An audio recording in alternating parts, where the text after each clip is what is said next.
So you don't face it towards you anymore. Camera quality is better that way. Oh.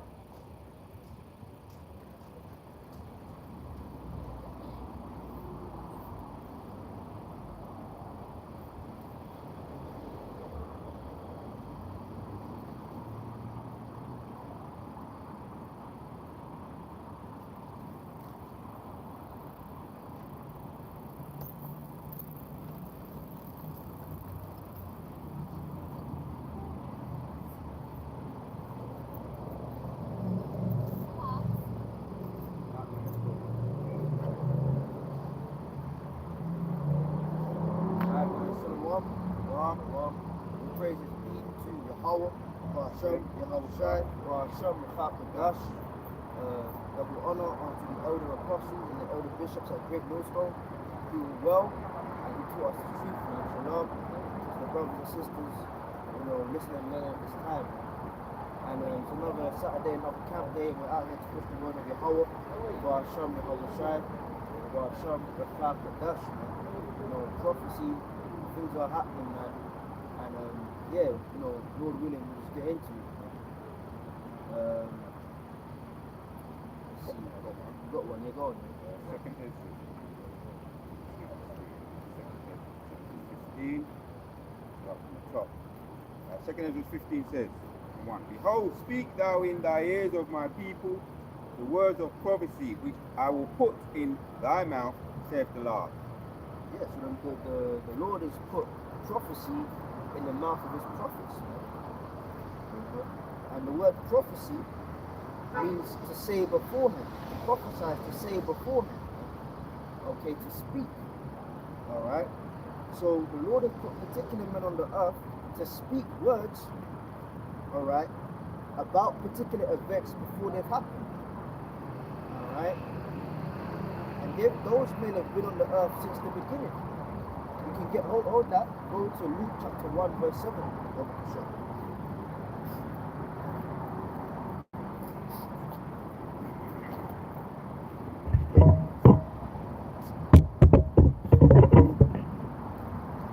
chapter 1 verse 7. Verse 70. 17. Yeah. As he spoke by the mouth of his holy prophets, which have been since the world begun, that we should be saved from our enemies and from the hand of all that hate us. Yes, so the Lord has spoke by his holy prophets, which has been since the world begun. Alright? So from the beginning of the world, the Lord put his prophets upon the earth, man, to preach and to teach and to prophesy. Okay? And by the way, prophets can have prophets, man. You can be a prophet, but if you can have a prophet that prophesies unto you, man. David had prophets, man. If my memory serves me correct, was it Nathan? Alright? Adam, even though Adam was a prophet, he had prophets come unto him. The voice of the Lord in the cool of the day, Adam, where art thou? Just because it says the word God there, the Christian church will have you believe that God came down, walking with some voice just coming out of the sky. Adama, where are you? Nah, man. The voice of the Lord in the cool of the day was prophets that was coming to Adam and asking him, man, what's up, bro? What are you doing, man? You and your woman, you going off, like, what's up? Adam was getting cut by prophets. Okay? So you spoke by the word of his holy prophets from the world began. So the prophets have always been on the scene, man. So let's go back to 2 Ezra 15. Now 2. To cause them to be written in paper, for they are faithful and true. You see, that's the spirit. Me and the brother, before we started, we were talking about like the actual Bible, like the book itself. That's what it is, man. Written in paper, faithful and true. Okay? Before the book format, you had it in a scroll form. Papyrus sheets, written with ink. Okay? In the churches, they have the altar.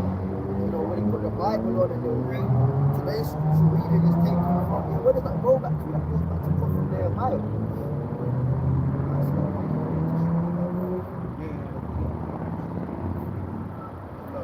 Yeah, you got the prophet Nehemiah.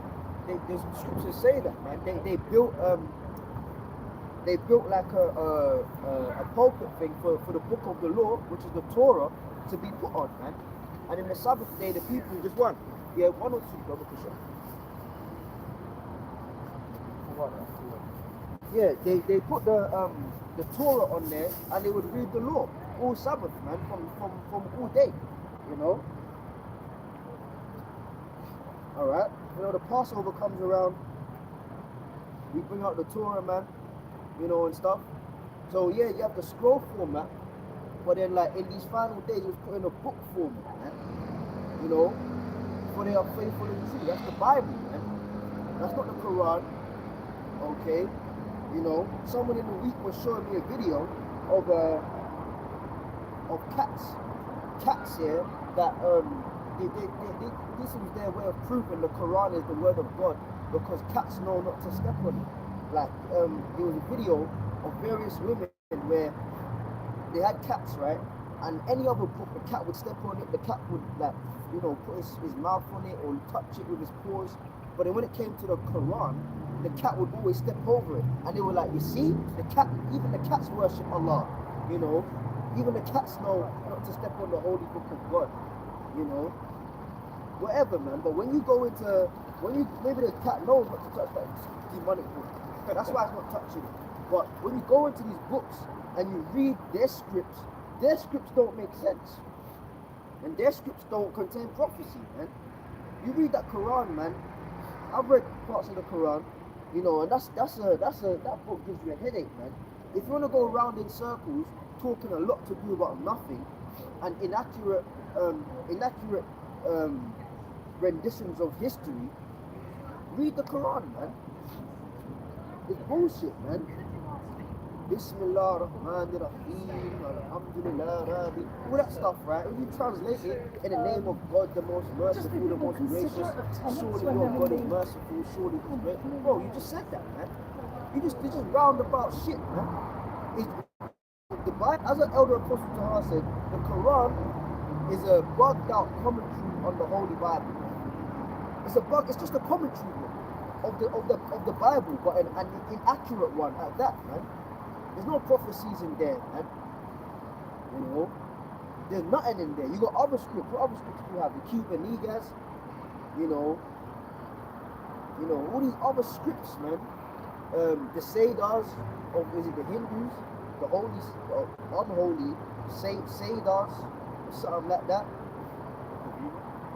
Yeah, you got the Book of Enoch. There is a Book of Enoch, but the one that's out there right now is not the original. So that's bullshit. So you can throw that in there. The Book of Enoch.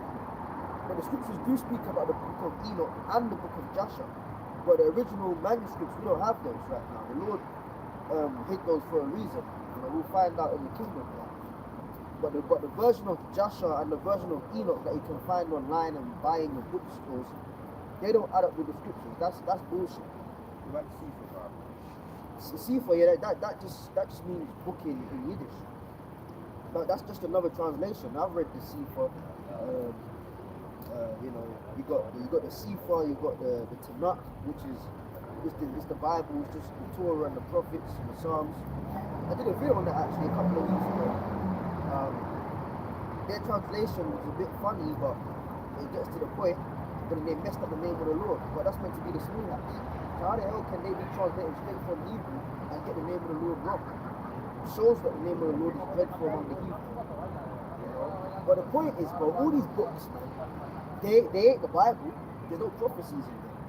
So the book of the Lord that's faithful and true is the Holy Bible. 1611 is a apocrypha, man. That's the word of the Lord. The Yahweh Ba'ashem Yahushua.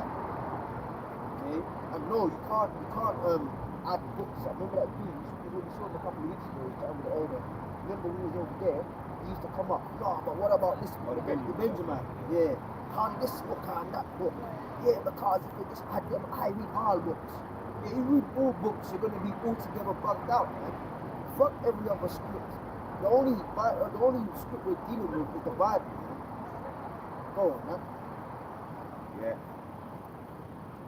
Yep. In paper, for they are faithful and true, and calls them to be written in paper, for they are faithful and true. Fear not the imaginations against thee. Let not the incredulity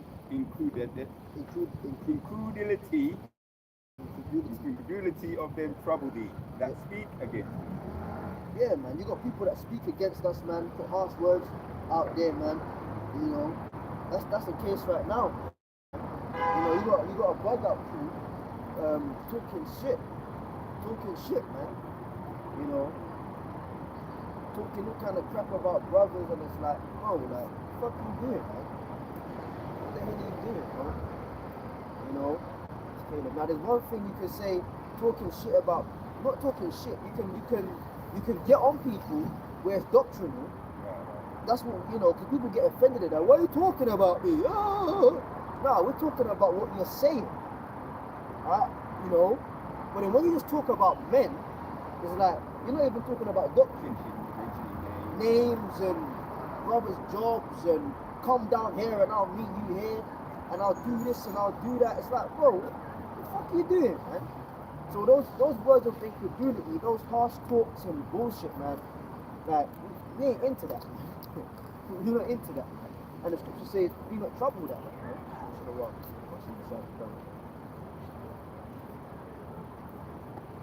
Read that verse again and then we keep going. Yeah. 3 of 2 15.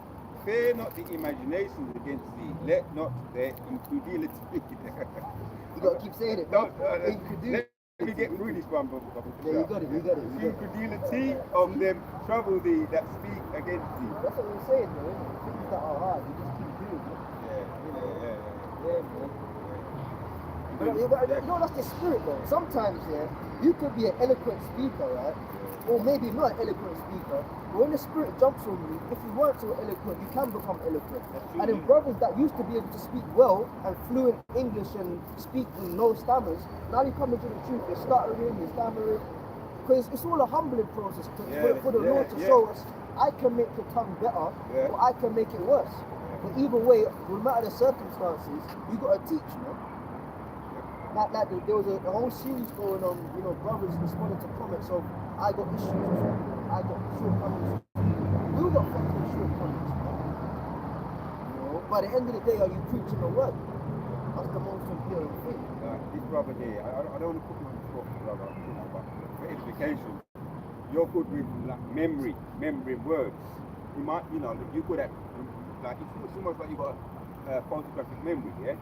And you're good with words, but sometimes when I'm struggling, right, I really want to struggle. Like, I really want to be in the struggle to see if I can do it. Yep. I know you do it. You know, you do it because it's just in your spirit to add. Because you add. But sometimes, like, I'm saying to myself, let me struggle through this one. You know what I mean? And see. But now, if I'm not doing it, then I ain't getting. If I'm struggling too much, obviously, I appreciate. I welcome all the help I can get, you know. Yeah. So, but it's all in the spirit anyway, as you say. Maybe if I was good with that, too eloquent, I might get that pride demon might come on, man. You know, it's all in the spirit too. Because sometimes I watch my videos, I'm never really happy anyway, but sometimes I watch my videos and, you know, okay, and let me correct that one next time, you know. Nothing, but I'm hard on myself, that's the point. And I think it's good sometimes to be hard on myself. But then my videos I'm never happy with them, and I want them to be better, and that's a good spirit to be in, as you would say, you know. So 4 now, yeah? For all the unfaithful shall die in their unfaithfulness. Yeah, we ain't like them fucking pastors in your as you were talking, I had flashbacks of growing up. Like pastor, so-called pastor and so-called bishop will preach a sermon, and then you got all the women gassing him at the end. Oh, Bishop preached a good sermon today. Now the nigga's sweating here with his suit and tie on. Yeah, he's got their handkerchief. Yeah. You know, and then he's gassed them because the whole congregation was feeling his little talk, innit? We ain't like that, man. We turned the camera off and feel like we should have done better. And that's the right spirit to be in. Go on, man. 4 now. Behold, them niggas with the handkerchief. Yeah. Praise God, sister. Behold, said the Lord, I will bring plagues upon the world. The Chill out, stars- man. Chill out. This fucking dickhead, man. I know this guy from growing up, man. Like that shows you the black church. Like it's got that American, even English guys, they've got that American black church demon on there. Like they'll grow up in. I know a guy. I don't give a fuck, bro. He's a family friend here from somewhere in South London. Yeah, the most English hood accent possible. He went to study in America for 3 years or whatever to be a pastor. He comes back and now he's speaking like he's from New York. God. Bro, shut the fuck up, bro. I used to catch the red bus like 2 years ago. That's a demon, though, because he wants to be like TD Jakes and all them Creflo dollars and things of that nature, man. You go to America for 3 years and come back and now it's praise God, sister. A family member showed me a video. Oh, look, so and so's a pastor now. Yeah, he's a bishop. He's a pastor. What you doing, bro? Just talk normally, man. Be you, bro. Yeah. You know? Go on, man. People can relate to you anyway. Yeah. You've got two different walks of life, and you're there to relate to people to relate to you, because that's what you're, the most I put you there for. Those people. That's why brothers do have, like you say, have their little shortcomings. Because we're a reflection of the people who we're talking to. We're an intense reflection of the people that we're here to relate to. And if I was watching a video and like all the elders and it was so good and had a high standard, I'd think I would never be able to get it. I would never be able to do it. Because they're doing it so well, eloquently. Everybody's reading so well. I'm glad you got some brothers. I mean, when I say these brothers, know what I mean. You got some brothers that are not really good readers, and they encourage people like me. Oh, you could start from scratch and you could work your way up. You know. So back to the point now. Back to where we was 6. For wickedness has exceedingly polluted the whole earth, and their hurtful works are favored. But I'm not saying, because you've got eloquent brothers as well, back to bring the balance, that eloquent people in the world who are very eloquent and have a good education background relate to those brothers. That's why the 12 were handpicked. Yeah. You had different types of all kind of brothers. You had brothers that were up in the education system, you know, financially up in Rome, tax collectors, you had scribes, you know, you had fishermen which were more rough. Now people always think, oh, fishermen were poor. No, fishermen were rich. It's just that they weren't so-called educated, right? Now, that was a staple food back in the day, somewhat still is today. If you were a fisherman and you did your job properly, you made a lot of money. Your family was eating good, your house was nice. You know what I mean? Peter and them man weren't poor, you know, but they weren't so-called educated. They weren't polished stuff dudes. Yeah, right. Peter was a rough man, you know. In the movie Jesus of Nazareth, with Robert Powell in there, when Jesus went to call Peter, he caught him in the act of cussing out, like, he had a bad day fishing, you know. Yeah, pull the boat in. And then in the movie, you know that white Jesus is standing there. In all white. Yeah, in all white, just standing there. Fucking sauceless, just Simon, Bar Jonah, you know. But that's what it was, man. You had to, and that shows you as well. It's the spirit. Like me and the brother was talking the early hours this morning. We're blood brothers, man. We can't prove it, but we're blood brothers. Like we got closer genetic relationships than your mum and you, and your dad and you, and your brothers and sisters and you, man. We're brothers in the spirit, but we're actually blood brothers, man. Before all other Jakes was made, your mum, your dad, your brother, your sister, your cousin, we were all together with the Lord, man. Alright?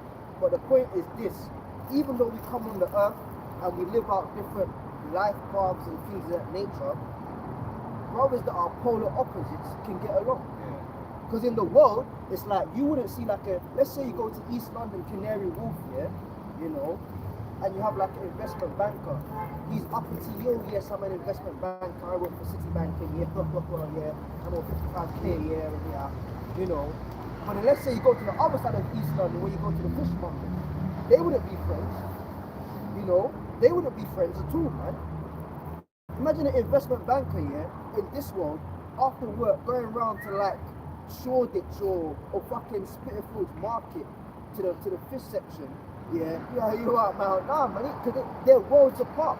But in the truth, you could be worlds apart and close. You have brothers that are up there, you know, that did work well in the world, man, had top jobs and so-called educated according to the standard of this world. And then you got brothers that were straight rough, man, but get along like normal. Why? Because those things are really trivial. What really bonds us, what really gels us is this word, man. So even with amongst the 12, they had various characteristics and came from various walks of life, man. You know, and to prove that it's not about being so-called educated, the least of them, where it concerned education, and the roughest of them was the head, or is the head, Peter. How about that? Peter's the head, but he's so-called the less educated of the 12, man. The not as polished dude, man. The guy that will take a knife out and slash your ear off if you come too close. That was the head. I'm not promoting that, obviously, but I'm just saying, according to the world, you want the nice polished guy, suit and tie, you know, clean shaven, softly spoken, his hands feel like a baby's bottom, you know. How you doing, sir? Yes, I'm the head of these guys. No, man. The head was a rough man. You know? So the law can use who the fuck the law wants to use. I've got a picture for you.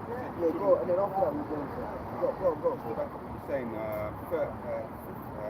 Thessalonians 3 is talking about being polished. And we're all really being polished up for what, you know, for, anyway, I read.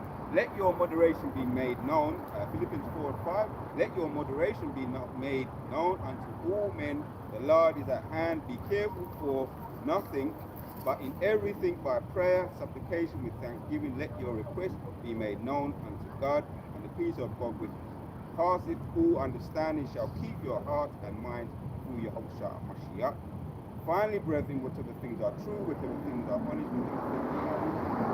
whatever things are pure, whatever things are lovely, whatever things are good report, if there be any virtue and if there be any praise, think on these things. Now, we've been polished up, just to make it.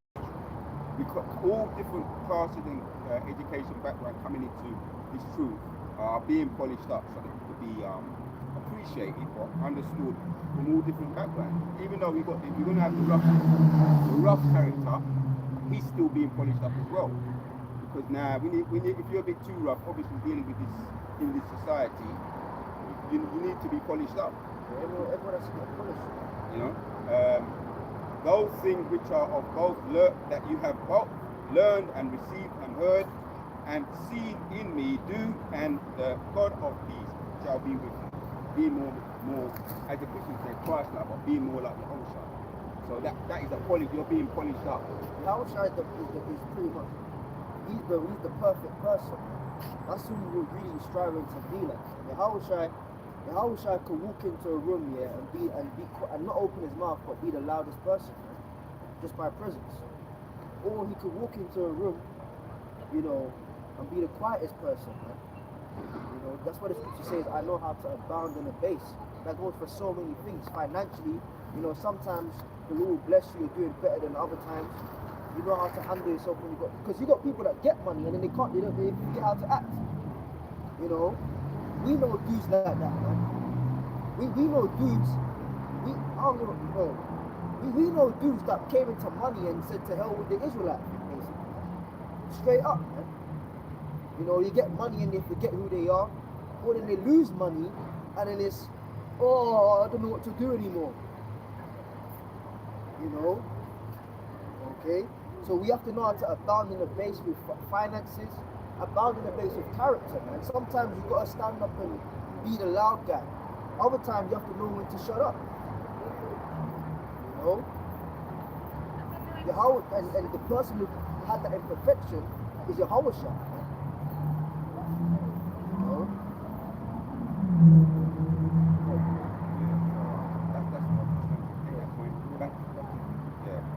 Second Ezra 15, we got to 6.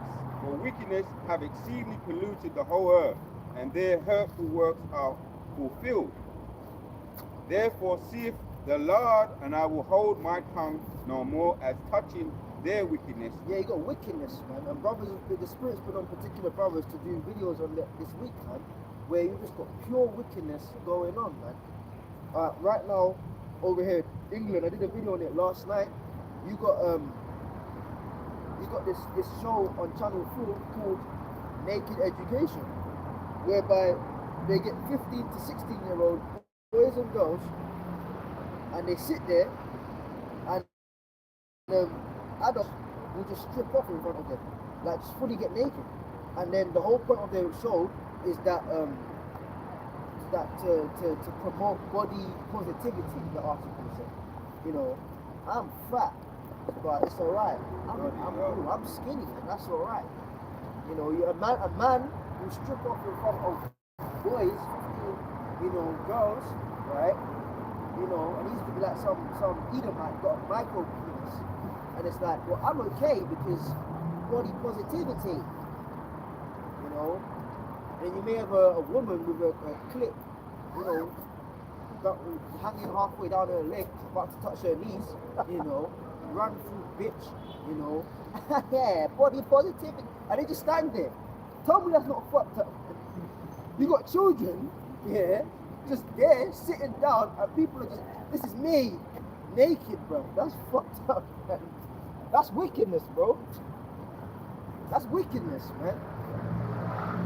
You know, you got people doing surgeries, you know, and changing their lower extremities, man. You know, and all kind of crap. It's just fucked up. It's society, man. Yeah, here we go, 6. Yeah, 2 Ezra 15 and 6. For wickedness have exceedingly polluted the whole earth, and their hurtful works are fulfilled. So guess what? We're in that time now where you're hitting your cut-off point, man. You're hitting your cut-off point. You know? The Lord ain't gonna suffer your demonic behavior much more or much longer, Esau, man. You can turn on the TV at 8 p.m. and see people strip off in front of children. But then, as I said in the video, right, if one of these motherfuckers was to go and molest a child, you'd be going to arrest them. You know? Or maybe not, because now they're trying to include pedophilia as some sort of sexual orientation. Right? You know? But let's just say something real wicked happened to one of yours, you know, at the hand of one of these weirdos. You'd be the first ones to curse them out and try and put them behind bars, man. But then it's okay for you to put it on TV, man. Wickedness has polluted the whole earth. You know, this is Sodom and Gomorrah all over again. You know? Let him know. We're weak for this.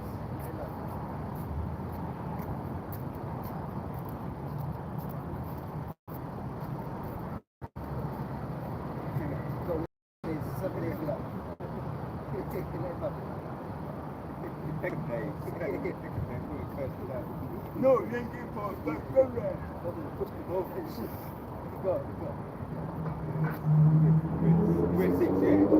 Therefore saith the Lord, I will hold my tongue no more as touching their wickedness which they profanely commit, neither will I suffer them in those things in which they wickedly exercise themselves. Yeah, to suffer is to bear suffering.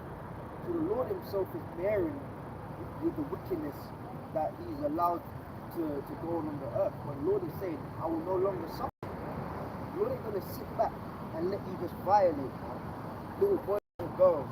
The Lord's not going to sit back and let you violate water systems, man, and pollute the waters and the sky. The Lord's not going to sit back and let you violate his people, man. You know? The Lord is going to rise up, man. He said, I will no longer suffer these things. And this is prophecy. And again, we read it in verse 1, where it said, speak the words of prophecy. So you can hate us, but at the end of the day, we're only telling you what the Lord will do. You know? Now, if you could shut us up, you would, but you can't, because this counts with the Most High. But then, let's say the prophets didn't prophesy. The scripture says that the Lord would cause the stones to rise up and speak. So with or without us, this word is going to go out. But the Lord so has it that he's called unto himself a remnant and elect that will preach the word, man, and let you know that we're wicked. Okay? Oh, man. Wickedly exercise themselves, behold, in innocence and righteous blood, crieth unto me, and the souls of the just complain continually. The innocent and righteous blood is the dead elect, you know. But to be fair, any Israelite that dies, because even if you're wicked on the earth, as soon as you die, you go back to your right state of mind. You know, you're conscious of your whole Hashem right. You know, you're informed you're an Israelite. You know, you're told is the kingdom to come and everything, man, and you're with it, man. So how about that? Any Israelite that dies, as soon as they get to the spirit realm, they're in favor of Yahweh Shai coming back. You know, but then you've got men that were actually in the truth on the earth that passed away. You know, they're in the heavens, you know, continually complaining to the Lord, man. When are you gonna go back? When are you gonna go back? And then you've also got the righteous on the earth that are saying, when are you gonna come? Which is what we're doing. Us being out here right now is the righteous souls complaining. You know, we're saying that, you know, Yahweh, we're keeping our end of the deal. Please come back. How you go? Black nigga.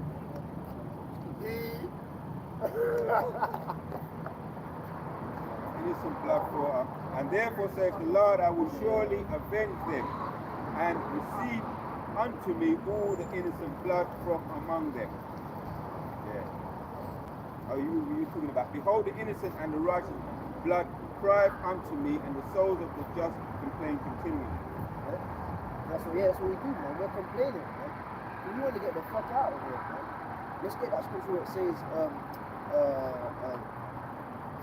righteous not vexed, yeah, with the filthy conversation. You saw that cherry in it the other day. Yeah, yesterday. Yeah. That's because of the Most High sees in your spirit. It's all in the same hole. You know, that's when you're crying in the spirit. You know? When you're crying. Huh? It's like I didn't mean to cut you, but even when we're sleeping, we're crying out to the Lord. Even when we're not speaking, spiritually, we're crying out to the Lord. Finish your point, Mark. You said it. Alright, 2 Peter 2 and verse 7. Let me read from verse 6. And turning the cities of Sodom and Gomorrah into ashes, condemn them with an overthrow, making them an example unto those that after should live ungodly. Yeah, so Sodom and Gomorrah was made an example. Those were two major cities out of 5, man. You know, and all manner of movement was going on there. Alright, it got to the point where they wanted to have sex with the angels, man. You know, and Lot gave his daughter. They said, man, if you're burning that much, you know, please don't fucking molest my guests. Rather take my daughter. Okay, and that goes back to the law. When somebody comes to your house, their safety and their feet is your responsibility. That's why, like, Elder Joshua, I've actually downloaded, I saved the PDF on my phone. Google, Bible and ancient customs, something like that. You know, get into like how things were done in the ancient world, biblically and stuff. You know, customs, etiquettes, you know, and things of that nature, man. And when you get into the law, right? If I come to your house, my life is in your hands. You know, that's why when in the ancient world, when someone would come to your house, what's the first thing you would do? You'd greet them with a holy kiss, you'd salute them, and then if your wife or your daughters, or if you had servants, they would bring a bowl of water, wash their hands and their feet, man. You know, and then you would offer them either water, milk or wine, and then bread as like a starter before food, if the guests wanted it, man. When someone goes to your house, it's actually your responsibility to look after them and be hospitable toward them. And if any danger was to come, let's say, I don't know, most forbid a thief decided to come and hold people up, it's on you to defend everyone in your house, man. Even your guests, man. You know? Gang. Yeah. That reminds me of Genesis when the angels came to visit angels came to visit Abraham to tell him that he had a child of a year. The first thing Abraham done was run up to him and beg for them to come in out of the sun and to wash their feet. And he got Sarah, his wife, to prepare a meal for him. That's ancient Israelite custom, man. We've lost that now. Lost that, man. You know, now you will go to someone. People talk about permission passes and checking in. You know, you got to check in before you go to certain areas because you're not authorized to go there. Good gang shit. You know, you're getting blown away because you need to try to walk past a block that you're not from. In the ancient world, you looked after people. But the point is, Lot was exercising that. He said, I'd rather give you my daughter that's a virgin. Don't gang bang her. I'd rather lose my daughter to that than you violate my guests, man.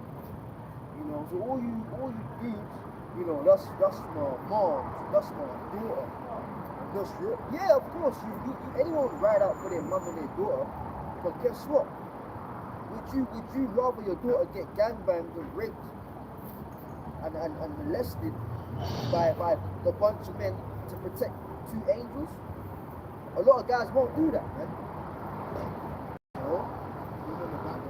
His background characters, Lot was alright, cool, take the girl, man. And he knew they weren't going to just do lawful sex. Like, he knew like it was going to be a gangbang setting, man. Yeah. Like one nigga's ramming out her throat, busting nuts, she's choking on his seat, you know. Then behind her she's getting bent over, you know, like pussy's getting rammed out. Then them man were batty, man. They were into going up the other end, so he also came to terms with the fact that she's gonna be getting done up the rear. But he didn't give a fuck, right? Well, if I gotta do that to protect these guys, then cool. That was strategic, taking emotions Out of it, man. And it got to the point where the Lord blinded them, but they were still so filled with filthy lewd lust that even being blind, they had their hands out like, oh, where's the next one? Where's the next candidate? Liberated himself trying to find the door. You know? So that was a demonic spirit, man. But I mentioned that to say the customs, man, Lot was looking after his guests, man. Oh, man. There's one more verse. That's up to you. Yeah.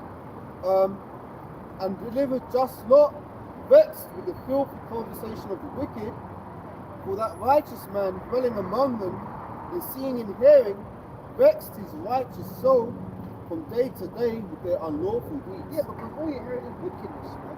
All you're hearing is about men getting with men, women getting with women, orgies, you know, all kind of crap, man. And that's like the new talk of the town, man. You know, so Lot having to be around that and experience that vexed his righteous soul. And this is why when we pretty much step outside of our houses, we become vexed. That's right. You know, you see two guys holding hands and they're looking at you with that. There's like a what spirit now? Like what? What are you gonna do about it? What? Yeah, they know they're I'm guilty. proud. Yeah, I'm getting proud. What? But they know they're guilty. Yeah, they know it, but because of their protection and the things they have in this world, even though they're guilty, they still feel like you can't touch me. You know, we're vexed by these things, man. You got women acting up, man. You know, women acting up for men. You know, that's wicked as well, man. You know, you got what else? You got many wicked things out there, man. If you go to list it, you'd be here, there you go. You know, there's an example. You know, two dudes clearly together, man. You know. So just like Lot, Lord willing, our righteous souls are vexed day by day. You know. Now they're coming out the clothes. Yeah. In the 70s even, but you can go back even further, but even in the 70s, things were, there was more morality. Yeah. Like, you know, the man couldn't be in school and you know, and say he's that you know, the alphabet kid. You're gonna get some cook from man, you're gonna get school for nothing. Straight like that. Yeah, even I remember being in school, yeah, and it's like the two ultimate cusses was your mum and you're gay, yeah. Like if anyone said your mum, like you're ready to get excluded for that, man. Because you know that you're gonna start scrapping them and fighting them. Or if anyone said you're gay, or back then we used to say batty, you know. if anyone called you a battery man, like you was ready to throw hands for that shit. Yeah. But now you got niggas accepting that, man. Accepting that shit. You know? I saw a video, was it yesterday on Instagram, of a dude, like this guy, an American dude, yeah, clean as hell, but he had nails on, pink nails. And he was like, but he's doing all the hand mannerisms like a woman would do. You know, or you niggas saying that a real man ain't a real man. What? I'm not a real man because I wear nails. Then he starts taking out like cash money and he starts throwing it on the table and he's like, a real man looks after his partner. And then the camera pans to the partner, it's another black dude. You know? And the other black dude's the feminine one, with not even longer nails, clicking and clacking. And it's like, I could turn that shit off, man. You open up, you unlock your phone and you're forced to see gay shit. That's what I hate, yeah. The adverts on particular, you go on particular apps and stuff or on the TV, even the adverts are all gay now. Yeah. You can cut the adverts out, innit? You get, I don't know. I use on my PC ad blockers. On the PC I like to do that. On the phone it's not so easy. They be doing like them deodorant fucking adverts, man. You know, sure, 14-hour protection. You know, you can be close to people you love. And these two guys kissing. What you doing, bro? So just like look, we're vexed, man. Because you want to do something about it, but you can't. You can't, man. You know? And it's like the devil's teasing you because he's using that what demon. What are you going to do about it? What? Yeah. Gay, yeah. I know it's wrong, but what are you going to do? So what happens, man? The Lord comes back, the Lord brings judgment. We got to get the fuck out of here. And wait for the Lord who rises to the plate. You know? Is there any more on that? I think that was it, yeah? Okay, let's go. Second is 15 and 9.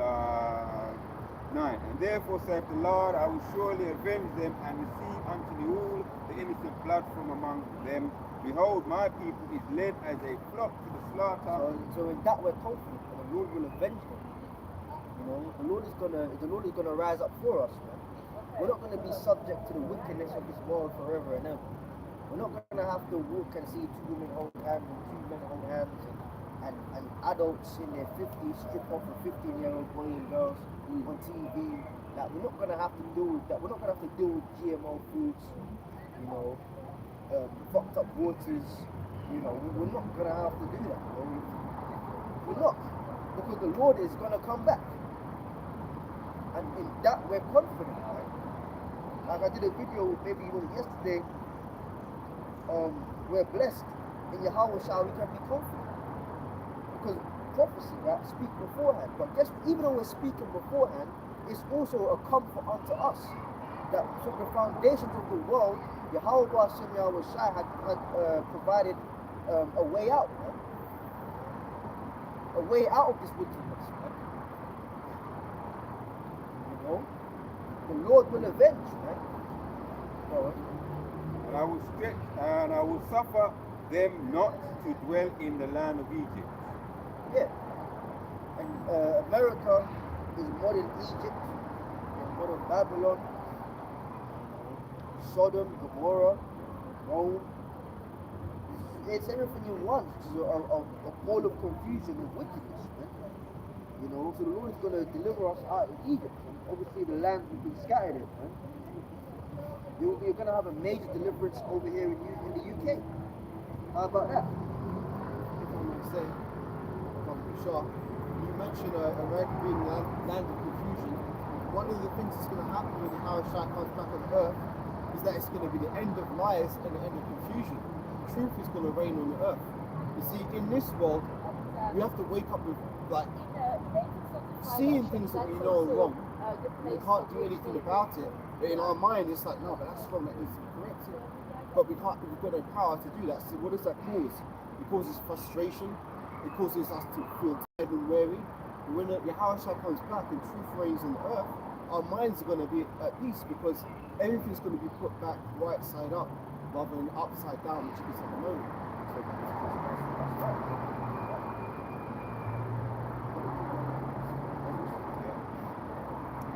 bring them with a mighty hand and a stretched out arm and smite Egypt with the plague as before. Yeah, so let's get that one. Is it in Isaiah where it says, as birds flock out, Lord shall defend Jerusalem? Yeah.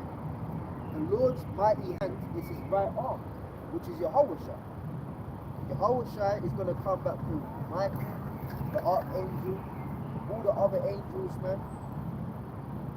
So the mighty arm and the stretched out hand, that's Yahushua and the angelic force coming back to planet Earth.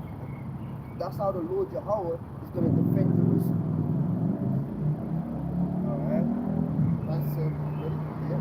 Isaiah 31 and verse 5. It says, as birds flying, so will Yahweh of hosts defend Jerusalem. Defending also, he will deliver it. So it says, as birds flying, that means most likely it's going to be a V formation.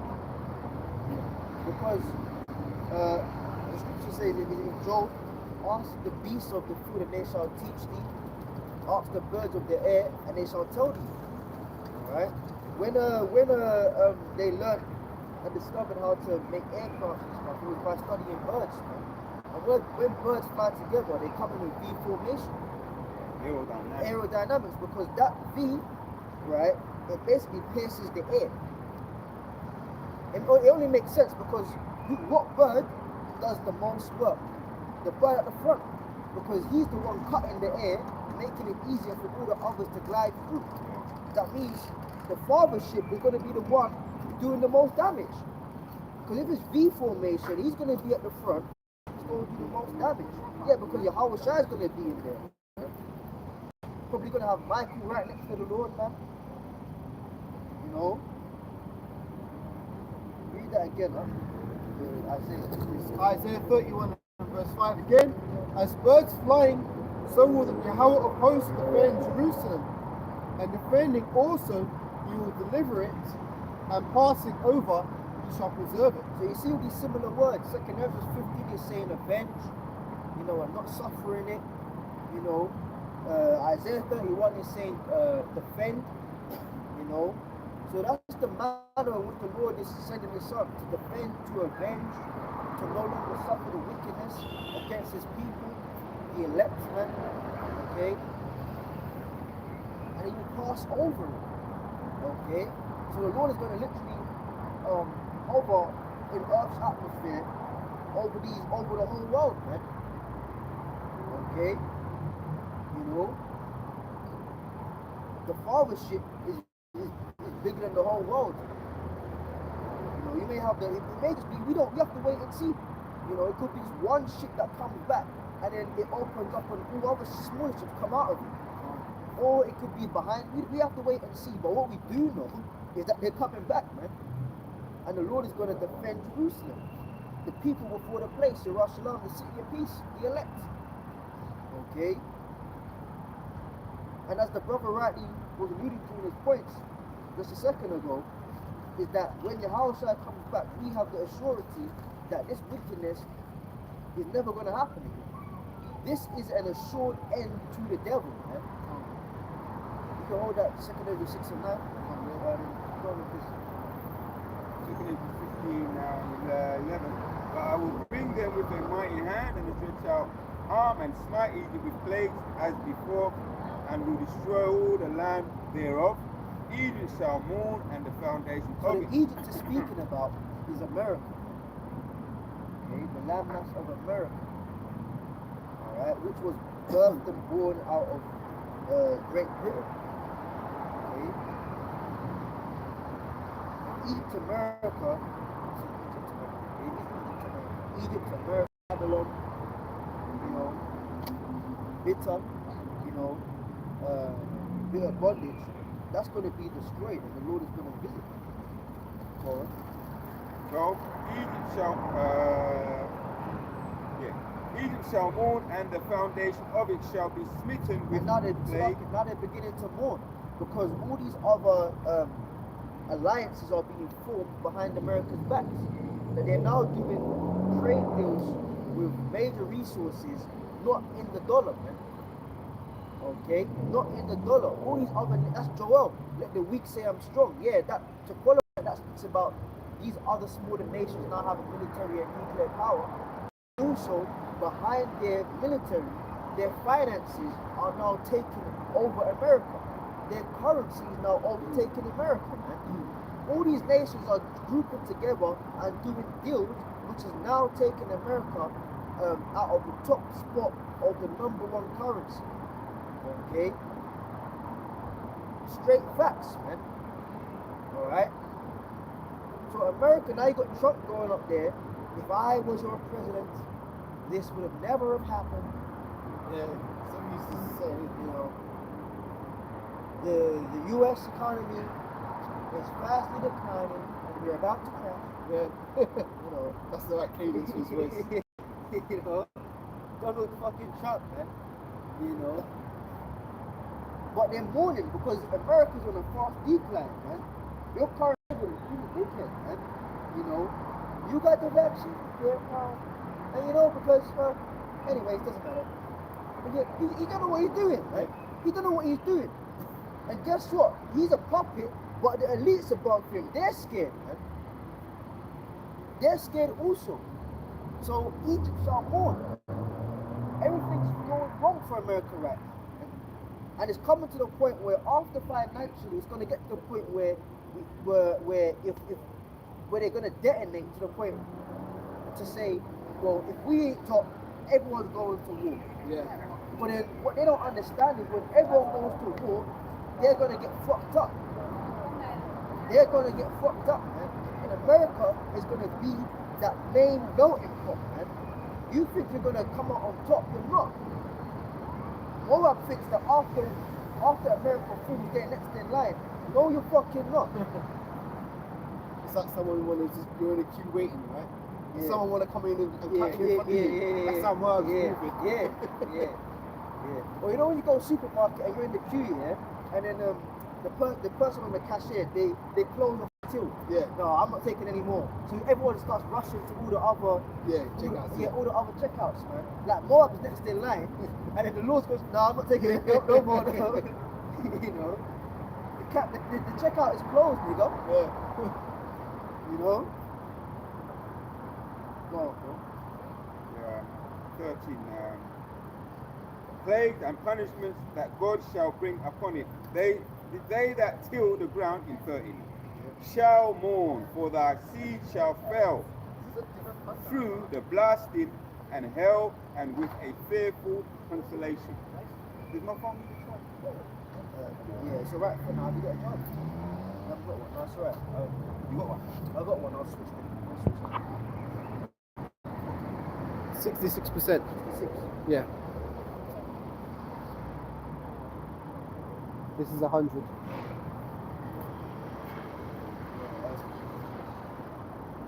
They could probably the red one. Yeah, switch it for now. We'll just keep going back. 13 again, I read. They that till the ground shall mourn, for their seed shall fail, though the blasting hell. Through the blasting that was the hell, charger. and with a Oh, fearful Superman, yeah. consolation. Yeah. Woe to the world and them that dwell therein, for the sword and their destruction draweth nigh. One people shall stand up and fight against another, and the sword in their hand. Yeah, that's talking about the missiles, man. The missiles, okay? The swords in their hands, man. You know, everyone's ready to go. You know, everyone's ready to go. But the Lord is just waiting until he basically wants them to gather in the valley of Jehoshaphat. You know, the scripture says that there will I plead for them, for my people. The Hebrew, Jehoshaphat, Yahweh's judgment. Man. The Lord's going to bring them over to that Middle Eastern area, and they're going to have it out and fire at the same time. That, my friend, is the Lord's judgment. For there shall be sedition among men, and invading one another. They shall not regard their kings nor princes. That's their governments, man. Their system, sedition. That's rising up. Sedition is very close to treason, man. Where you're pretty much rising up against the current government system, man. over there in France. France is round the corner, man. You know, if we really wanted to, you know, we could present a passport, you know, get one train from here. We could get, that's how close France is to England. From where we are right now, we can get one train to a major station and then one more train, and within 2 hours we'll be in France. Yeah? From where we are standing right now, us brothers in the UK, we're 2 trains away from France. One being the local train and the next one being the Eurostar. Okay, France ain't that far away, man. If you go to, I remember when, you know, back in the day I was training and shit, you know, with in the Air Force and all of that, right? And we had to do a drill at the bottom near Southampton, and there's a little island just off there, and from there you can see France. You can actually be in Southampton, and if you're at a right angle by the coast and the seaside, you can actually see France, man. You know? But right over there in France, they're fucking having it in there with the government, man. You know, was it a pension scheme thing? Yeah, they had enough, man. Okay, you got people. That's what the scripture says. As in the days of Noah, eating and drinking. I put up a short on my channel. This man, I think it was 2 women and a guy, sitting there like an outside bar table drinking wine. You know the French, they're known for their wine, right? And like about 10 meters away from them, people was looting and burning shit, but they're just sitting there drinking wine like nothing's going on. You know, and then it got to the point where, was it, I don't want to get it wrong, was it the fire brigade was going against the police? But they're 2 official units of the system, of the government. So their own governmental departments are having it in. There shall be sedition among them. Satan be divided against Satan, So France is fucked. I wouldn't want to go France. I mean, that's just one place I've never been. It's so close, you know. But France ain't the place to be right now. You know? And France, you know, forgive me if I'm wrong, but like, there ain't no French campus there. I know there's French-speaking brothers. It's interesting. I don't think there's like a French. That's one of them lewd areas, man. Like, nobody's really like I said, there are brothers that can speak French and shit, but you know, France is one of them lewd countries, man. Like them no-go zones, like, you know. But France is having it in right now, and that's coming over here, man. That's actually, you know what I'm saying, coming. That's already over here. It's just that it's going to intensify, because what we're realizing, a lot of these major news stations, they don't report on things, man, because they know that when things are reported, people get motivated to join in. Like there's been many riots over here in England. One of the recent ones was remember was it in the Tottenham riots for 2011? Yeah, in 2011 for Mark Duncan. Yeah, you know, and actually I know his daughter. Yeah, that was an interesting time, you know. But yeah, it's very small world. But when it started popping off in Tottenham, right? And the Sky News, I remember I was in my house, because I don't, you know, that's brothers areas. That's brothers areas. Like you could literally like turn on the TV, yeah, See outside. and then you go outside, and then you start smelling the smoke. Brothers live that close to certain particular areas, man. You know, but then when they reported on it, people all over the country are joining it too. Yeah. So they kind of realize, nah. We start reporting on people acting up. That inspires other people in other areas to act up. Yep. So if you got riots going on over in England, they tend not to report on it because they're scared people will join in other parts of the country. But there's a lot of riots, a lot of uproars going on over here in England, Scotland, Ireland, all of that, man. But they're just not reporting on mainstream media. You know that Mark Duncan riot. That riot, there was a gold shop and an elder back in the day, Jehovah's Witness. He got on top of the shop. So they burnt all that, all these houses got burned up. Remember, I didn't like the fuck. I ain't even an elder from Joe. I didn't like him, man. He was a Benjamin, but he was a coon, real coon. Yeah. Most I burn up in Bumper Cloud Yard. See, Who the fuck was Jehovah? all the wickedness all the wickedness he was doing, you know. You know? But yeah, man, it's fucked up out here, bro, and it's gonna get worse, man. If you think Tottenham riots was something, you know, it's gonna get worse out here. Oh, read that again, sedition. Yeah. For there shall be sedition among men and invading one another. You had niggas with TVs like 42-inch plasma TVs running down the street, you know. I saw that shit, man. People in the hood that never had anything. Yeah, they want a farm, man. I know farmers around the corner from my house, man. I know, and other brothers don't farm as well. I can tell you that right now. We got brothers in England that fucking know that shit, bro. I know about, bro, I used to be. You heard about the Sutcliffe thing? Oh yeah.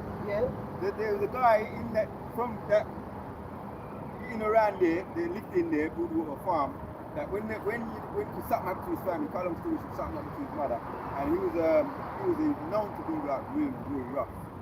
That's the real, and he went, and that's when they surrounded the police station, Tottenham police station, and that's how they got that police officer. Yeah. He said, it's documented. Cut off his head, there was all in Broadwater Farm, they was taking his head, carrying him, walking around with his head on the stick. Them man there, he's in prison now, but his brother's on the street. That sounds like the film of Salt and Pieces Perfume, where they all rushed to the police station. Very similar to that. Broadwater Farm, man, bro, that's a fucking joke. But I've been on a farm.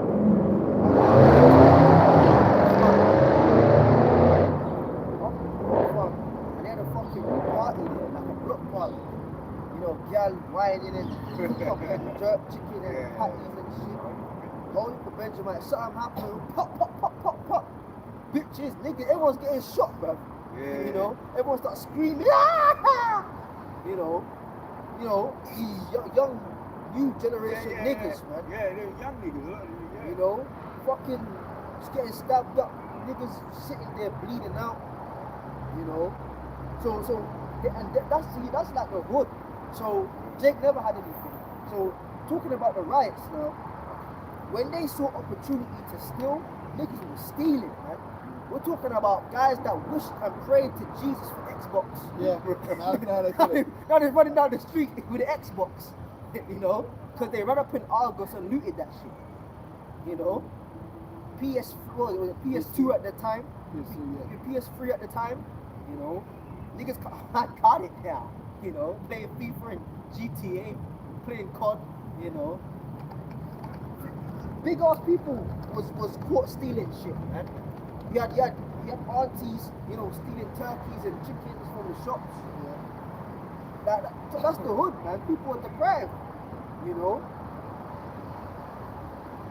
You had the small hats, the little hat, they're coming from Stamford Hill because they own Tottenham. Yeah. You see Turkish guys, you know, drinking their Turkish tea with their tops, or good shop, you know, selling you fruit that's been fucking contaminated by the fumes of the cars going by, you know. Oh yes, brother, yes. You think they don't fucking own that shit? It's the little hat people from Stamford Hill. I saw that, man. Like I said, I'm from that area. They were literally coming down for days, running, holding the hats on their head.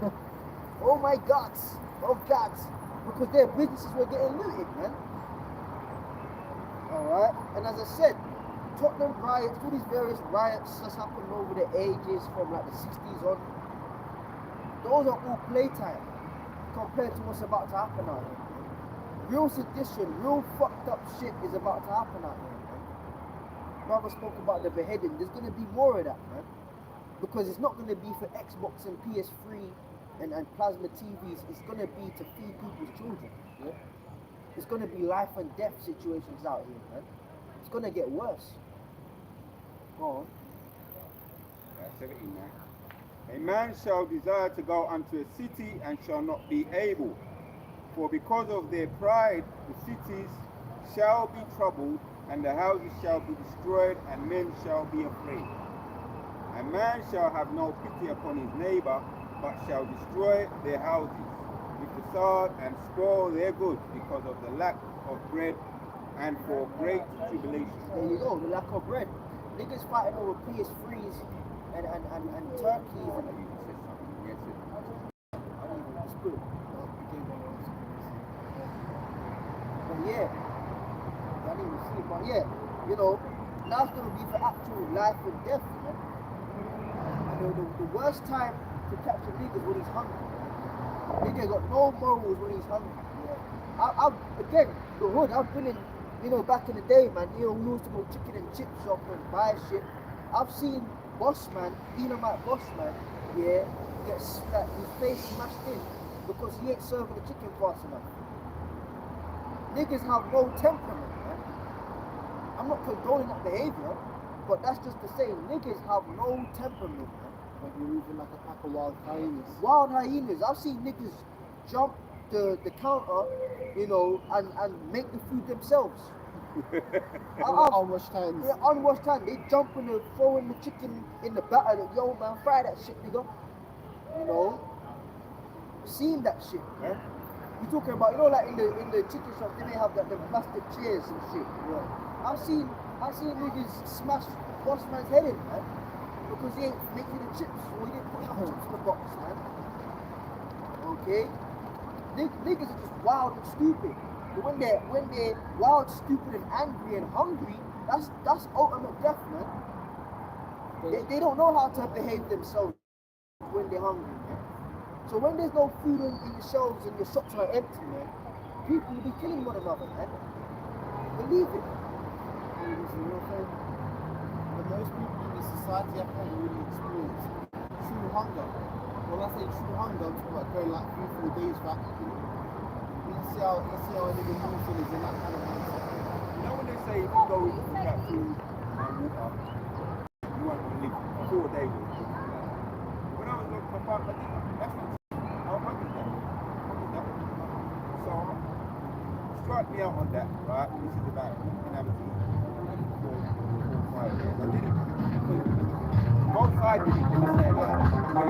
Where I was. I didn't want to eat. I was locked up. I didn't want to eat none of the food. I didn't trust it. And I was willing to die. So, I'm one of them that, you know, I mean, it's not to be very proud about that. I got locked up. I was young. I was a teenager. But I've seen man barling when we got locked up. Barling and all that now. They make a fucking big man of bar. And a lot of them informers, you know, I was on the front line. I wasn't selling drugs, but, you know, they raided the front line down in certain areas, front line. And they brought in a whole heap of big man who was selling into the drugs. Some yardies, former yardies, homegrown yardies, and you got the real yardies. And enough of them was just barling like babies, crying for their mothers. Not for their mothers, for their woman. So if the spirit's on you to go be able to, other rutters are, that was a little taster. Spirit, the most I can make you, look, people say, oh, he's going to feed us, but yeah, that's the scenario. He's going to feed his elect, but if he wants to, he can take away the time. Yeah, they can sustain you. When Moses was up there with the Lord for 40 days, 40 nights, he didn't need to eat or drink. The presence of the Lord sustained him. So the Lord's Spirit could be with us, as the brother rightly said, that you don't even need to eat. Go on, that's the So, you want to carry on there? yeah. All right. 15, back to 15. We've got to 16. I'm at 18. For because of the pride that the cities shall be troubled and the houses shall be destroyed and men shall be afraid. A man shall have no pity upon his neighbor, but shall destroy their houses with the sword and spoil their goods because of the lack of bread and for great tribulation. It's going to be every man for himself, man. Every man for himself school is coming back in a big way, man. You know, no pity on his neighbor, man. Niggas putting niggas to death, man. Yeah. And you say niggas, but all nations, man. You know, all these, even we got small hats over here. You know, they like to talk about community. You know, yeah, we buy from our own people and we build our own community. You're gonna have small hats telling each other. Yeah? How about that? And that's gonna be a joy and a pleasure to see. Little hat people fucking fight each other, man. You know, for their own resources. How about that? Elamite. They like to keep stuff in there. families as well. Elamites gonna be fucking fighting one another, man. Yeah? All you people gonna be fucking having it in because you're hungry. No pity. It's not gonna be, and that's the thing. When a nigga don't eat, yeah, or anybody don't eat, your body becomes weak. Like you can't, like the will to actually do physical stuff is harder, it's more taxing. So people aren't gonna be fighting to hurt you. They're gonna be looking for the easiest way to kill you. That's right, yeah. It's not gonna be no long, drawn out fights like I'm actually trying to fuck you up. No, man. It's like if they're like a sharp little piece of wood that I'm gonna stick in the back of his neck and kill him. Like, ain't no real WWE shit. Yeah. The quickest and easiest way to kill you, because I'm weak, that's how I'm gonna kill your ass. Yeah. It's gonna be quick, cold, calculated. People gonna be people like Gadites out here, man. God don't like, God means if God wants to have it in with you, they'll fuck your shit up, man. They'll punch you and punch your skull. But their tactic, and Reuben, but their tactic is to be very tactful, man. How can I be stealthy? Still, yeah. Like a guy that would be in a tree here and you won't even know. Next thing you know, dart is in the net, you're dead. That's how it's gonna be, man, because people gonna be hungry, weak, and tired. You think I'm hungry, you think I'm trying to get into with you?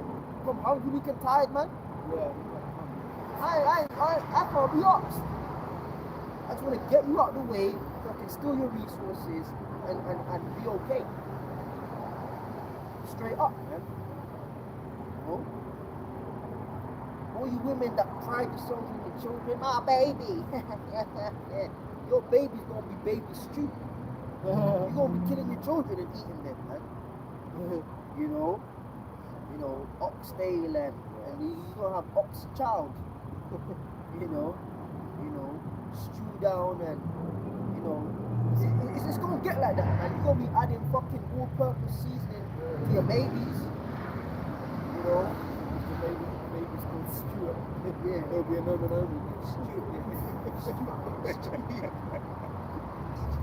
Stuart, bro. Yeah. You know. If you name a child Jeremy, jerk fried, Jeremy, Stuart, yeah. You have enough youths there, man. That's what's happening, man. That's what's coming, bro. And you got a lot of people just fucking abandoning their babies and leaving them to die. I don't know what it is with the Midlands, right? Coventry, Leicester, Birmingham, Nottingham, that Midland region, they're just very like weird with children. You got a lot of cases of babies just being left on roadsides to die. You know, babies being found in bushes dead. A lot of people ain't giving a fuck. You know? It's like the Tupac song, Brenda's Baby. Yeah. You know? So look, man, can I say something about that? That reminds me, there was a case, must have been maybe 2014 or something, where in China there was a woman who tried to flush a newborn baby down the toilet. Do you guys remember that? Yeah, so it's not a new thing, but what do the scriptures say? You're not supposed to make the children to pass through the fire, so you're not supposed to sacrifice the children like that. It's wicked. Anyway, get back to it. That's desperate times. That's desperate measures in there. Pretty much. Taken into 15.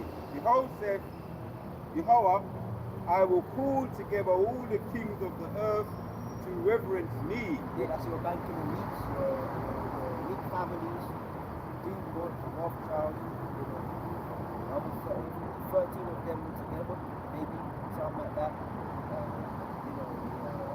Their puppets under them, the economists, the prime ministers, the world leaders. Which are from the rising of the sun, from the south, from the east, and likeness to turn themselves one against another and repay the things that they have done to them. Yeah. So you've got alliances. Now, alliances, a key part of military alliance is that if one of your allies goes to war, because of your alliance, you've got a back. You know? So you're gonna have all these countries go against one another. Even certain alliances that are made, they're gonna turn on you. But then, ultimately, they're all gonna come together to turn on America. Babylon the Great. Okay? So it's gonna be a lot of backstabbing. Yeah? A lot of political backstabbing is about to happen. So, Like as they do yet this day unto my chosen, so will I do also, and recompense in their bosom. So it's being recorded, man. Everything you've done to the nation of Israel is being recorded. You're not going to walk off into the fucking sunset for the transatlantic slave trade. It's not going to happen. You can talk your bullshit about reparations and this and that, but fuck your reparations, bro. Like you're going to pay at the hand of Yahweh Hashem Yahweh Shai. You're not gonna, I was talking to my woman the other day, she was walking somewhere, and she was on the phone to me, and she was like, oh, I've come across like 4 abortion clinics in the same area, in the hood. And it's like, yeah, like, these are overs, man. Yeah. They want women to go up in there and get rid of children, man. You know? I remember one time, you know, she was having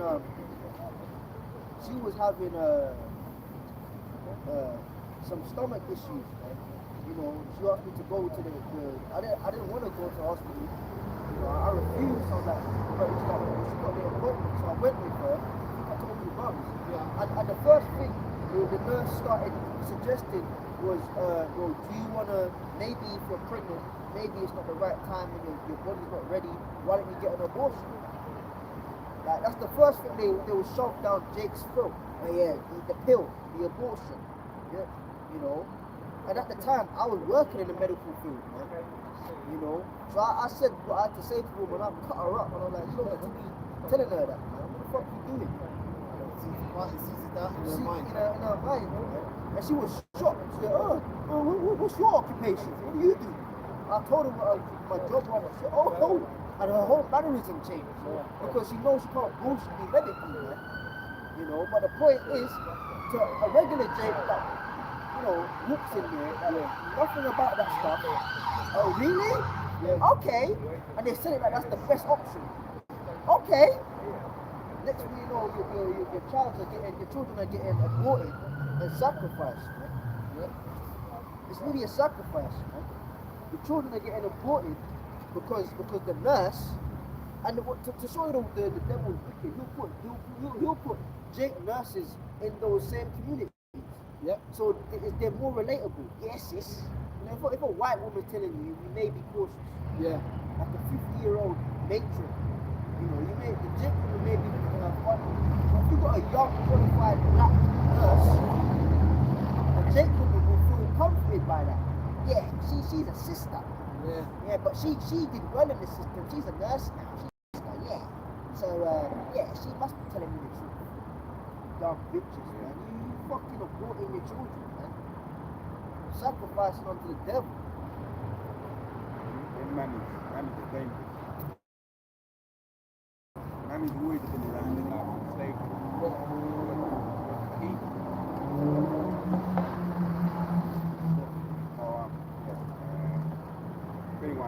Second Ezra 15, likewise as they do yet this day unto my chosen, so will I do also, and recompense in their bosom, thus saith the Lord. My right hand shall not spare the sinners, and my sword shall not cease over them. That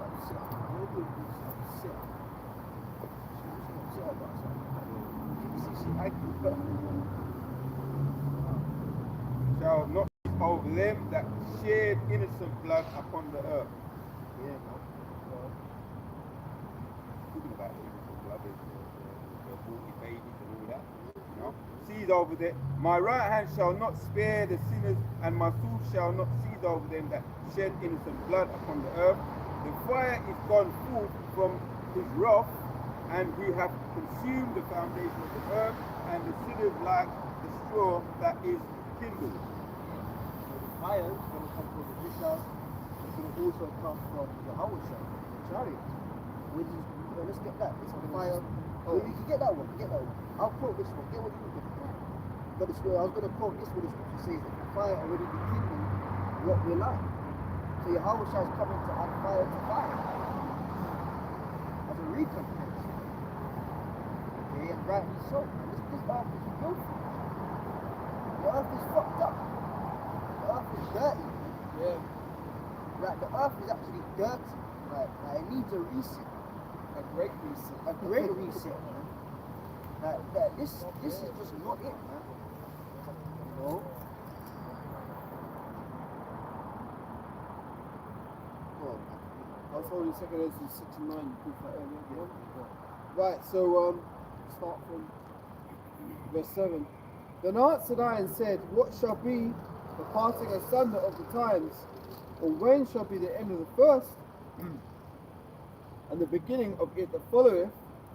And he said unto me, from Abraham unto Isaac, when Jacob and Esau were born of him, Jacob's hand held first the heel of Esau, for Esau is the end of the world, and Jacob is the beginning of it that followeth. so that's a cut to all you people that think the nation of Esau is done away with.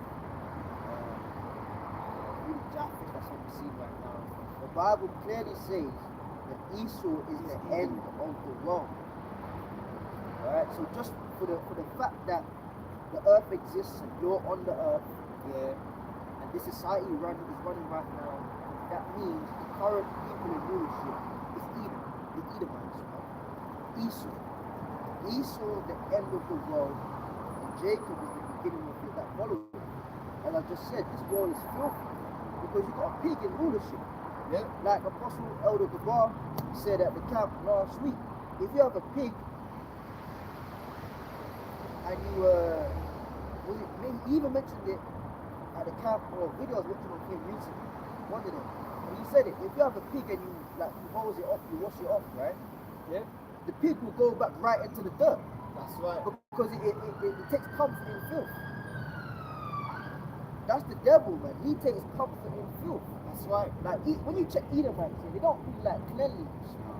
They don't like to be clean and things in order. Like they really they relax in dirt. Yeah. That's why they're like the whole world they run is filthy.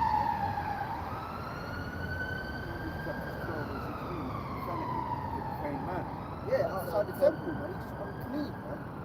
You know, Run. that's why you go to places like Shoreditch, like Friday night. If you go there tonight, Saturday night, you know, it's gonna stink of piss and beer, piss, and just sweat, and then get to the end of the night, 2 a.m.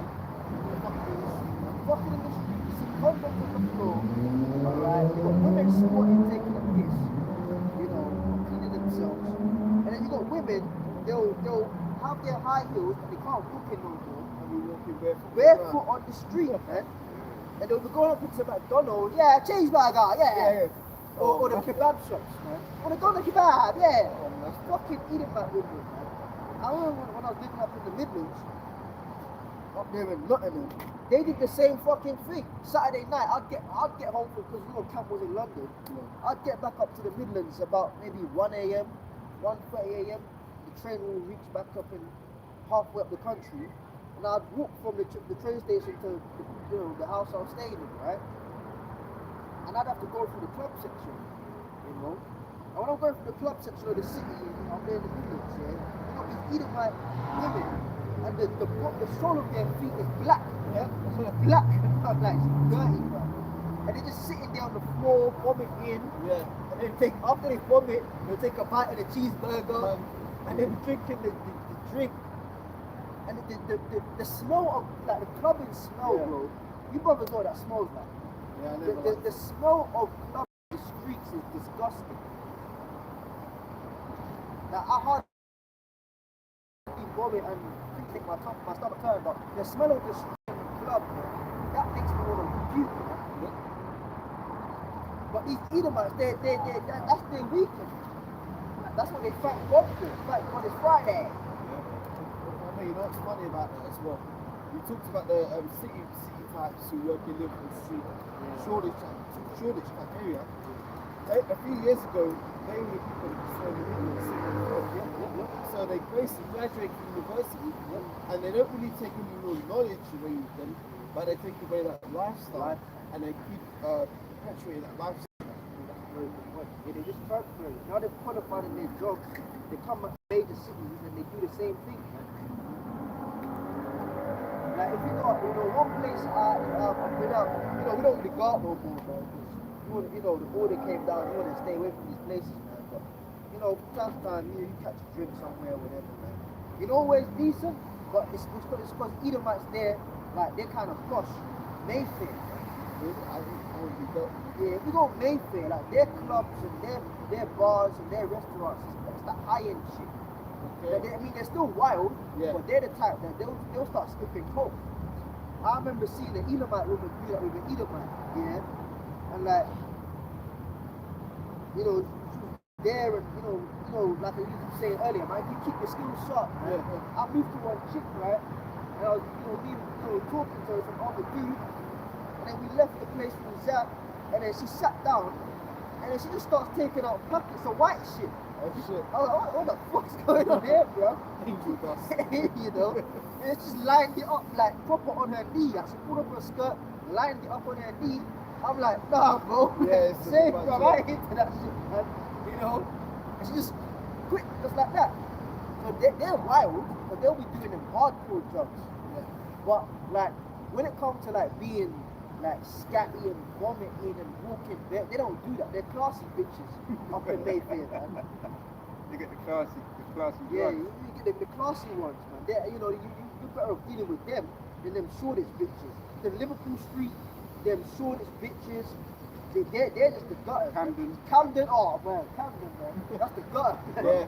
The grungy one. grungy ones. But if you want to get like them high-end classy bitches, you gotta go Mayfair. But the point is, they're all fucked up. The earth is dirty. Filth. Let's get that wine as a mocker. Yeah. Strong drink with raisins. Yeah. All that. You can drink. You gotta like, you see, like drinking. Like, you have to learn yourself on how you relate to the liquor. Just because a brother had 3 cups, don't mean you can handle 3 cups, man. You might get to the stage where your heart's gonna handle half a cup, man. Yeah. But just because you got peer pressure shit in the world, man, just because he's doing it. Now, if you're around brothers and you trust brothers, of course, and you're in the house, and you get like that, then it's cool, man. But concerning just being out there, or if you can't handle yourself like that, then don't do it, man. You had that dude, are they in Mississippi? Them dudes, man. Oh yeah. The award dude. The ministers of the new covenant. Yeah, definitely. Yeah, Mississippi, yeah. They were drunk off their heads, man. There's one thing being able to handle your drink, Bueno Goritas, wine there's truth, right? But then there's another thing where you can't handle your drink, plus you're teaching shit, and you're talking shit. That's a hot mess, man. Niggas up there, man. We the ministers of the new covenant. Yeah. You can't move unless we tell you to move. What the fuck you talking about, man? You're looking at the real. Yeah. Real 12, you look at the real. Yeah. The other dude, man, What's the whore? I'm talking to you. What's the whore? The ball? The car? What's the other one? Let me see out. Blah, blah. Talking to you. You shawarma? They're just bugging out, man. Just bugging out, looking like a hot mess. Where's up, bro? I'm talking to you guys. And then the demon confesses, man. The scripture says that. If my tongue, what you say, man? If I say my ways are righteous, my own mouth shall condemn me and prove me perverse, man. The demon came out one of them. One of them goes, something along the lines of, if you come on the boards, like the comment board, and then the other guy goes from the background, that's what we want them to do. We want them to do that. The demon confess, man. You're just chatting shit because you want us to come on your boards and have it in with you. Man, fuck you guys, man. Now brothers make videos and, you know, in the scriptures to prove why we're right and you're wrong in the Holy Spirit. But we're concerned going back and forth. How the fuck you gonna go back and forth with a drunk guy, man? Just talking shit. It was you had your Passover that day, you know, and the camp before your Passover, all right. And I say your Passover because it weren't the Lord's. You know, before you had your Passover, you do a camp, a coalition camp. You know, you get all your bug outs assembled, and the whole camp for the hour and a half or however long it was, just talking shit about Great Millstone. Like minimal precepts, no precepts. You know, we just having a guy just talking shit, talking over each other. Yeah. You know, you had that one nigga that looked like somebody's uncle that finally is gassed that he got graduated to being on the grill at the cookout. You know them dudes that they just go to the cookout, yeah, and like now they feel like they're the guy because they're the one flipping the beat. Okay. You know, he just looked like that type of dude. Yeah, man. You know, them heavy breathers. Yeah. This gathering, it wouldn't be possible without me flipping the burgers, man. You know, that type of dude, man. He was like he's happy to be on the grill type of nigga, man. He was kind of, you can see his spirit. He was really competing with a war, man.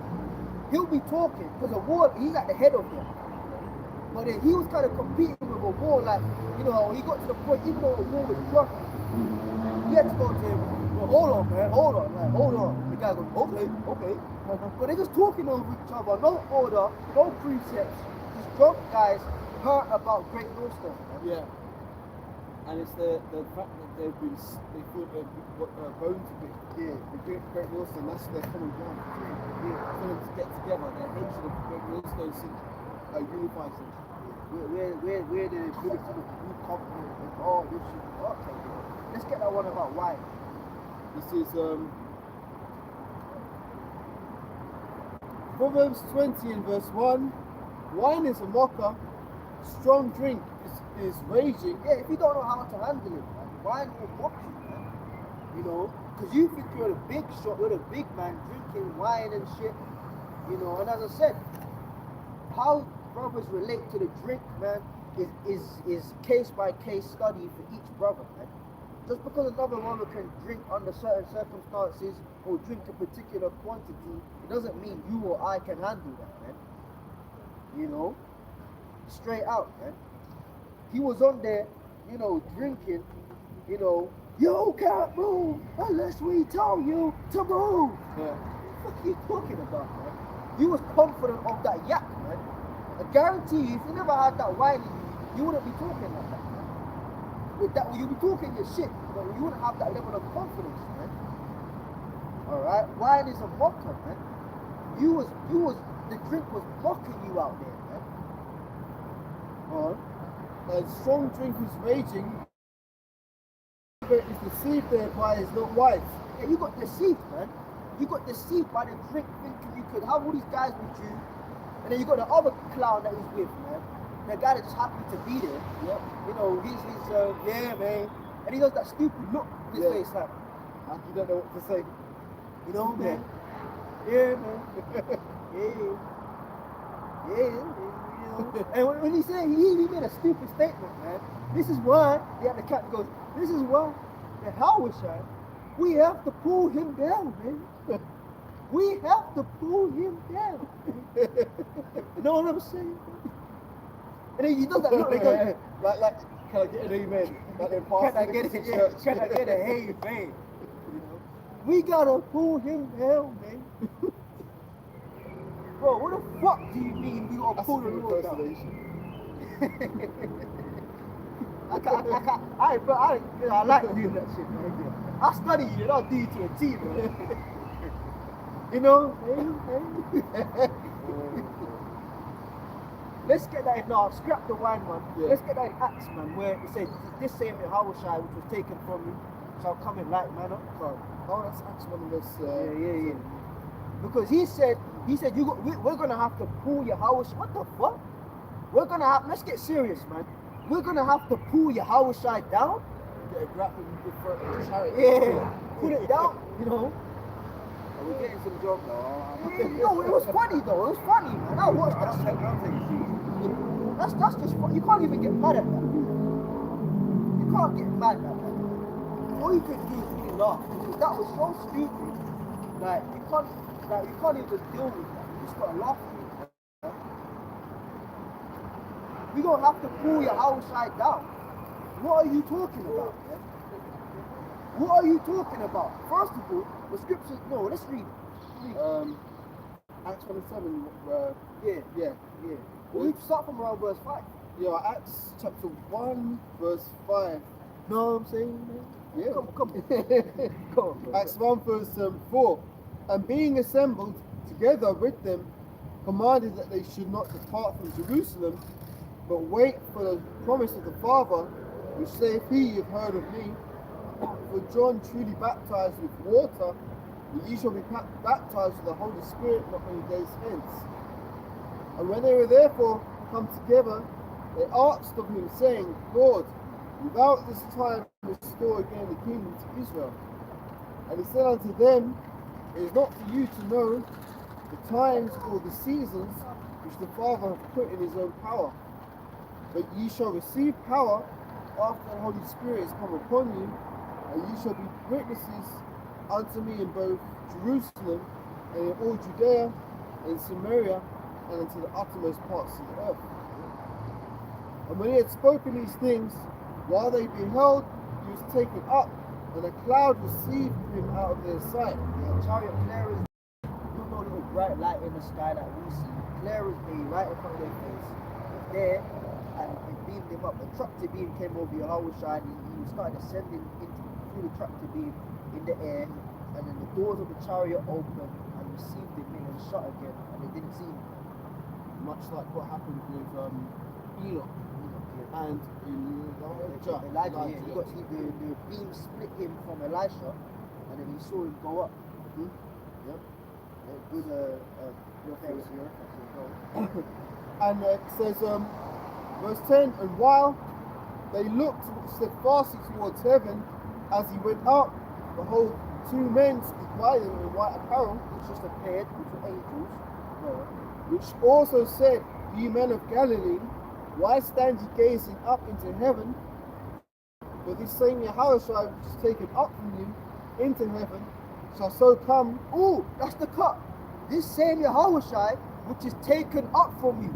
Not this Yahushua that you pushed up into the heavens And then pull back down. and then pulled back down, because the angels just confirmed for the 12, the same way he went is the same way he's coming back in reverse, man. That's right. So if you never pushed him up, how the fuck are you gonna pull him down? There you go. You dickhead, man. Just standing there talking shit. Yeah, man. You're not reading the Bible, man. If you read the Bible, you will clearly see that he was taken up from them, man. That's right. Okay? Read that again. This same Yahushua. Verse 11, Acts 1, verse 11 again, which also said, Ye men of Galilee, why stand ye gazing up into heaven? This same Yahushua, which is taken up from you into heaven, shall so come in like manner as ye have seen him go into heaven. Exactly. In like manner. So the same way he ascended is the same way he's descending to Earth's atmosphere. And guess what, nigga? There was no involvement of the disciples. Nobody had to push him. Nobody had to give him a boost. You know, like when you're a child and you're trying to climb the fence with your friends. Yeah. You know, you step on the leg knee, up, leg up and all that stuff. You know, there was no interference from the disciples. Nobody had to help Yahushua get up into a chariot. Nobody's going to help him come down either. Ridiculous, man. You're going to have to pull Yahushua down. But we'll explain that, man. Now, what do you mean? You know, that's a get me behind me, Satan moment. Satan moment, man. What are you talking about, man? Them guys just talk shit. No precepts. You can't back up like anything. Can't back anything by the scriptures. And as brothers have rightly said, anything that man dude says, awards agrees with it, man. Yeah. Yep, that's right, brother. That's right. Yeah. What's right, man? What's right, man? You don't know what the hell's going on, bro. Oh, I forgot. You said we're scared to go into the book of Revelation. Oh, I know you're scared of the book of Revelation. please. Oh, please. Have a break. Have a break, brother. Take a break. And if you got them other dickheads with them, that one of them in the orange t-shirt, he was just calming, man. he was just calm. He was like, yeah, nigga, yeah, you can do it. Yeah, he was, I'll show you after. But he could just tell, he just came off the streets, man. Brothers been on the streets and shit, okay. But then there's a level of spirituality you gotta adopt. Yeah. Even when you first come in, this nigga's talking like, say, if he got like that, he'd be ready to do stuff, man. You know what I'm saying? Nigga, shut the fuck up, nigga. The other guy, the uncle flipping the grill type of dude, he even was like, art, I got a precept art. They were just talking over it. It was a hotness. And as the brother said, you can't be mad, it was fun. You watch that shit and like you find yourself laughing. Yeah. Because it's a bunch of niggas assembled because they're hurt that really they don't spiritually cut the mark to being great millstone. That's right. And fuck great millstone, spiritually they don't cut the mark to be a part of the elect. That's all it is, man. That's all it is. Yeah, yes, the count the Lord is dealing with is great millstone. Yes, we said it. That is the truth. But bigger than great millstone is the elect, man. That's right. And they don't cut the mark, and they're upset that they were exposed. Some of them weren't in, most of them weren't in Great Millstone.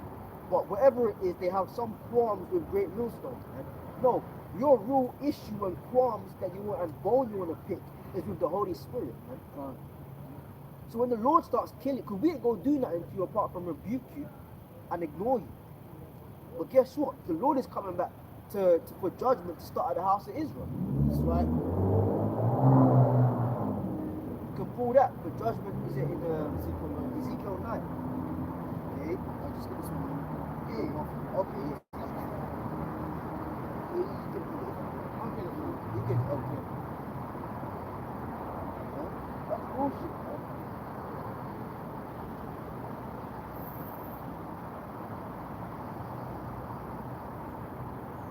And let those bug outs be a sign to all you other bug outs, man. You got bug outs over here in England, man. Fuck you niggas, man. We ain't coming to you. We ain't checking for you. We ain't gonna. If you got an issue, man, or you wanna talk shit about the doctrine, then we can do on the doctrine, man. But as I said in one of my videos, if you don't expect us to come to you, don't fucking come to the camp either, man. You know, niggas checking in, like, was it two Day of Atonement ago? That dickhead came round. Remember? It's gonna be hard, Lou. That dude, remember? Yeah, I remember. Yeah, Day of Atonement, we was together, we was eating at the end to break the fast and shit, man. You know, all that fellowship stuff, man, that's for brothers that's in the doctrine. Alright?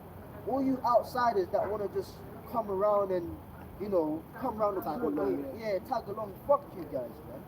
Like elders be saying, you don't get chicken, you don't get a plate of food.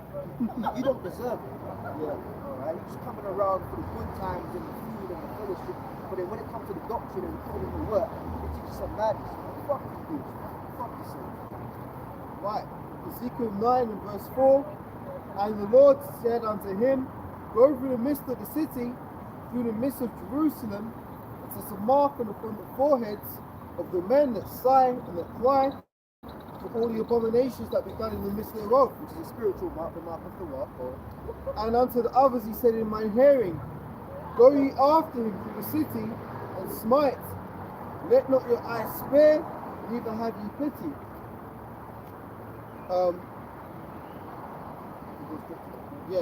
Slay utterly old and young, both maids and little children and women.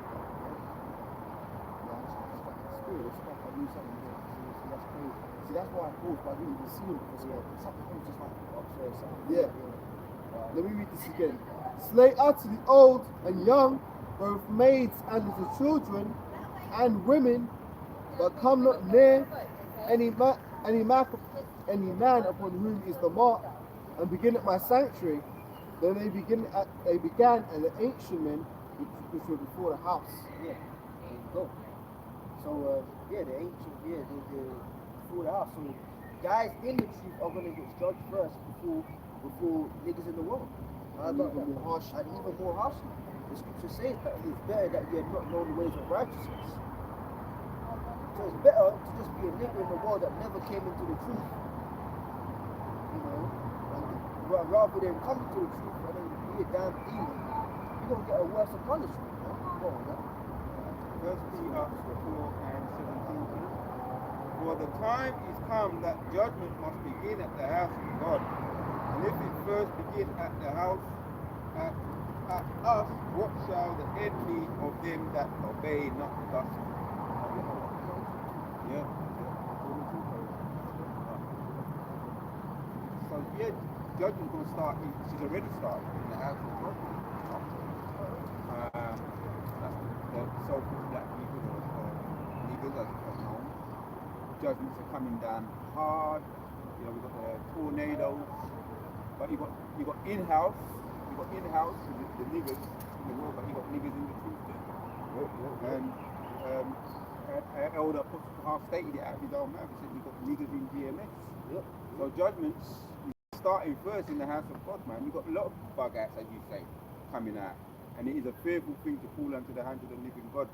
One already, with a couple of us among us, you know, judgment fell upon them, man. You know, bug that. And this is why we, even though we're the ones saying this, like the scripture says, knowing the terror of the Lord, we persuade men, man. We're under the terror of the Lord, man. And Yahweh Ruttazah, you know, Abba Ruttazah, Lord willing, Father willing, man. In the name of Yahweh Shai, it stays that way. You know, we have the fear of the Lord in us, man, and we want it to increase. We don't say this because, yeah, I'm good now. Nah, man. Most I forbid, any of us could bug out as well. Okay? So we do this with fear and trembling. You know, always around the Passover time, just before the Passover, during and after, shit goes down, man. You know, you get nervous, man. You know, person get very nervous leading up to the Passover. You know, I remember, you know, I was around a particular brother quite a lot leading up to the Passover, and like every time we saw each other and saluted each other, it's like you could see the fear on each other's face, man. Man. You know, because it's like, yeah, man, this is a serious time, man. You know, the Lord clicks people, man. The apostles done told us, man. The elder apostles done told us, according to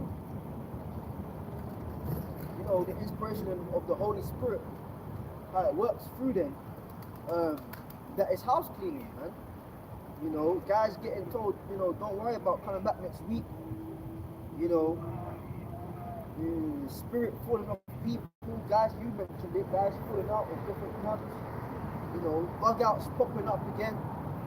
You know, doctrines of devils becoming worse. You know, okay. So it's a fearful thing, man.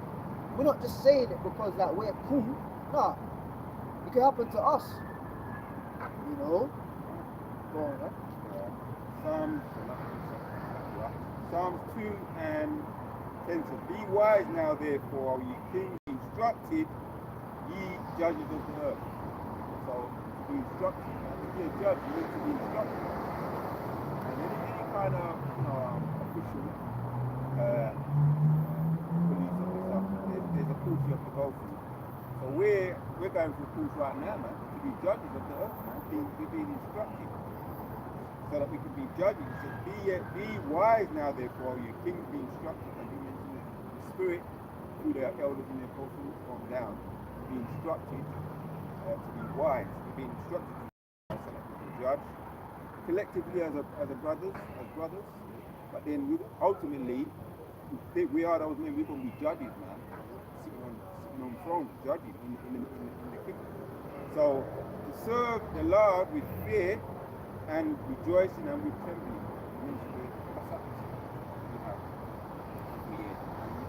It's good when you start to feel fear and you've got that you know what, even I'm gonna use an boxing analogy. Right? Because we had the Klitschko brothers. Now they're big fucking muscular guys. And when the Klitschko, you've got Vitaly and you've got Vladimir. Vladimir's the younger brother, but he said when he first fight, he was doing too well, even though he's big and strong. But he said his older brother is a born fighter, he became a fighter. So now he learned to have more fear, and that fear made him keep his jab up. He used to get knocked out quite a bit. As big as he was, he still used to get knocked out. It made him keep up his jab, it made him learn more, be more serious and be more on the fundamentals of it. And keep learn distance control, and even when he's fighting, he's 6'6", and even when he's fighting little guys like Tyson, Mike Tyson's about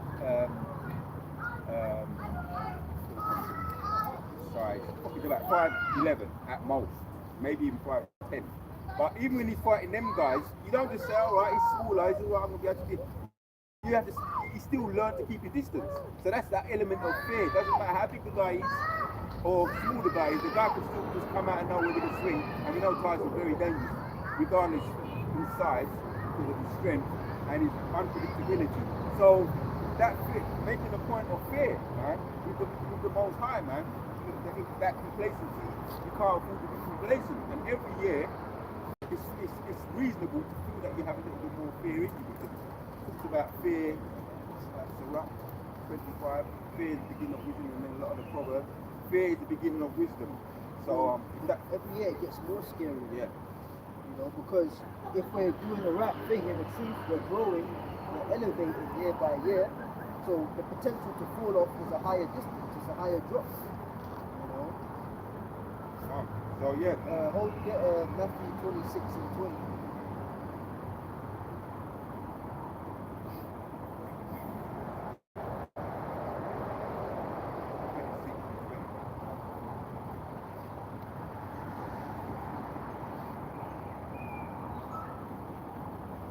Matthew 26 and 20.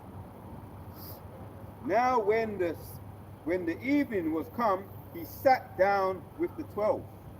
And as they did eat, he said, verily I say unto you, that one of you shall betray me. And they were exceedingly sorrowful, and began every one of them to say unto him, Lord, is it I? That was in the Passover. That's literally in the Passover. The most tense Passover in Earth's history was the one the Lord kept with his disciples in the upper room. So that proves that in the Passover season, people get clipped, man. And the right attitude to have is, well, you know, I was busting joke with how I was shot 2 days ago. It's fine, man. You can't be, you know. I prepared the Passover. I did this shit. Because the scripture said that the Lord said, was it either one disciple or two of them, and he said, go into the city. And when you go into a particular town, you're going to see a man like tying up an ass or something, like a donkey. And just say to him, the master will keep the Pesach in your house. And he'll just know in the spirit, yeah, I've got to prepare the Passover for the Lord and his disciples. And as he sent the two into the city, they actually saw the man doing exactly what Yahushua said he would be doing. And then he said to them, the disciple said to him, the master desireth to keep the Passover in thy house. So the man just, in the spirit, he just prepared it, man. So it was all prepared for them in the upper room. You know? But the point is that, you know, none of the 12 thought they were safe. Man. Well, I should say the 11. None of them had the attitude of, you know, it can't be me. That's the worst attitude. And like I said, you know, there's the Passover season time of year, but really this whole existence on this side is Passover. We read it earlier. So shall the Lord pass over over Egypt, man, with the chariots. So yeah, you have the time of year Pesach, where you observe the high holy day, you know, straight into the unleavened bread, you know, we observe that. But then there's actually the whole time period is Passover, man. You know? So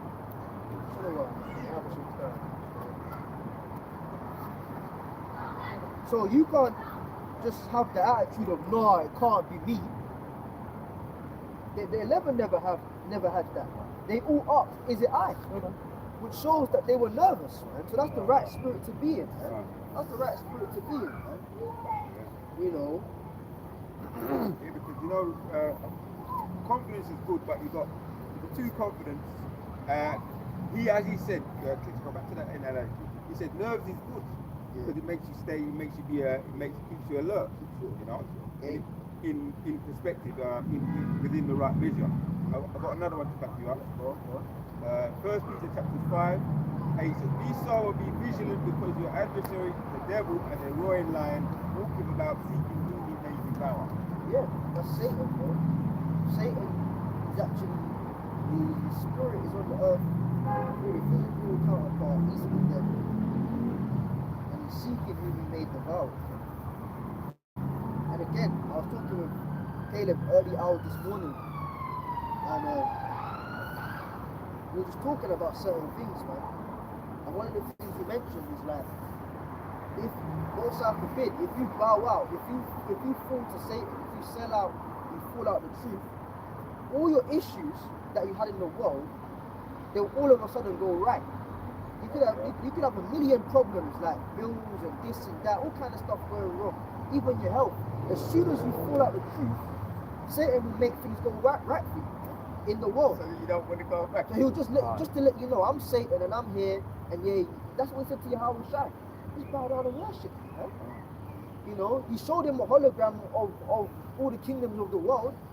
You know, the Lord, Satan showed the Lord New York. He showed him London, man. He showed him Australia, all these mega cities. He showed him Dubai. He showed him Saudi Arabia, man. He showed him these places.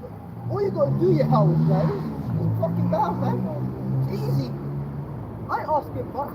Just bow to me, man. Just do it, and I'll give you this, man. Satan showed Yahweh Shai everything. Just do it. Just bow. I guarantee. Well, it would never happen. It's impossible. But the sentiment is that when you bow out to Satan, he makes things go right for you for a period of time. You know.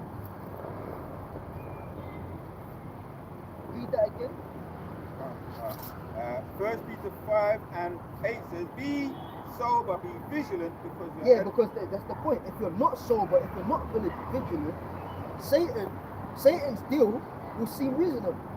Like, you start scratching your head, you know, wondering, maybe, because we're not sober, you're not vigilant, man. Alright? And now people get bugged out by the part where it says as a roaring lion. Yeah, that's the spirit he's in. But how Satan presents himself is very much calm and composed. He's not going to come to you like a roaring lion. That's that false image of the pitchfork and the red tail and all that shit, man. Of course you run if you know it's the fucking devil, man. Alright, Satan comes to you in the form of women, you know, jobs, you know, circumstances, particular opportunities, sicknesses, you know, good things and bad. That's how Satan comes to you, man. And he comes to you very softly spoken. That's why Yahweh Shai said foxes in sheep's clothing. Satan knows how to present the deal. You think all these rappers, you think they get told, well, to make it, you know, from day one in the studio, you know, yeah, you're gonna have to bend over, you're gonna have to sacrifice, no, man. They get enticed with small things, man. And then when they're in it and they can't turn back unless they get put to death, Satan's trapped you. That's how he's a roaring lion. His motives are roaring lions, but how he presents himself is very much the cool guy, the nice guy, man. You know. Can I say something, brother? Yeah, go. Hey, the Lord doesn't mix his words in it, because if you read that verse, the metric tells you who Satan is. Yeah. Right? So people can't say that, oh, I never know who Satan is. Say it again, brother Aria. Read it again. 1 Peter 5 and 8 says, be sober, be vigilant, because your adversary, the devil, as a you see, adversary, then it says the devil. Yeah. So it specifically tells you. Yeah. So when people read that now, that can't fly over them. Yeah. So how people could see that in church, they must know, because you know God is all love, right? So back to you, brother. Yeah, that's a good point, man. The devil, man, he lets you know that makes you know there's a person on the earth that's going to present them deals specifically. You know, to that point, I'm concerned. Because lions don't roar to alert their prey, to let their prey know they're coming. Yeah. They lurk. You know, you see them looking in the bushes with their eyes just above the grass, and they're waiting for their perfect opportunity to strike. That's how Satan moves, man. He'll set you up for that ultimate sucker punch, and when he hits you, that's your ass, man. you can't fight Satan, man. The only way to fight Satan is with the scriptures. True. And if you try to go head to head with Satan, man, he'll just kill you. You gotta fight Satan with the word. But if you sold out and you forsook the word, you're already fucked. She's got you. The moment you turn, even if you ain't signed the contract yet, the moment you consider and take your eyes off your Yahweh Shai, Satan's got you once. You know? Yeah. 9 now. Whom resist steadfast in the faith, knowing that the same afflictions are accomplished in your brethren that are in the world. To the prophet, that's to your point. Now, what when they do their prancing, before they prance, they're doing they're creeping up. Right? Before they prance, and they're isolated. With someone already been isolated. So the praise, whoever it is there, is already isolated and it's been pinpointed. So now, as it says here, whom resist steadfast in the faith, knowing that the same afflictions are coming to you. Now, if you isolate yourself, because I don't want to go to camp now, because ABC, obviously things happen. So you may have, things pop up. But then when you start doing it and it becomes a habit, you don't do that, man. now Satan's saying, right, now, as you mentioned, the lion's going to be like, okay, I'm going to corner him that. Block him, separated now. I've got him. Once you're separated, the lion, you're the primary focus of that lion. Yeah, you never want to start having that spirit of wondering if camp is worth the bother today, or that tomorrow spirit with videos, man. You don't want to be on that. And Brother Ratton says, as soon as you start questioning, and that's why I think we said it last week, we spend more time rebuking 99% of our thoughts, than agreeing with that 1% that's righteous, what we actually thought. Because Satan will come to you, man, next week, man, as soon as you start agreeing with that next week demon, that next week demon will turn into next month, and that will turn into 6 months, and next thing you know, it's not there anymore. And then, let's go a step further.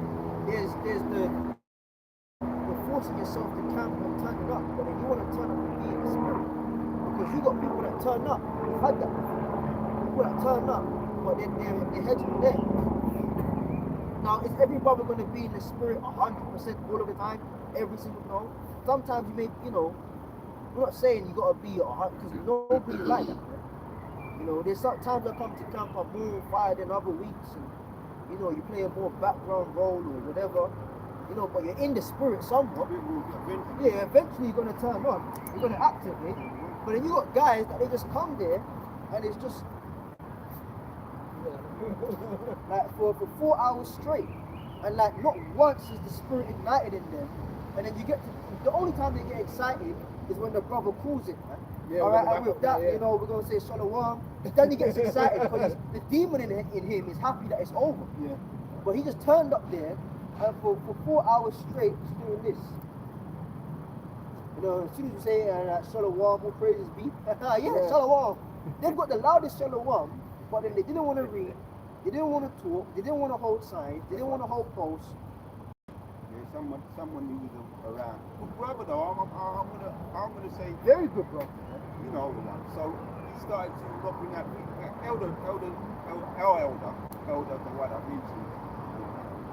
From the time you're not locked in, now if you're not bringing out business, but still, you can tell when someone's locked in by their eyes, he wasn't locked in, he wasn't bringing out no pieces of nothing. Not to cut you, bro, keep going, but to reiterate again, we're not being fucking tyrants, man. Let's be honest, man. Some days, brothers know I've got, it's been alright for the last couple of months, but when I get them headaches, man, I'm finished, bro. Sometimes I can come to camp and not be all the way there. Brothers have done that before, man. At least you turn up, man. But we're talking about a consistent basis of not locking in. That's different, man. You're not going to come to camp every week and have the same energy level every week. You'll be lying to yourself. Yeah, that's something with the spirit, brother. I thought about it today. Looking at the weather, right? On the weather today. And I looked at the pollen is very high today. And I thought about my brother, because I know he suffers with the hay fever. We both suffer with it badly. And I see one element too. When you come to camp, all that makes put weeks in the brain, because that allergy thing is fucked up with it. It makes you feel miserable, like Yeah. depressed. Everybody's in different ways, you know what I mean? Yeah. But I know every minute this brother's blowing his nose, and he's like stand up, he's barely stand up, you know, because that thing fucks up your Man. So that just shows you how, you know, you come to the camp sometimes. The main fact is reach the camp, you know what I mean? Yeah. At least. That's a different story. Yes, I remember the yes. brother mentioned he was over there Yes. was it last summer, man. Yeah. I felt like I was about to I die. man. remember that, brother. The whole camp. Like, Yeah. okay, I'm talking. Let me put Yeah. myself on blast, man. Yeah. The whole like 6 hours, I was literally in the background, just Yeah, man. standing. Yeah, man. I couldn't talk. I Cool, couldn't nothing. read. I just said, but once I'm here, you know, my brothers are feeling that, man. This brother was sick the other When we day. took a couple of things, Yeah. that's by that tree. That was worse. I saw you there, man. You stood there, man. Yeah. You stood there. You're rocking left, Yeah. right, and I just knew the pain Yeah, going but through. it's not only me, it's not only me, other brothers, you've Yeah, done that man. Yeah, before. well, He's done it. I remember Yeah. a couple of weeks ago, he was like, oh, I'm not all the way here, but Yeah, he yeah, turned up. This brother's been sick. You know, the other week Caleb was sick. Oh, man. He Caleb was came, sick. and then Yeah. I so This what he brother, got to this go. This brother. brother was sick. I remember one time in King's Cross, what's it? Yeah. The cow, man. You know, he's got his thing, the sickle cell. You know, he don't mind us saying. He puts it out there. You know, he Yeah. uses his curse as a blessing. Yeah. You know, to push, man. Remember one time in King's Cross, right? You know, the metal poles that used to be right next to Yeah. us. The brother was literally like this. Yeah, man. On it, yeah. Yeah, and then he was reading, yeah, give me a Bible, yeah. The cow was reading, yeah, and then you could tell that he was fucked, man. He was like, and the Lord, what, bro?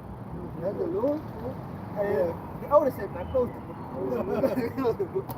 The cow was fucked, but he came, man. That's a warrior, man. So that's a different circumstance when you got sicknesses, man. You can't read, you can't talk, you can understand. That's true faith, you still come up here. Yeah, But then, as Allah was saying, Yes, you talk about it, bro. Yeah. When you're not locked in, that's scary, man. Consistently And under to back up brother, sorry, Yeah, go, back go, up brother go. Ariel said, it's such a people. No matter how you feel, as soon as you come into camp, there's something about that spirit. It just gives you that little push. So what brother Ariel was saying is true. I'll just read it again. Of 1 Peter 8, 1 Peter 5, I read 9. You resist steadfast in the faith, knowing that the same afflictions are accomplished in your brethren that are in the world. So everybody's, as Jesus said, one man medicine, the next man poison. Put them down the fig tree, but he messes some brothers up big time. What might affect me might not, you know what I mean? Affect you. So now, resisting steadfast in the faith. So basically, if you can be here and your eyes, you know, you can concentrate. It's funny you mentioned your because I had a dream last night, you know. You mentioned your but what you said, your said, I'm coming with my pillow in the dream last night. And my suit and my sleeping bag and shit. And he came and he was licking everything. I saw him in the dream, sitting down and he came, man. Regardless how you felt. So that's the spirit we're talking about now. And even with him, so other brothers know about it as well, this brother can probably tell you, it's like, they'll give you certain medication to treat what you've got, but in the side effects of those things fuck you up more. Right. In another way. Yeah. So even though the so-called, not so-called, even though it is so-called treating what the problem is, we're not really treating but what the thing is meant to attack and get rid of, Not curing it, it's treating it. it brings another, it brings another element. Plaster. You know, so it's like, what the hell, man? You know, it's like robbing Peter to pay Paul, as they say. He's still in debt, you know. And even I just realised what that saying really means. Yeah. Robbing people to pay for apostles. Yeah, the apostles, yeah. I read 10, yeah? I don't know if it's right. Says, but the God of all grace, who have called us unto his eternal glory by the Hosham Mashiach, after that ye have suffered. So I'm going to quote Elder Amar. He said something quite heavy, but then again, it's a fundamental. You're supposed to be attacked by demons. If you told me that maybe a couple of years ago, I said, what the fuck, demon? What? But now, no, I've been attacked. Now we all have. You know what I mean? And we don't want to. We're not advocating it. But that's what he said. You know? He said. But the God of all grace, who have called us unto his eternal glory by Yahushua Mashiach, after that he hath suffered a while, make you perfect, establish, strengthen, and settle you. Now, warriors, they are make you or break you. So that's the by the most I puts it on you because you know that vary. So any boxer will tell you, especially don't matter what elite, will say you're never going to fight perfect. They will tell you so. People think like the novice may think, yeah, you've got to be strong and you've got to always feel good and everything, you've got to be flexing, everything, all your muscles, everything on point. No boxer today with these bodies going to a fight all perfect without something. Some man have back problems, some man have whatever, you know what I mean? It's the same with the truth. I've never come to the camp feeling 100% like I would love to, and I'm always fighting to be, but it's never happened yet. But I know I'm waiting for that time, and that time's going to be in the kingdom when we have new bodies. That's right. Yeah. So that's the point I really want to bring up. I read 10 again.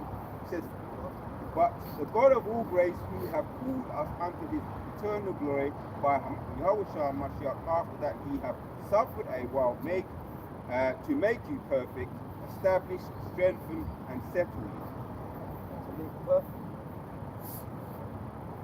And that perfecting, let's get them scriptures where it says, I'll put it through the to get the purest form of what we can be, it takes the heat, man. It takes the heat. This is why the scriptures always tells us to endure. Why is it a common theme in the scriptures talking about enduring? It means that the process is hard. Like when you throw kiddies parties for children and stuff, yeah, you don't have to like tell them.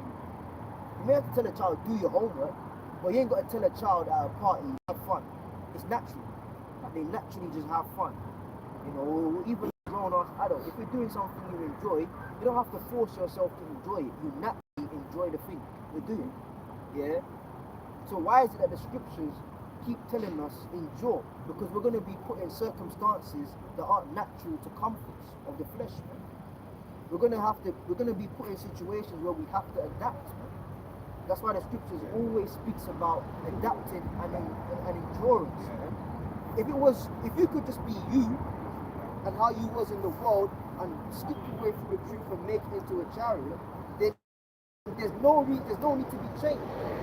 There's no change in circumstance, position of difficulty or anything that needs to go on. You can just be you and make it. That means everyone would make it. But the fact that there has to be some rigorous and violent process we have to go through, that clearly means we're going to have to adapt. We're going to have to adapt. Like the weather, you know that if it's sunny outside and it's like 25 degrees in England, you could probably wear a t-shirt until 10 p.m. Maybe when it gets to 10:30 in the evening, you put on a light jacket or something because it's still warm outside. You adapt, but then if it's the freezing cold and it's -2 degrees, you ain't wearing that t-shirt. You're going to adapt and put on layers and put on a coat, put on gloves, put on a hat, wear a scarf.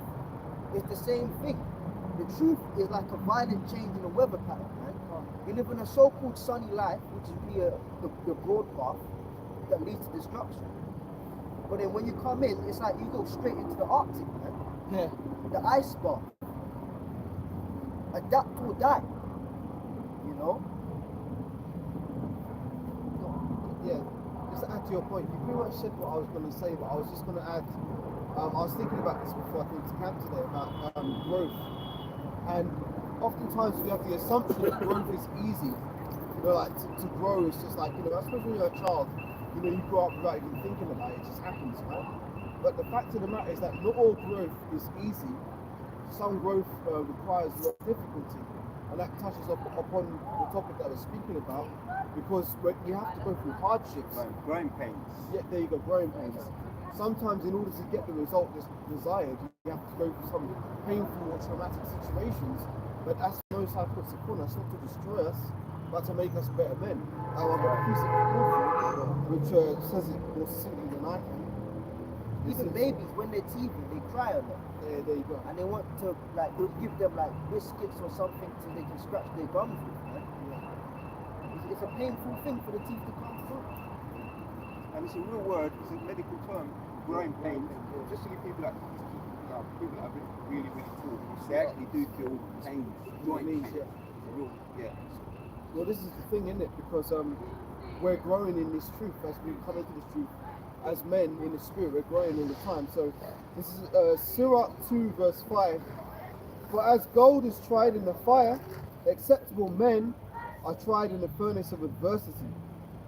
Yeah, because gold, when you pull the gold from the ground, it don't look all shiny and stuff. It just like any other rock. You know?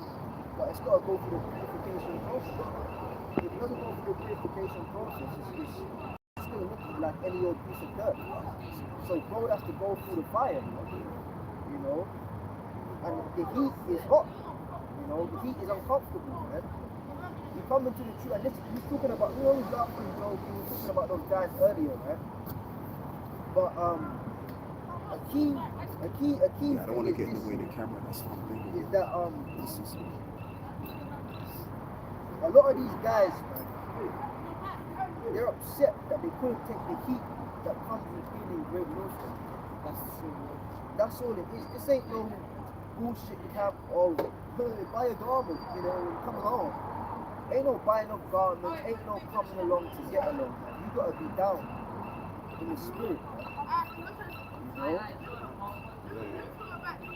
So as the gold is put through the furnace, would it say acceptable men? Yeah, this is once again Sirach 2 and 5. For gold is tried in the fire, and acceptable men in the furnace of adversity. Yeah, acceptable men. So Well, every man is acceptable. there we go. It's not us saying it. We're just reading what the Bible says, man. If you find yourself fucking up along the way, and bro, maybe you're not acceptable. And as I said, we don't say that because we've got the e-ticket downloaded for the chariot. You know, when the Lord comes back, we're going to scan the QR code. Yeah, I'm accepted. Beam me up. No, we're praying with it. As we're talking about it, the same thing applies to us first and foremost. Man. Yeah. Straight facts, man. Not every man is acceptable. I pray we are, you know, but it's just a fact. You know, every man is acceptable. Unacceptable men in the furnace of adversity.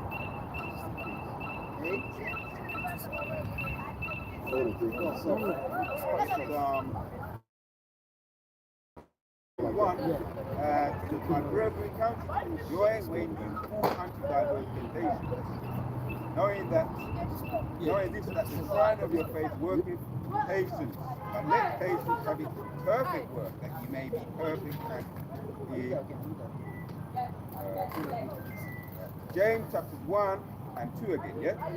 My brethren, count it all joy when ye fall unto diverse temptations. Yeah, so count it a joy. Things going wrong, like it's easier said than done, but when things go wrong in life, yeah, like the first thing you should do is praise the Lord. That's right. You know, even before you ask the Lord to sort the situation out, like we have to get to the point where fucked up things happen, and the first thing you do is you start praising the Lord. You know?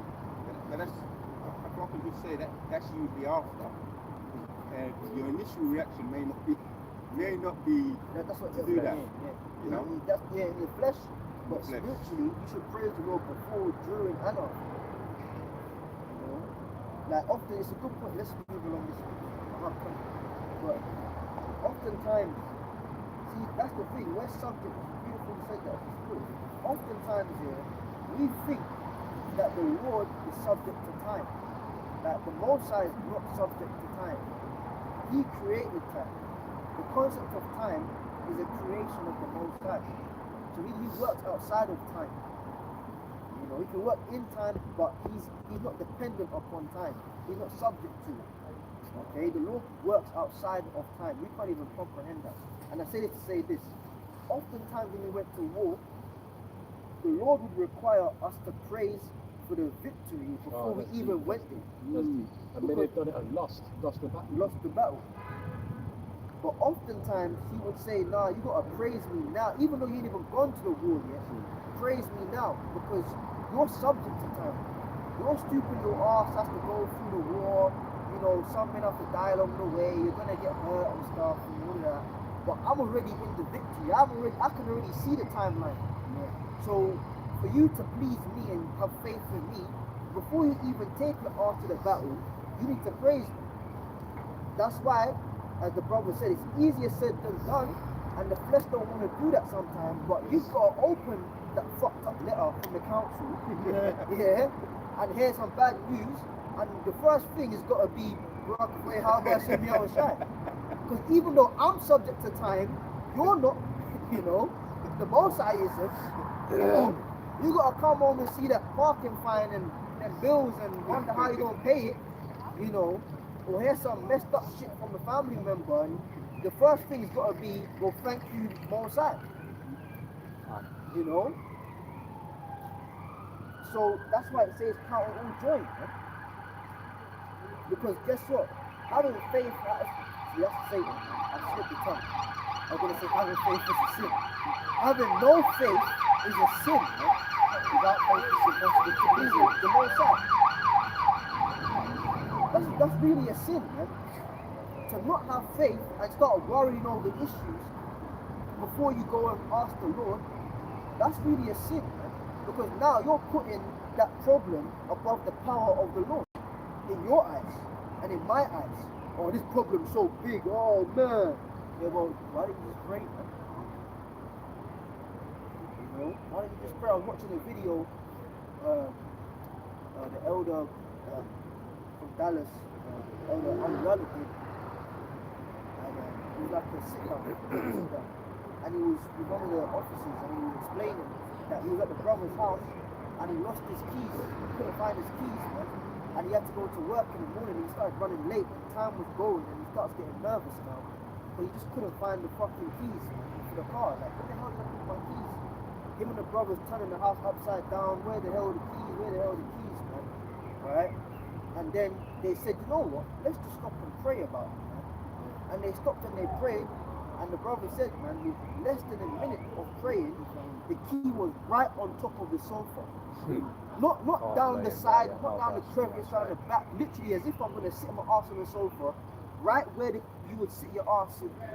That's where the key was, man. Not hidden anywhere. But they searched there before. But the lesson was this, man. Even as small as losing your keys, man. Instead of bugging out and your heart start beating fast, oh my God, I'm gonna be late for the plantation, elder. Yeah. Oh shit, it's not working out. Oh, calm the fuck down, pray, man. Just pray, bro. Like the elder said, relax. That's the flesh. That's the flesh. You know, I want to give a testimony. Right? You know what happened to me? This was like it was a big one. And you know, pretty much I left my wallet on the bus. Like I realized it when I went to the shop. It was like a store next to where I live at. So I usually don't go to the store. And the Spirit had me go in there anyway. But the reason why the Lord had me go in that store so I could check my pockets to see my wallet. Come to find I didn't have it on me. So you know what I did? I went back to the bus stop.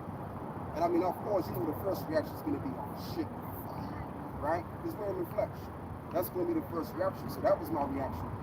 So then what happened was, you know, I went to the bus stop, right, to wait for that same bus. And I mean, usually the same bus comes around like every hour or two, right? That same bus is not coming.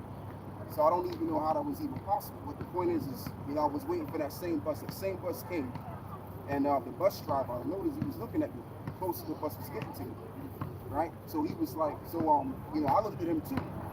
So then I began to think, not to think like confidently, oh, he probably got my wallet, because maybe he don't got it. So I said, you know what, if you just relax, you know, wait to see what happens. So I go on the bus now, right? The bus stops to get on me. So he looks at me, I look at him. I go up to the window, and he has the wallet sitting right there. So what he does is, yeah. So what he does is he does this, right? He slaps it on my hand, and we walk each other. Yeah, I mean, it could have been a Jake. It could have been of a northern kingdom because he looked like he could have been a Moabite. He could have been one of the Latino tribes. Okay. Yeah, so that's just a little interesting. That's a miracle though. That's To good, lose man. your wallet, in London and get it on the same bus, Whoa. man. 1 hour. And he said 1 hour. It's the Yeah. only bus coming 1 hour. 2 hours. 2 hours. Wow. That same bus, yeah. Because guess what, man? If you lose something on a bus, just forget about it. Yeah. Wallet, someone's stealing that. Like you got cash in there, that's gone. You know what I mean? But for the elder to have the wallet come back on the same bus 2 hours later, and the driver had it and stuck it in his hand like that. But you know why? Because you was composed, right? I was very calm. Yeah. I mean, I was Yeah, starting to panic. panic, but for the most part, it's calm.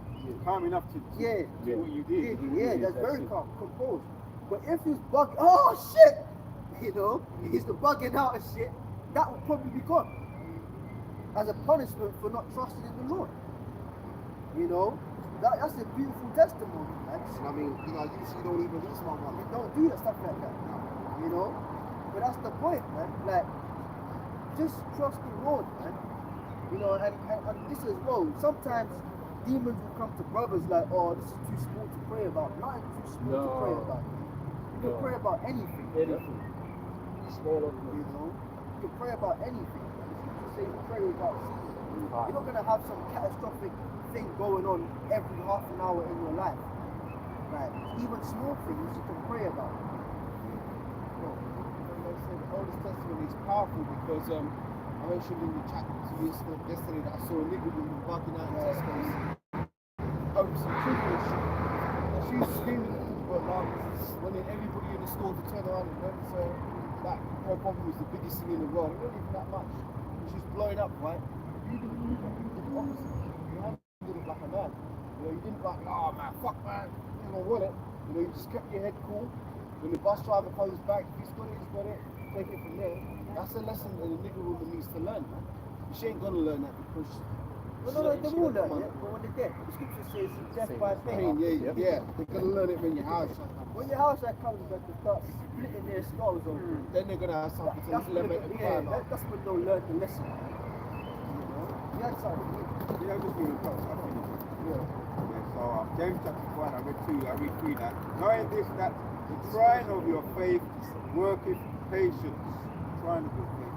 He didn't try you with those things. And we're not asking for them. but the most I know he's going to do them. It's about he's trying you. Your faith worketh patience. So you make the certain steps that you take when a certain situation come up. Now with me, it's kind of similar. I've got a similar one, but I'm going to mention it kind of one of the big out of the box as well. I was waiting for a text, some business text. I was waiting for it, and I realised it was something. And I said, okay, let me just do a video. I've done put my mind to the video.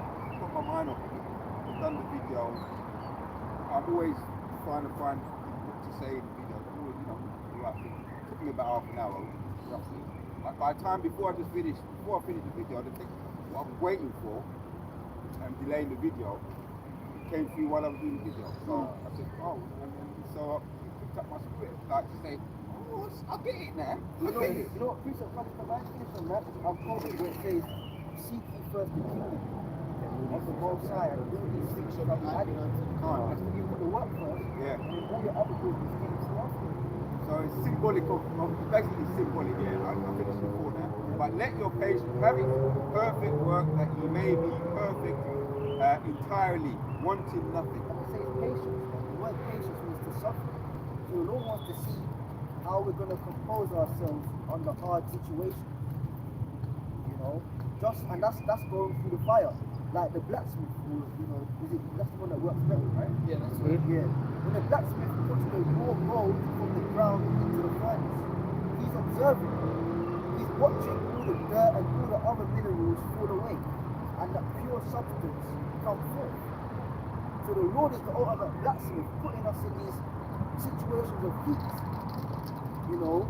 suffering and watching, as he clinging on to the filth, is he clinging on to the nigger in him, or is he allowing me to to work in, man, to bring out the pure substance, the truth. That's true education.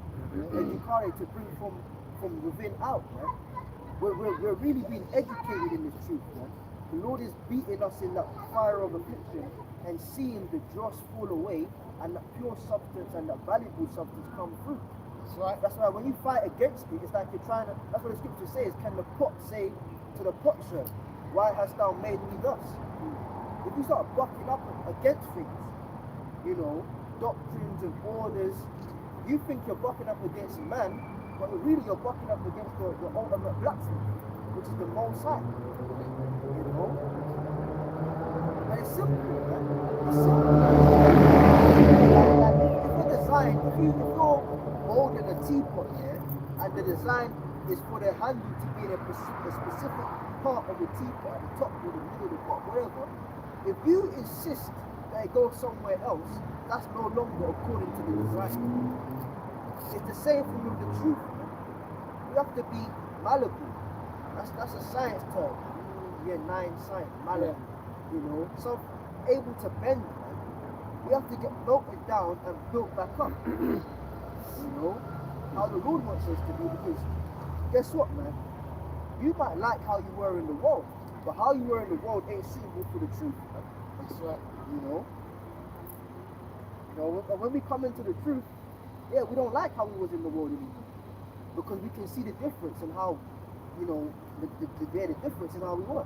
But when you're in the world and you don't know this side of truth and righteousness, it's like you could have liked the guy you were, man. You could have had a good job, getting all the women, you had a nice car, and you know, yeah, man, I like how I am.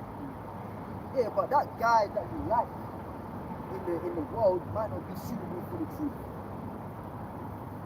So we have to go through the process, right? Go on, man. Matthew chapter 11, verse 28, 29. Come unto me, all ye that labor and are heavy laden, and I will give you rest. Yeah, you know when you just go through stuff, it's like, man, I just need the Lord. Yeah. Yeah, I just need the Lord, bro. You know? Come unto me, you read it again, bro. Come unto me, all ye that labor. Now let's not get stupid, man. The all is of Israel, okay? You have a nation, you fuck yourself, man. Go pray to Allah, see if he works. You know what I mean?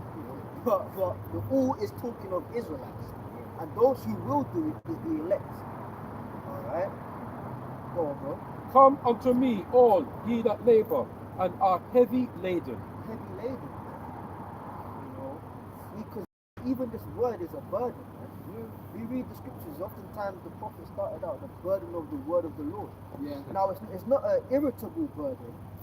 You know, you got irritable burdens like, I don't want to do this and it's heavy. You know, no, we want to do this, but we still acknowledge that it's heavy. Yeah. It's a heavy thing to carry, man. So even sometimes just being in the truth, like, you can just get bouts of depression out of nowhere, man. You just feel down and shit out of nowhere, man. You don't want to be around anyone. I kind of had to like smack myself out of that this week, man. You know, read certain precepts, pray. You know, take cold showers, man. You know that woe is me spirit, man. I kind of had that last week, man. You know, like, oh man, then I get, oh man, you know. And then you catch yourself, man. You know, day 2, day 3.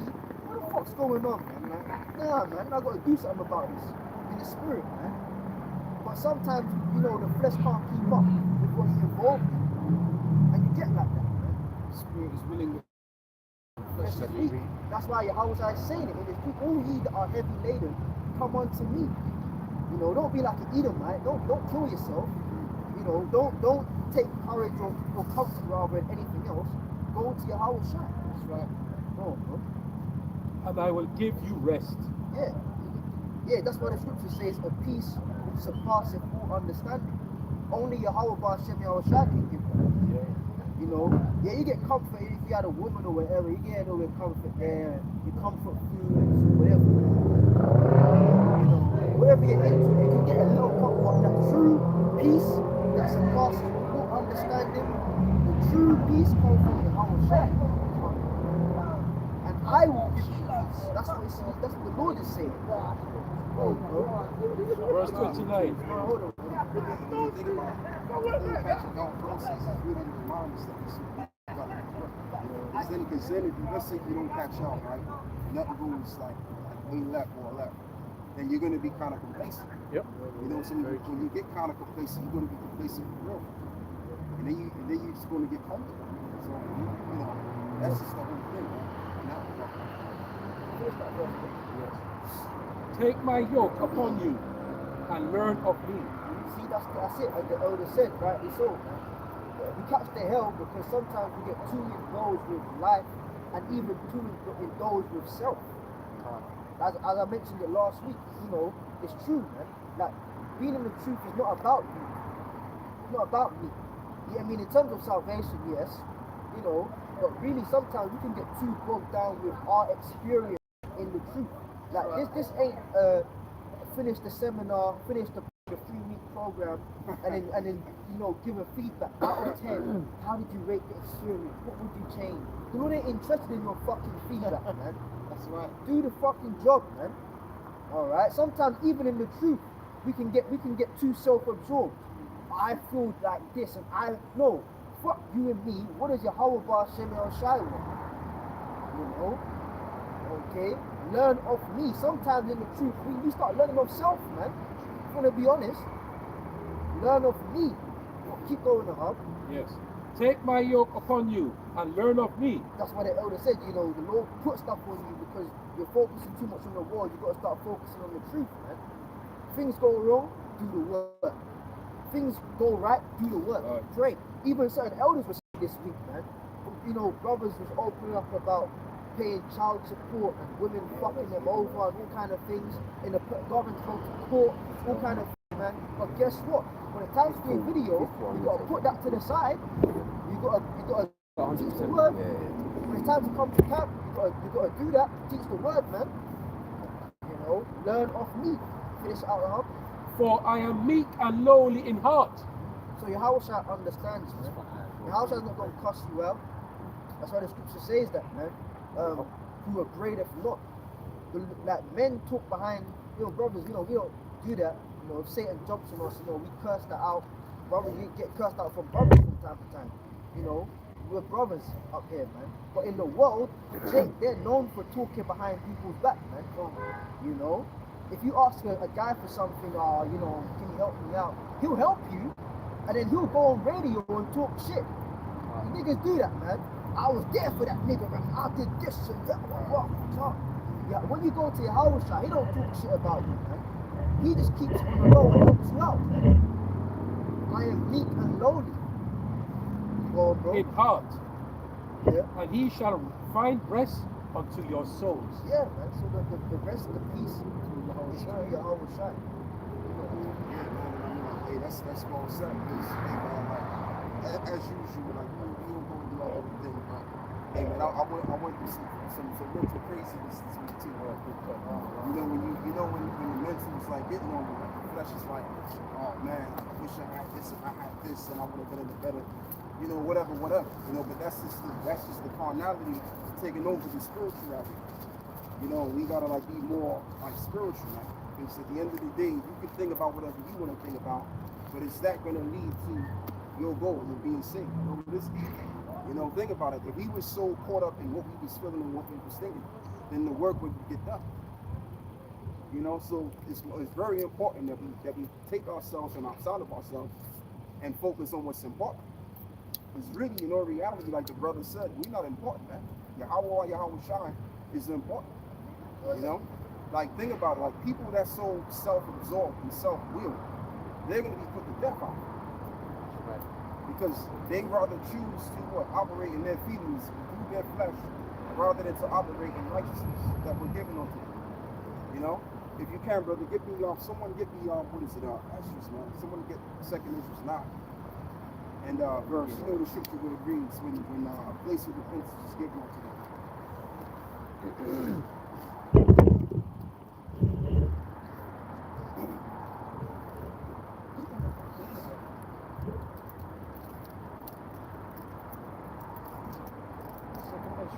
Yeah, 2nd Ezra 9 and 5 verse. I think it's Yeah, verse 11. Verse 11. We'll start with verse 9. Okay, Verse 11. nice. Yeah. Yeah. The book of 2nd Ezra, 9 verse, what is it? 11? Verse 9. No, verse 9, yes? Yeah. Then shall they be a pitiful case, which now have abused my ways, God. and they that have cast them away Mm-hmm. despitefully shall dwell in torments. Right. Because how do you uphold the Most High? You don't have to say you hate the Most High. All you got to do is show it by action. And when you see the multitude of our people, and as they've always done in the ancient world too, they've always disregarded the words of the seers. All right? Because really what they wanted to do is live according to their own means. And that's what Jacob's on right now. Jacob's under the influence of serving themselves rather than the Creator. Go on. Verse 10, for such as in their life have received benefits Yeah. and have not known me. Right, and have not known. Because you got jakes that do really well in this life now. It may seem like a lot of jakes are suffering, but you got a certain amount of jakes that may look like they broke, but they got the pockets now. You know, they doing pretty good. Some jakes most jakes show that they got money, but some jakes don't. You be surprised. Okay? But because of that, because the world take them under, they're not considering the words of the law. There's no need for me to consider another kingdom or another form of a better way of living, because I'm already doing good as it stands.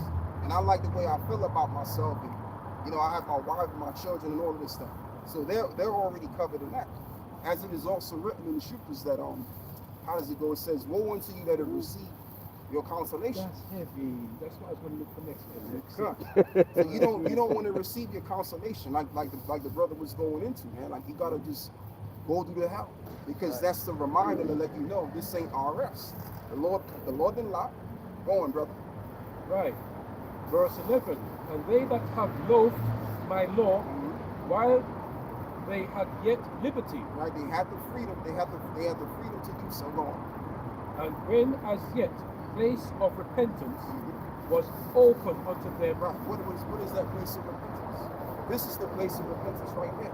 Whenever you see the brothers with the robes on, bringing out the words of the Lord, more to be exact, Great Northern, of course, that's that place of repentance. Right. Go on.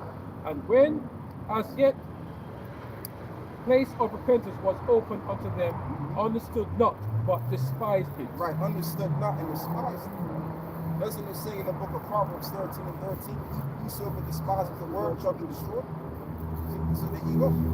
So the thing of it is, if You know where the urban warriors and you want to, show interest of the word, Jim, do you say Jim?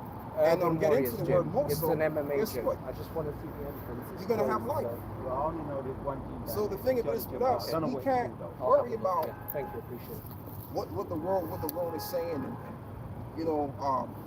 trying to live up to our own personal expectations. We gotta let that go. We gotta live up to the expectation of what the scriptures are saying. Do we measure up to the scriptures? And the more we measure up to the scriptures, the more we guaranteed our salvation. Yes. Like you got these Christians talking about, oh, I'm saved or right in spirit. What are you saved from, Joker? You ain't saved from a goddamn thing. A lot of these people that's in these churches, they suffer from all various diseases. They got issues going in their own house. They got their sons out there hugging the block, so-called hugging the block and all of that.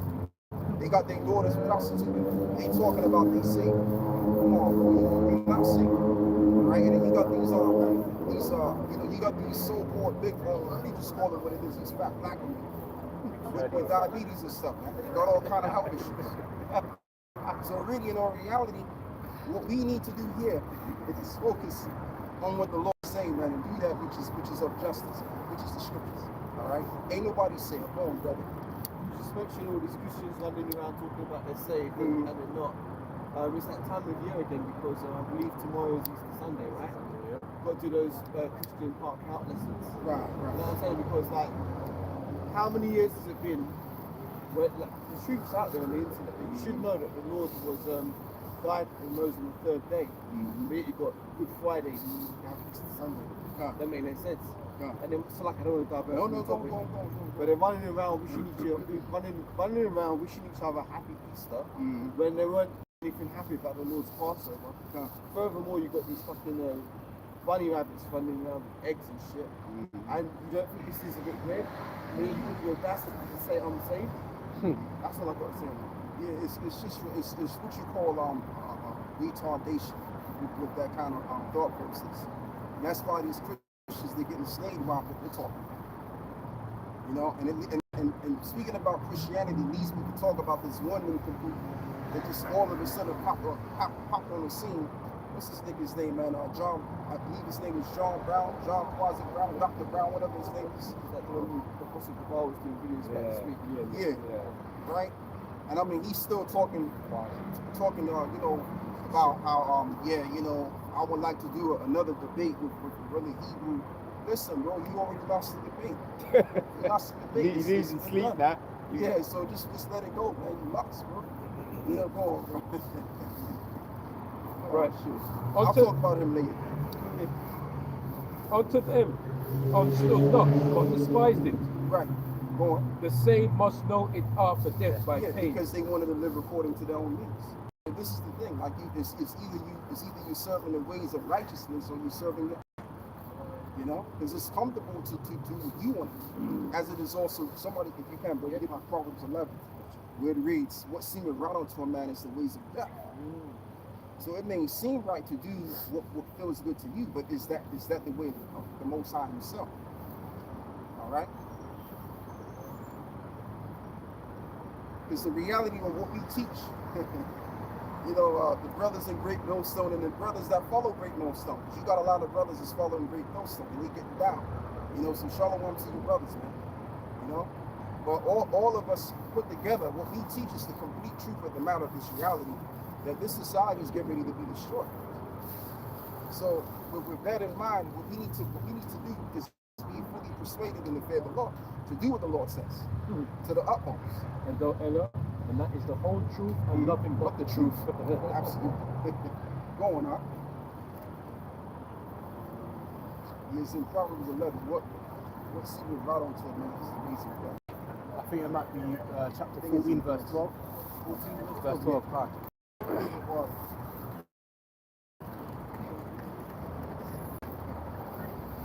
I thought it was Yeah, that's right. Yeah, go on for that. This is Proverbs 14, verse 12. It says, "There is a way which seemeth right. There is a way which seemeth right unto a man, but the end thereof are the ways of death." That's the bottom line. So you know, just like I mentioned, so we have to do what doesn't feel right sometimes. And if you've been in this truth long enough, man, you're gonna become immune to the sufferings. You know, and I mean, as you get up in the shoe, you know, you're gonna go through sufferings you're not aware of, but that's to build you up. All right, but you don't want to do things that's gonna totally make you comfortable altogether. Because see, the thing of it is, like I said, man, we want to get out of here. We don't want to be here, so we have to go through the struggles and the uphill battles to get to where we need to get to. And most of the times, it's not gonna feel good. All right, when you came into the shoe, it wasn't easy. You should have already known it was going to be easy. And I say this to myself first and foremost. You know, yeah, so we Last one here, right? Which is very important. And therefore be thou not curious how the ungodly shall be punished. And when, but inquire how the righteous shall be saved. Because that's what it's all about. It's all about the righteous. It's all about the elect men of the Lord. They're going to receive their salvation, and the rest of them are not going to receive it. So we need to be more inquiring of those that are the righteous. Okay? And you know, like I've mentioned, man, pretty much way before I was going to talk about this guy. What is it, Dr. Brown, Dr. Quasi Brown? So it's that equivalent. He was talking about how you know, the Edomites, and I mean this is kind of old. I just want to like bounce off of that because he spoke about how the Edomites, as it says in the scriptures, it doesn't say that they were white. You know, it doesn't say that they were white. What it does say is that they were red. Okay, beginning of the progenitor himself. And as he's explaining his point of view on that regard, he's actually sitting there as red as a straw. You know, which is very well convincing that he's of that race. But anyway, he was basically all these dudes coming up, because I want to get into the topic of us as the temple. Because what we're doing is we've come back together again. First one is we come back to claim our nationality. Because it was not somebody get Jeremiah 17 and what is it, verse 4? And then someone get Deuteronomy 28, where it mentions how it says that we would become a byword and a proverb. I'd rather you get that first. But if not so, then that's the script. Jeremiah 4 to what verse? 17 and 4. Oh, 17. Because it was really the will of the Lord that we've lost our heritage, that we've lost this knowledge and we've lost everything. That was His will. You see, what these levels are trying to do, these levels are trying to bring us back onto the bondage of ignorance. But the bondage of ignorance has already been dissembled, and it's not coming back anymore. All right, because we're in the time of the resurrection of the Israelites and their salvation. So the elect would have to receive the reconciliation, all right, of pretty much getting this word within them. That's the best way I can put it. We are the Israelites. All of those people over there in the land of Israel today, we call them the 1948ers, the big wig wearers, the little small hat wearers, whatever you want to call them, right? They're claiming to be the people, but they're not the people. They're not the people, all right? And as well as I'm going to say too, if they are the people, then where are their prophets on the highways and the byways? Where are their prophets in Jerusalem? Where are their prophets in England? Where are their prophets in America? Where are their prophets in the islands? They're nowhere to be found. Okay, so that proves they're not the people, because the scripture says that the prophets would be scattered abroad as Israelites would be scattered abroad, and they would be their prophets. You know? Yeah, so someone get, let me see if I can find it. And if I can just say as well, that, Yeah, go on, bro. there's a thing over there in Tel Aviv at the moment. Yep. A couple of people got shot up. Mhm. One in the Holy Land, which is not holy right now. Yeah. Only when we get back there, most are going to make everything blossom and sprout again. Because the holy people are in the Holy Land once again. Right now, because there's so much corruption and unholy people are there, unholy things happen. Yes. Absolutely. And that once again, that point right there proves that they're not the people. Like I've mentioned some time ago about how you had this guy, which was the first prime minister of the country, and you know what his name was? His name was David Ben Gurion.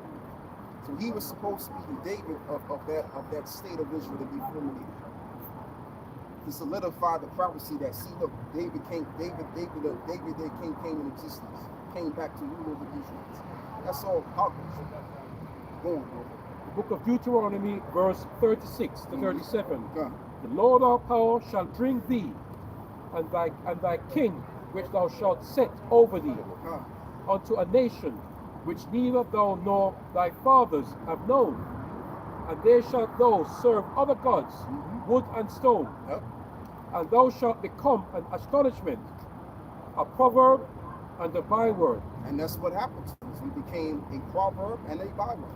What does that mean? Meaning that you will be called other names that the Lord did not declare us. So that would include us being called black, which being called black is the most disrespectful term. 6 dead, 6 wounded in Tel Aviv. Is that nation is void of life. Yeah. That nation is dead. All right, the color black is basically representing all negativity known to mankind, and that's what they consider us to be. So that's disrespectful. That's what you call a byword. Afro-American, Afro-Caribbean, Latino, Native American. Well, they call them Native American, but that's not really their actual name. These are their names right there. All of the names listed on the 12 tribes. All right, go on, bro. And thou shalt become an astonishment, a proverb and a byword among all nations. Among all nations. And guess what? Guess who that's happened to? That's happened to us. It didn't happen to them 1948. It didn't happen to them. It's happening to us. We've been called the niggas of the world. the sticks, the wetbacks, you name it, porch monkeys, you name it. Okay?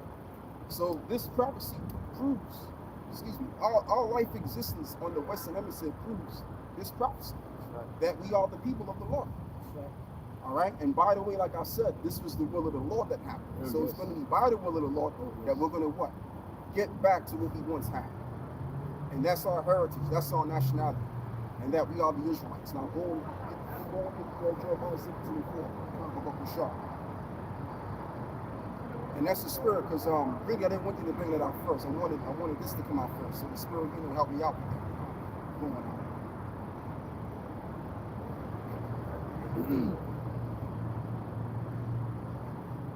Jeremiah 17 verse 4 again, and thou even thyself shalt discontinue from thy heritage that I gave thee, and I will cause thee to serve thine enemies, which in the land which thou knowest not. Right, that's what Deuteronomy said. Go on. For ye have kindled a fire in mine anger, which shall burn forever. Right, which shall burn forever. Now the ever is talking about a long duration of time. It doesn't necessarily mean forever and beyond to infinity. They ain't talking about it. It's talking about a duration of time. So within a duration of time, we're not going to know who we are.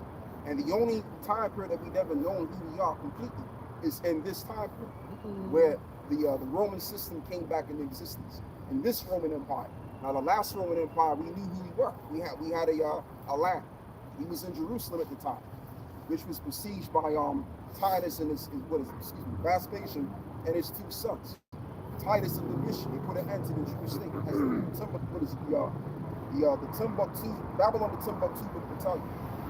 So when the fall, which really what that was the falling away. All right. So when the falling away happened, that's when we lost everything. From that point, and then you had Jakes that that came into the power seat in the interiors of Europe, took over that for 1,000 years, and then through that process of time, we lost what he was originally at. Now you had some of them that knew they were Israelites, but they weren't really keeping the traditions. So as time process, we lost all of that, and then ultimately what really what really knocked out our heritage completely is that when we became enslaved. When we became enslaved by the so-called Europeans, they literally erased the Israelite out of us. They beat the Israel out of us. Yep. They sure did. And when you watch the Roots will tell you. Okay?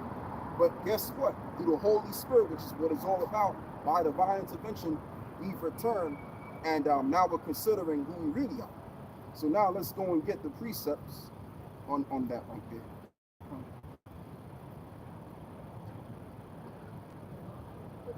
Yes, I want you to get me. There we go again. I had all of these precepts lined up, man, and they all gone now. Satan, man. But it's all right though. It's cool. Go, someone give you Hosea 1 and start with maybe verse 5 or something like that. You just gotta trust in the spirit. That's all. It ain't the end of the world. The spirit is our what? Our advocate. So, Hosea 1 and start with verse 5. I actually feel like I can remember the precepts anyway. That's beautiful. Yeah. This is Hosea 1 from verse 1. The word of Yahweh that came into the house, the son of the word of Yahweh that came unto the Hosea, the son of Beri, in the days of Uzzah, and Jotham and Ahaz, and Hezekiah, kings of Judah, and in the days of Jeroboam. Take your time. Yeah, in the days of Jeroboam. Take your time. Yes, like I'm a bit tiresome. King of Israel.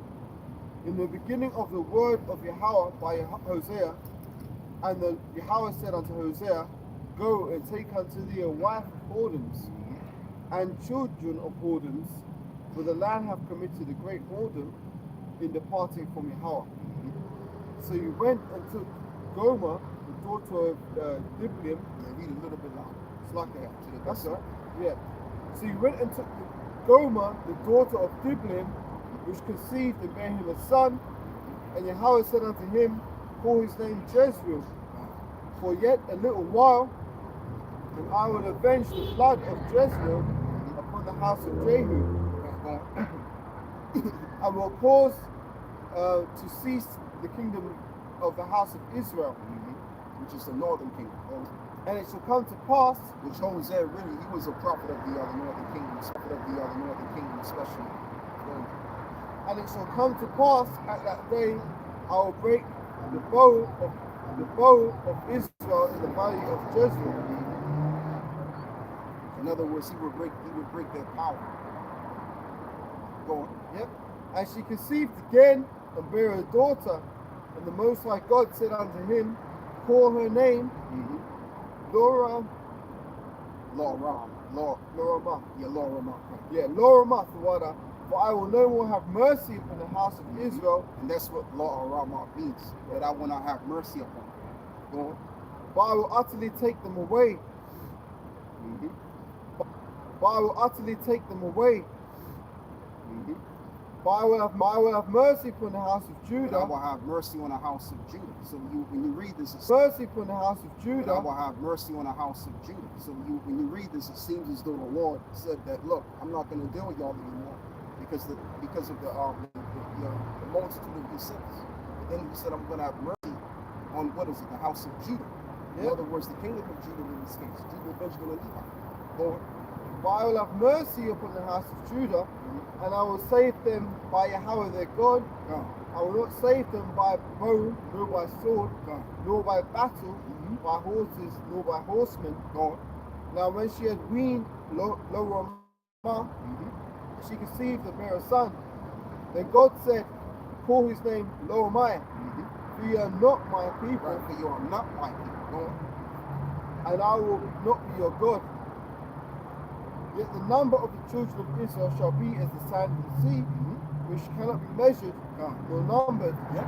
And it shall come to pass, that in that place where it was said unto them, ye are not my people, In the place where it was said unto them, you are not my people. Go on.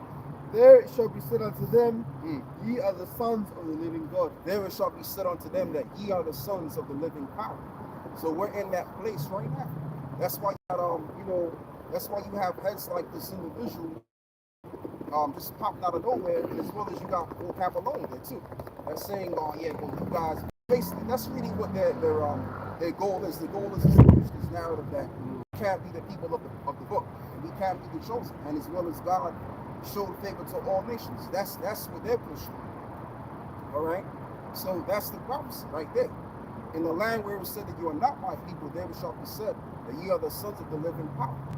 And if you notice, ever since Jake has been calling themselves all of these different various things, whether Jake called themselves after the Kemetic, scientists, or whether Jake calls himself after the Egyptians, Egyptologists, and all of that stuff, or Rastafarianism, or certain Jakes getting involved in Hinduism, all kind of nonsense that Jake gets into. But now all of a sudden there's this pushback when we call ourselves the Israelites. Then we have to really elaborate and show these Negroes, look, you can't be the people. So it's based on that precept that you just read right there proves that particular place where you said that we are not the people of the Lord, which you have in America today. All right, and as well as down here in the UK, because you have a lot of these historians, gatekeepers of knowledge that know who the hell we are. And they rather hear us talk about all kind of nonsense about what we claim to be rather than calling ourselves the Israelites. So that's why there's this pushback going, brother. You got something. This is in Zechariah chapter 9 and 6 says, a bastard shall dwell in Ashdod, and I will cut off the pride of the Philistines. Right, and I will cut off the pride of the Philistines. Because your modern day Philistines are those small hats, those 1948s. They're the fraudsters perpetrating the fraud and taking our identity, claiming it for themselves. And the priests and the putting this effect got a lot of turmoil going on in that land. And they've always had turmoil going on over there, which solidifies the fact that in the book of Isaiah chapter 2, they don't fulfill that. All right, so they don't fulfill the peace which Jerusalem should have been, which is what it's named after, right? The city of peace. What is it? Yah Shalom, something like that. Yah Shalom, which means the city of peace. So it ain't the city of peace because the wrong people live in the land. Like you mentioned, my brother, the unholy people. Go on now. If you got something. Go ahead. Yeah. Yeah, so I mean, like, that's just the thing. Like, at the end of the day, we're going to come into a time period, which we're in right now, where it's going to be said that we are the people of God. And our enemies, brother, and our enemies amongst them, they're going to say, well, look, you can't be those people. You can't be those people. And they know that we're the people, but they can't accept it because then it's a means to an end on their regard. Then it's a means to an end on their supremacy. Because when we call ourselves the Israelites, that's a form of supremacy that they don't like. Yeah. And what we're also saying is that you're not numbered or you're not counted within this knowledge and this understanding or the Bible. The Bible doesn't have a place for you. So that's what they don't like. They don't, first of all, they don't like the fact that we've come to find out who we are. And what they also don't like is the fact that we're telling them that they have no leading to this Bible. Go on, brother. Jeremiah. And by the way, speaking about what I just said, if you can, bro, give me Ecclesiastes 3. And I believe I think it's in verse maybe verse 11 where it mentions they it goes like this. Ecclesiastes 3, and it goes like this. They that are that which is not wanted cannot be counted. Something like that. Yeah, you go on. Yes, so this is in Jeremiah 50 and 90. And I will bring Israel again to his habitation, and shall feed all Carmel and Bashan, and his soul shall be satisfied upon Mount Ephraim and Gilead. In those days and in that time, saith the Lord, the iniquity of Israel shall be sought for, and there shall be none. And the sins of Judah, and they shall not be found, for I will pardon them. Yeah, so that's when we get back to the land. So if those, listen, man, like, pretty much, man, like, all of these prophecies that we read in the Old Testament, including, right, they have to come to pass. Because a lot of people think and assume, well, because it's the Old Testament, all of that's already done away with. All of that's finished. We don't have to look into the Old Testament. That's true. But guess what? There's Old Testament prophecies that will have to come to pass. That's right. That's why Yahweh Shai said it himself. He said, not one jot nor one tittle shall no wise pass from the law until all be fulfilled. All right? Okay, so there you go.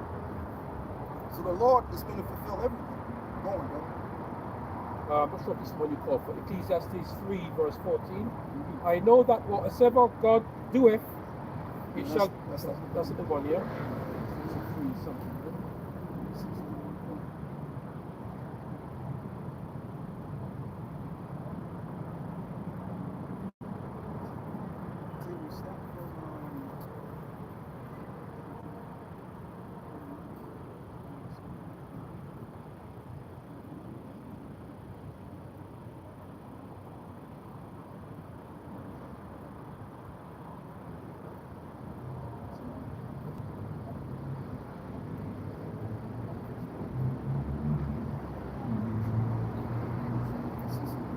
Take a read with you. The book of You still read that because I can say this too. Ecclesiastes 3 verse 14. I know that whatsoever the Lord Yahweh shall doeth, it shall be forever. Nothing can put to it, nor anything taken from it.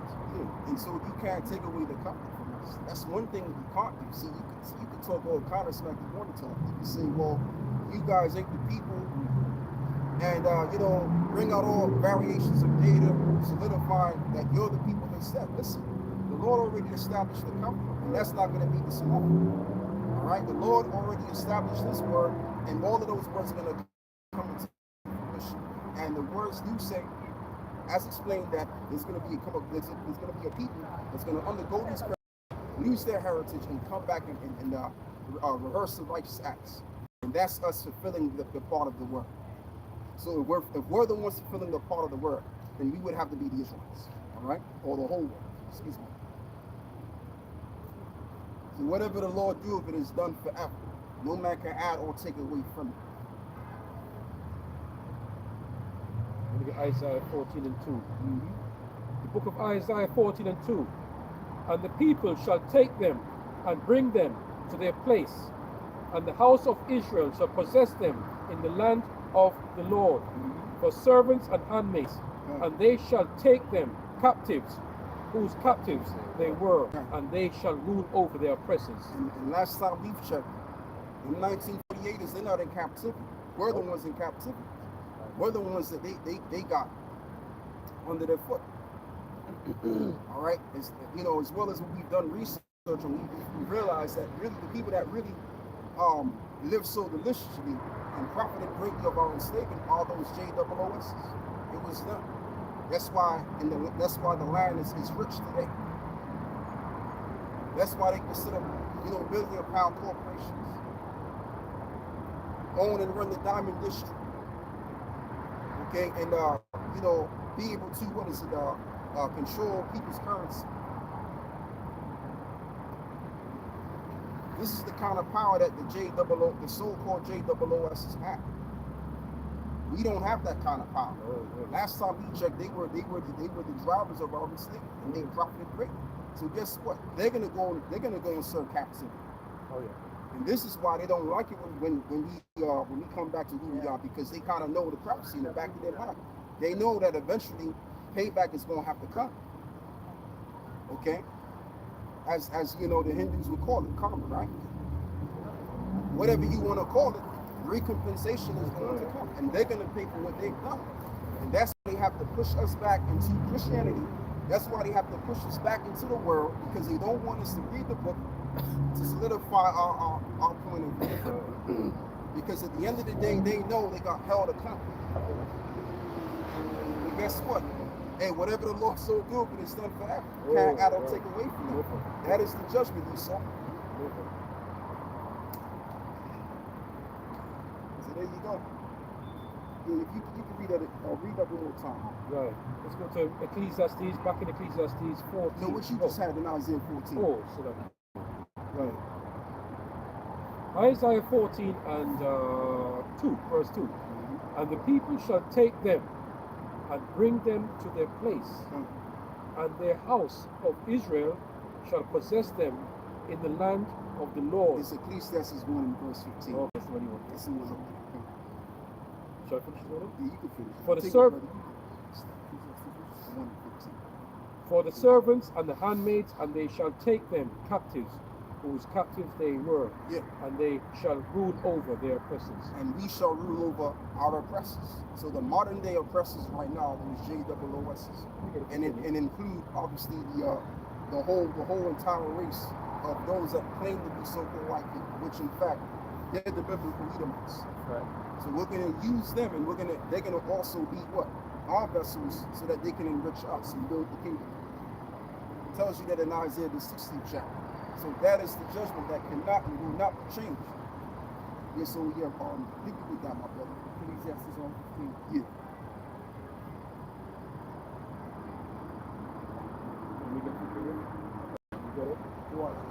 That which is crooked cannot be made straight, and that which is wanting cannot be numbered. Yeah, and this goes back to the point that I was making about these guys, vocab alone, and this dude Quasi, Dr. Brown, whatever his name is, right? They're trying to prove to themselves and prove to us that look, we're a part of the Bible too. No, nigga, you're not a part of the Bible. The people that's a part of the Bible. Now you got all nations that are mentioned in the Bible, but I'm talking about the good part of the Bible. All right? We play that part. We're playing that part right now. You're playing the bad guy's part. How about that? So the thing of it is, we are the ones that have been counted for the salvation. And I'm not saying this to big ourselves up. I'm saying this, thus saith the Lord. Because you got some simpletons that walk past and say, oh yeah, these guys are full of themselves. And you know what too? To a degree, we should be full of ourselves. How about that? Okay, now we'll be full of ourselves to you, but we won't be full of ourselves to the Lord. Okay? So I'm just gonna put that out there like that. Yes, so read that again, But brother. Elder Selassie, can I just say, but we speak the 100% truth. Absolutely. So in order to be 100%, you have to be full. You have to- So we are full of the fucking self. That's right. I like that. We are full. That's it. Yeah. So we are full of ourselves. Yeah. Thank you, brother. Right. Once again, Ecclesiastes 1 verse 15. Mm-hmm. That which is crooked cannot be made straight, and that which is pointing cannot be numbered. Right. Look at that word numbered. When someone look at that word numbered in the blue letter Bible. Oh yeah. 1 verse 15. Ecclesiastes 1 verse 15. No, that's all right, brother. I got you, man. That's why I said it. It's cool, man. Yes, you know, so this is the thing. You can't make yourself wanted. If you're of another nation that's not considered of the covenant, then I mean that's just what it is. You're gonna have to own it in. Which word do you want to know? What is Numbered? it? Ecclesiastes 1 and No, verse what is 16. the word you want to Oh, the check? word. Yeah. Number. Numbered, yeah? Mm-hmm. Yeah, I've got it here. It's H4487. That's heavy. H44. Mercy. And it reads here.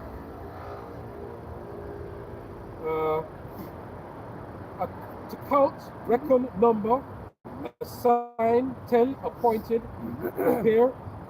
To count, number, reckon, assign, to be counted, be numbered. There you go. To be counted.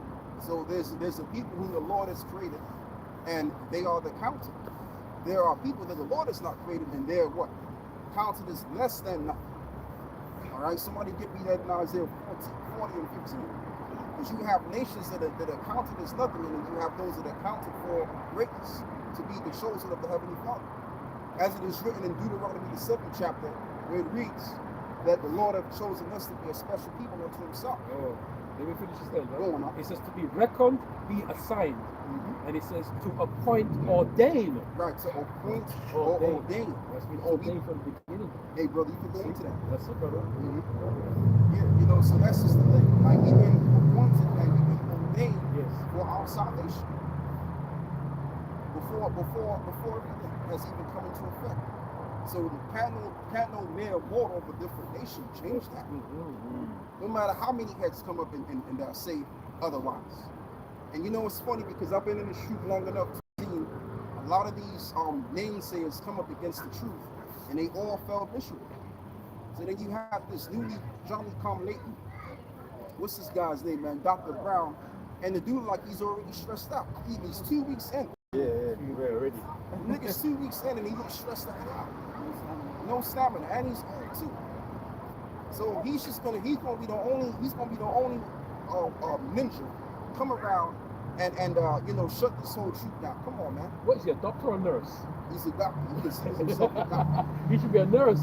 Nurse Brown. Remember Dr. White? Yeah, exactly. He went on holiday, you know. James White. James White, he went on holiday, so I forgot about him. I totally forgot about him too, you know. as you said, this is a new kid on the block. I got a precept for you, yeah? Go on now. This is Numbers 24 and 17 says, I shall see him, but not now. I shall behold him, but not nigh. There shall come a star out of Jacob, and a scepter shall rise out of Israel, and shall smite the corner of Moab, and destroy all the children of Sheph, and Edom shall be a possession. Seir also shall be a possession of his enemies, and Israel shall do valiantly. Yeah, and I mean that's what's coming down the pipe. I mean, all of y'all are gonna be slaves, man. Just accept it for what it is. And I know they don't want to accept it. I get it. Because if the shoe was on the other foot, I'll be fighting my way to put myself in the book too. But hey, man, it don't matter how much you fight. It don't matter how much you put your jabs up and put your haymakers up. Guess what? You're not gonna knock out this truth. All right. Somebody get Acts 5. Two more, yeah? Go on. I read 19, so now I want to read 19. I read. Out of Jacob shall come he that shall have dominion, and shall destroy him that remaineth of the city. And when he looked on Amalek, he took up his parable and said, Amalek was the first of the nations, but his latter shall be that he perish forever. Yeah, oh, that's where he was coming from. Yeah, and I mean, like, and I mean, yeah, you know, so there you go. All of you, J-double-O's, you small-headers, your 1948ers, you could come and say whatever you want. Listen, you're not going to change anything. You're going to go into slavery, but you serve slavery, and you're going to be overdying, 1 in 18. What we can say, Elder, I think that in the spirit, Amalek is having his last fling. It's like the championship's ran. He's been losing for a period of the whole of the fight, and he's saying, "Well, I've got to do or die. It's do or die now." So it's like throwing everything at the kid, at the boxer, and he's like, "I'll see him for it, but I'll make it." But he's already out of breath. He's already tired before the last round because he knows he's lost the fight already. And that was a prophecy. He shall perish forever. They know that. They know. Yeah, I mean, but they're gonna have to serve slavery for 1,000 years, and then we're gonna get rid of them.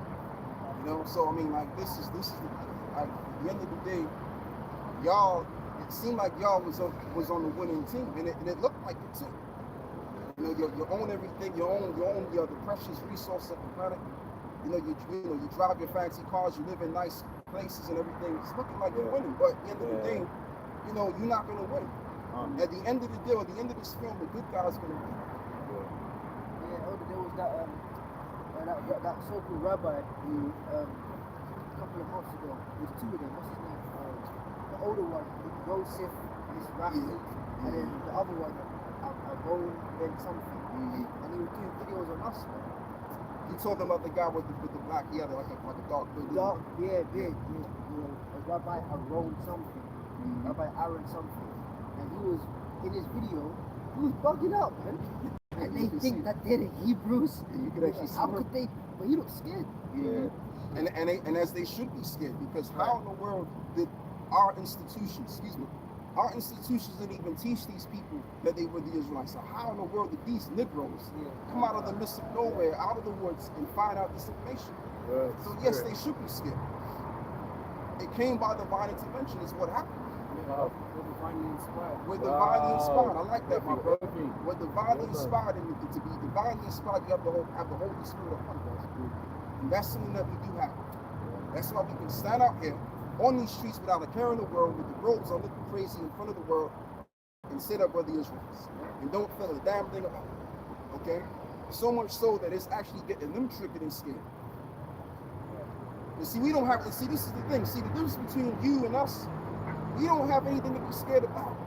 Exactly. We're not worried about anything. Because we know the truth. Because we know the truth, but y'all have to worry because see what it is this truth. It's basically eradicating the covering cast of your lives, and it's doing something to your society. And y'all got a whole lot to lose. We don't have shit to lose. So basically, we're actually on the winning team. You guys are losing, and you know what? You're gonna lose everything that you got. Everything that you guys are stolen, right? You're gonna lose it all. This is what this means. Confidence. You said it in confidence. Yeah. Good. And we all speak in confidence. Just see, he goes in the video. How could God choose them? But you know what that reminds me of when you said that? That reminds me of what is it? Wisdom of Solomon, the 5th chapter. How is they numbered among the exactly. See? And their immediate loss. Because when I used to work for Amalek back when I was younger, about 20-something years ago, they really a lot of emphasis in their money. The money is like that's it. Even though it's more than that they're going to lose, but the immediate loss is the big like the big fat all of that because they really do. They take their money out and they really love their money. Really a lot. They really love their money. So they know they're gonna. That's the first thing they worry in their mind. That's the first thing they're worried about losing. I don't know his name was. He used to come to the business. You're a big fat boy like that, man. Like they sleep with them. You hear that they got stereotypes about them. Them stereotypes are true. You hear about Amalek. Even in my area, they you know about that with the hats, right? Stamford Hill. They back in the day, people used to smack the hats off their head and they keep money. Some money. They have big furry hats. Wow. They put their money in. When we was doing window cleaning, we used to go. There's a place, St. John's Wood, Park Avenue, Golders Green. I was doing deliveries for my delivery drivers. But not only that, I was doing window cleaning too. I went inside some of the luxury flats, so I know what it looks like inside their flats. But they keep a lot of their things hidden, but you can tell when someone is, as you say, is doing well. Yeah. But they don't put everything out on display.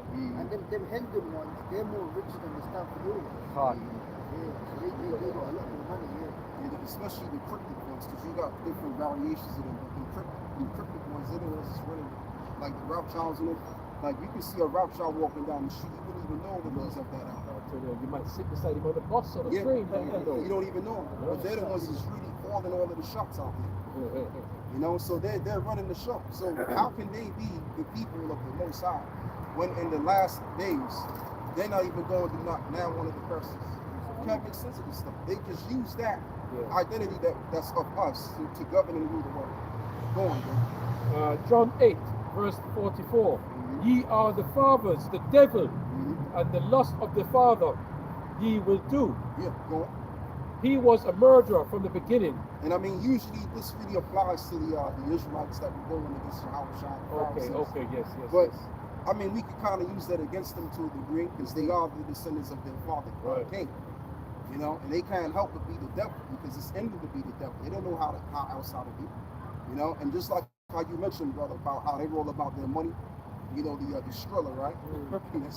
That's what Jake used to call it in the States. But I mean, when you think about it, I mean, at the end of the day, they've been living lovely, comfortable, and they live comfortable when you don't know shit. That's how they prosper in their world. When everyone is ignorant to what they're doing, they make bank. They prosper. And see, and this is why they don't like to see us take a stand and call ourselves what we are, the Israelites, because really what it does is it puts like a monkey wrench as to what's going on in their world. It shows them up. You know? They indulge in a lot of black market. Yes, they do. Certain places, they make the rebellious over there. They go into the ghetto and get prostitutes. Like when I was in my cabin as well, in the cabin before the Uber, in the cabin, right? And I would go drop some like Jake women or Edomite girls to the yard, and then come back to the car. Wait here. This is like night shift. Wait here, and they'll go rob the Amalekite, get him drunk, rob him, and get some money, pocket him, and all them kind of things. Jump into the car and sometimes when I was in night shift, I didn't do it for too long. But you learn people say you learn a lot of things when you have a barber, right, speaking to the people, dealing with the public, a barber or a cab driver. They know what's going on, and you learn what's going on the street. So they do a lot as well as they come across very legitimate, they do a lot of underhanded black market things. And you know what too is, and it's in the power that has it to do that. They can sell organs, all of that, and you know they don't have to see a day in court. But let's you sell organs, you're gonna see a day in court, and you're gonna go to jail. Like they caught this one Jake from West Africa. They caught him selling some organs, and you know he's going through the sentencing already. If not, he's put in jail. If you let an Amalekite go ahead, he can get away with everything he wants. You know why? Because this is his world.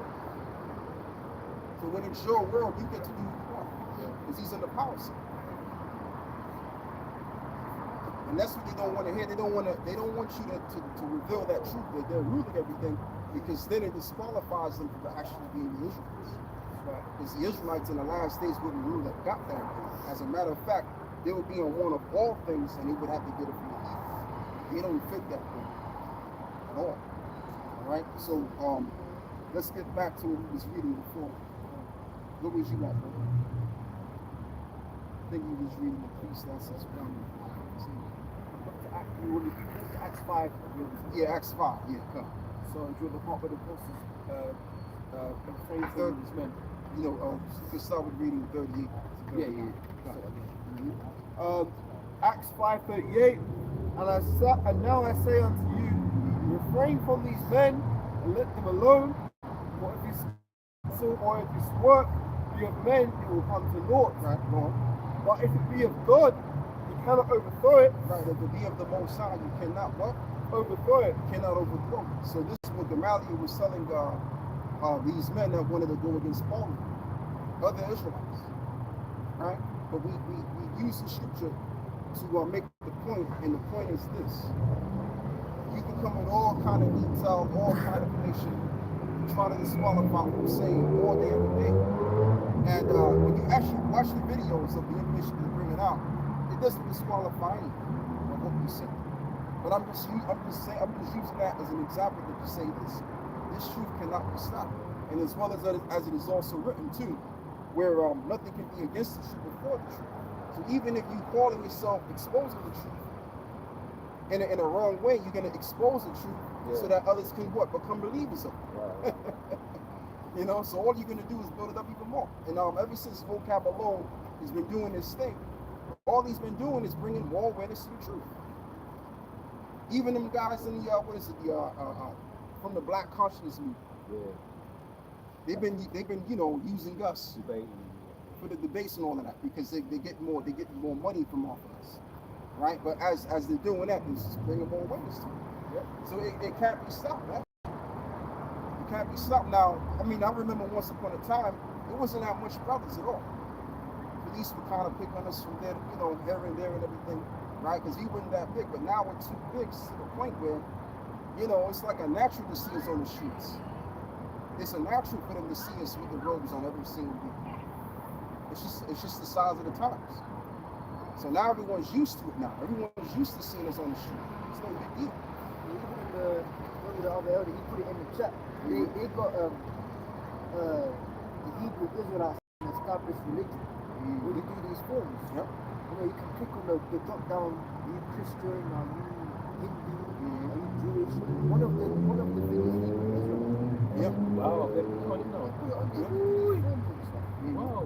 And you know what too? It's like, and you know as well. You know how what you're saying is right, because you know the elder man, he was supposed to work, you know, for the government, a particular job, and they had the Israelite name.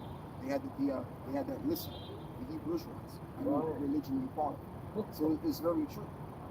But what I'm saying is we become a part of, we become the norm to a degree, because really this is the Lord, this is His duties. So when you're trying to overthrow something that's going on with the Lord, you can't be, you know, you can't disqualify him. All right, and he's been on our case for years, so he hasn't been.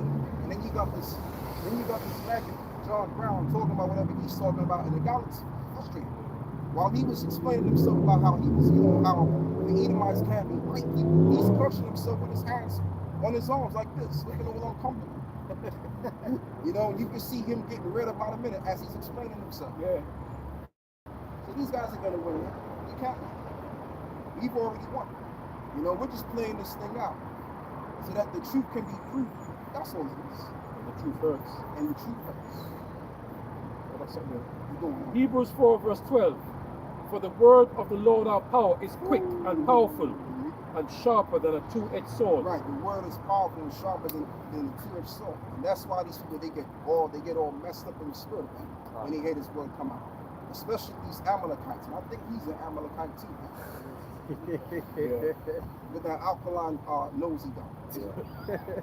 Alkaline means evil nose. You try to do some research and you didn't find no information. Because back in the day they used to basically go into the facial structures of you know, people and everything. They don't do that now. They don't want you to find out who's really who. That's right. You know, but yeah, you know, he got that Amalekite. That's why he was looking far with the shades, looking like I didn't see him. I saw him. Boom. No, let me finish it. You cut it out. That's the spirit. Let me start again then. For the word of the Lord is quick and powerful and sharper than any two-edged sword, piercing even to the dividing asunder. Yeah, and that's it. Piercing even to the dividing of the sunder of what? Of soul and spirit. Of the soul and the spirit. That's why vocabulary is Negroes is all niggas, I call them, not niggas. That's why they're all messed up. That's why they hurt, man. I mean, that's why they get rude and they say, oh yeah, you know, you guys are saying this and that, the third, because they really hurt inside, man. They can't stand the sight of dark-skinned brothers and sisters with the robes on proclaiming their nationality. Like, that's a threatening sight to them. That's the sight of the whole negative. You know, that's why it says in the scriptures when they that behold him was what? They were scared. I'm roughly paraphrasing the precept. Get me that Revelations 11. But you know, people actually get scared. Like those that know the truth, they actually get scared when they see us. So much so they, you know, they wet themselves, man. It's like they got panties in the bunch. You know? Like you'd be surprised how they feel when they see us out there. I'm talking about these Amalekites. And they really can't say nothing. And you know, ever since we've been out here, since recently, since the 2020s, ain't nobody really come up to debate us like they used to back in the 2010s. How come no one's debating us anymore? Because they know what it is. Yeah, because they always come to naught. Yeah. They always come to naught. And they don't have an argument. No. Like Madajiks used to come around, you know, Edomites used to come around, Elamites used to come around and talk this shit. And they don't have anything to say anymore. They should try our spirit. Yeah, because what they've done is they figured this out on the YouTube and they already know what it is. They know. They know what it is, man. Come on, go on. Jeremiah 5 verse 14. Wherefore, thus saith Yahweh, God of hosts, because you speak this word, behold, I will make my words in thy mouth fire, and this people wood, and it shall devour them. And it shall devour them. And that's why they know that you don't see them. All the Edomite can do, all the you know, discombobulated Jake can do is walk past the camp with a smile on his face. Like he wants to stop it, he really can't stop. They can't do anything about it. Because this word is the truth. You can't say anything against the truth. If it's the truth, it's the truth. Let it be what it is. And that's what everybody's realizing. Like we're not standing on what our thoughts are. And we're just giving you what we think. No. We're giving you the truth of the Bible. We're coming to the Bible. You know, we haven't written any books and reading these books. Excuse me, we're not reading you books that we wrote and projecting that as the truth. No, we're reading the Bible, which is the word of truth. And you cannot say anything against it. What can you say? All they can say is, oh, well, let's bring this information out. And let's try to disqualify these dudes with that. That's all they can really do. They can't really come straight to the gate and read a Bible passage to actually shut us down. They can't do it. Because all of the scriptures actually support what we're doing. Okay? That's it. That's as far as it goes. At the end of the day, the truth stands. All of this existence, all of the Heavenly Father's creation is created in His knowledge, of course. So why would some nincompoop come out of the midst of nowhere with some way left doctrine to shut this thing down? Come on, man.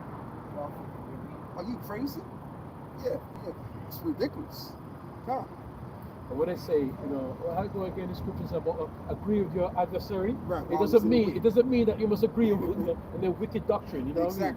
Exactly. Right. So if they want to try to twist it up in some other way, you know. That's it, man. Yeah. So there's another precept you brothers can get too. What is it? It's in the book of Psalms somewhere where it reads that they seek to cast him down from His excellency. Let me see about that. Yeah, Psalms 52, verse 4. Yeah, and then also get Psalms 83. Because that's the whole point. The whole point of these nations, man. And especially on Amalek, because Amalek, they're the ones that took our identity. So they know way more about who we are than everybody else does. So their whole purpose is to cast us down. And by the way, speaking about Amalek, vocab alone is an Amalek. That's why he's going hard against us. You got other jackasses out there that are from that out, and they're trying to do their thing, but it's not working. Go on, brother. You got the Psalms true. Yeah, this is Psalm 62 and verse 4 says, they only consult to cast him down from His excellency. They delight in lies. They bless with their mouth, but they curse inwardly. Right, they bless with their mouth and they curse inwardly. They try to put a curse on Jacob. As it is written in the book of Revelation 12, where it mentions that they accuse of our brethren. That's their whole motive, is to accuse us before the Creator and to discount us so that they can be counted in as the chosen, when in fact you can't trick the Most High. The Most High already put it in their mind, giving them the instructions to fulfill His will and everything. All right, so you can't. There's nothing you can do about it. These Amalekites can't do nothing about it. All right? Most High gave them the blessing to rule or to live with the sword, and as they've done so, they're proving their point on ruling as they are the Edomites. And guess what? They're going to go down with that. Okay? They're going to go down as being the Edomites because that's just what it is. You read that again about the shot, right? Yeah. Once again, this is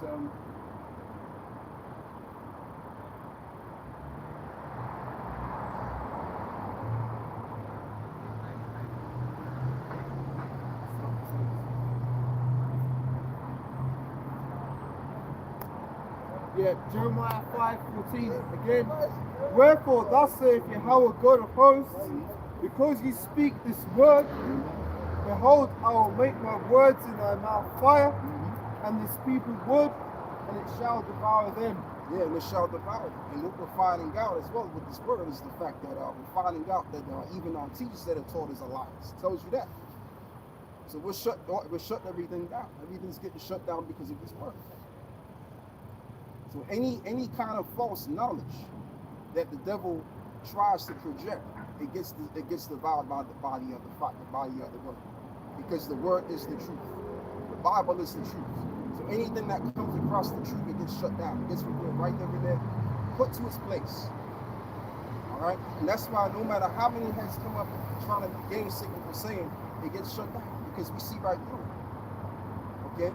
We've been given the knowledge to beware of the evil man in you.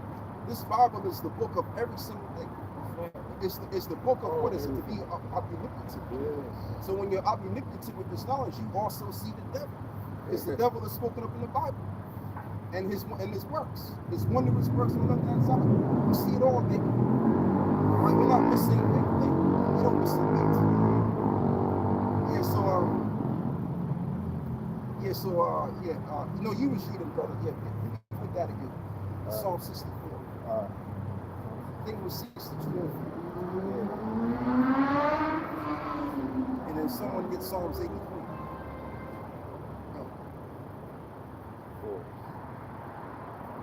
Psalm 62 and 4 again. They only consult to cast him down from his excellency. They delight in lies. They bless with their mouth. And that's another king point. They delight in lies, and they have to lie because their lie is what keeps them on top. Like I mentioned last week, they can't rule with the truth. Go on. Delight in lies, they bless with their mouth, but they curse inwardly. And that's these devils.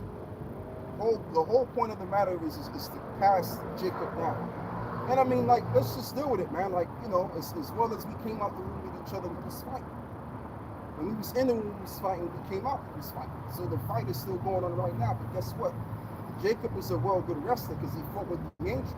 So if he was able to keep it with the angel, then Esau, we can keep it with this devil Esau. Like if Jacob can keep it with another, an angel, a lower G power that's coming from a different realm, then Esau is easy to keep up. Once you got this truth in this, Esau is easy to do. Go on.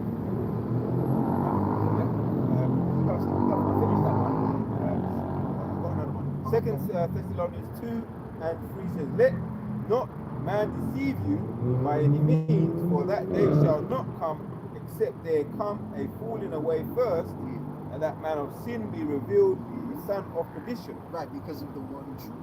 That's why he's been revealed. And how did we reveal it? Beginning with the elder apostles of the New Testament. They taught us, as it is mentioned that we taught again. So when we were taught again, as we came back to our heritage, part of our heritage is what? Knowing who the devil is. The spiritual and the physical counterpart. So this devil has been revealed to be who? The Edomites that the Bible speaks about. And also his works will be revealed. Because the scriptures already prophesied that he was going to do A, B, and C. So when he does A, B, and C, we already expect it. Go on. And they talk about color thing and us causing division. One of the things that I noticed when we came, I watched the bit of the debate, Dr. Michael Brown. He said these people are being attacked mainly by you so-called black people. What the fuck is that, man? Ain't that being racist though? And even though they set up anyway, and they know that, both of them know that. A lot of them. Yeah, but why don't he talk about what's going on in Palestine and Israel? Why don't he talk about that Exactly. in his own land? In his own land. Supposedly, right? Yeah. Go on, I don't want to take that. No, it's true because that recent incident was in they don't have much that synagogue. Yeah, in the synagogue. That recent incident, they was attacking the 6 people got wounded and one person died over there in Palestine. The holy what's it called? Where that Tel Aviv, the Holy Land, the so-called Holy Land. Pink City. So anyway, well, as you said, let me carry on reading. It says, back to 2 Thessalonians 2 and 4 says, who opposeth and exalteth himself above all that is called God, or that is worshipped, so that he is as God, sitteth in the temple of God, showing himself that he is God. Right. And that's what he's been doing. When he conquered Jake around the 15th century, they took all of the dark paintings out and put themselves in the picture, and then stole our heritage in the means. But that's not working anymore. You know, those lies are being shuttered, and pretty much now they're going to have to go back to the drawing board. But by the time they go back to the drawing board, it's already been too late. You know, now we're moving forward and we're growing thereby in this knowledge. Because really what they don't want to see, which goes back to the point that I want to get back to, is the fact that they don't like the way we're building, because they don't see themselves within this part of the building. What they see is a bunch of people that they don't like claiming themselves to be the chosen. Because the whole ordeal is for us to not be considered the chosen. It's for us to call ourselves black. And the more you call yourselves black, is the more you're going to fulfill their lies, give into their lies, and make them feel better about themselves. But we put that aside. We said, no, we're not black, we're the Israelites. And that kills them inside. Go on, brother. There's a scripture which says life and death is in the power of the tongue. Yeah. And the more you repeat the proverbs and bywords that these things put upon us, the more you empower them. The more you So if you keep saying, oh, I'm a black man, or I'm West Indian, or I'm Caribbean, you're actually giving life unto that stigma, that Vibration. yeah, that's been put upon you. So you need to stop that. Yeah. And you know, the only way you can stop that is by you know, you being ignorant. But we're not ignorant anymore. We know what it is. We know who the hell we are. Like we ain't walking around here calling ourselves black. I'm proud, I'm black. You know, like what's the song that James Brown did? What's that song? That's that song. You said it. I just said it, bro. I'm proud and I'm black. Yeah. You come, that's the flesh, man. Yeah. But anyway, and then you have another term on black and beautiful. We're not going by these terms and these city terms, man. Yeah. We know who we are. We know that we're the children of God. We're the sons of God. And that's what they don't want to sit and vote. What's the other one? Nubian. Oh yeah, I'm Nubian. Yeah. I'm an Asiatic black man. Like that's all. Yes, man. See, when Jake was calling himself all of these different terms, there was no pushback. There was absolutely no pushback at all. But all of a sudden we call ourselves this. Oh, they got an issue with it. But like I said, I understand. They should have an issue with it because it's a means to an enemy. You know, we represent the downfall of their system and the downfall and the ending of their lives and their deception. That's what it's all about. You know? Anyway, I'm not going to do any more talking. I'm going to just let you brothers read the 6 times. Yeah, go on. And whatever precept, please, you know, bring it on out.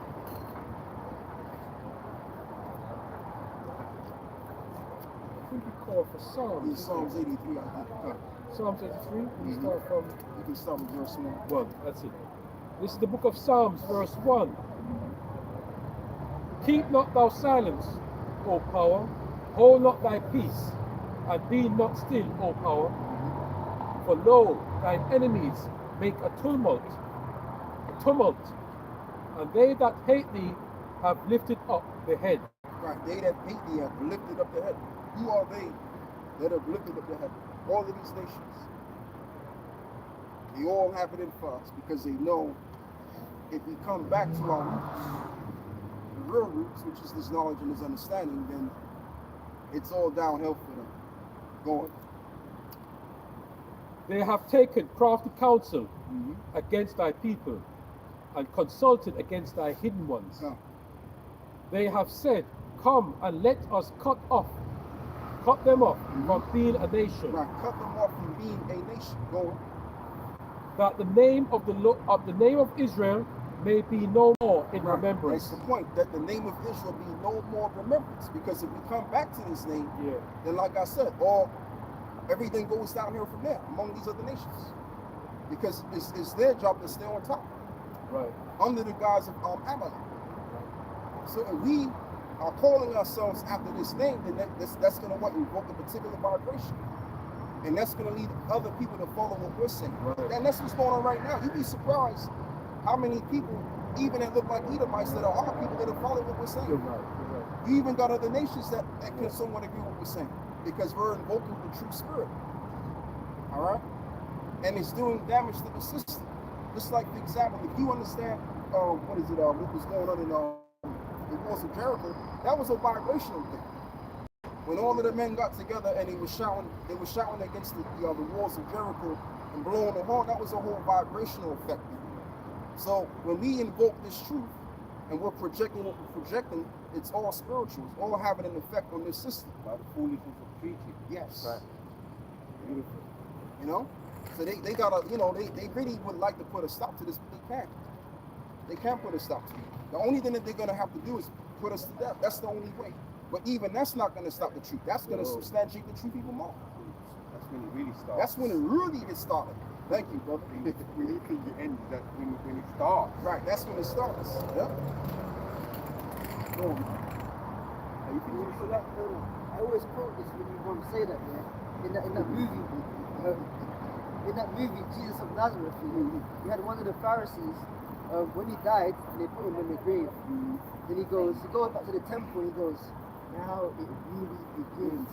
Absolutely. Yeah, because they thought they finished the Lord off. No, really, that's the beginning. That was the beginning of it all.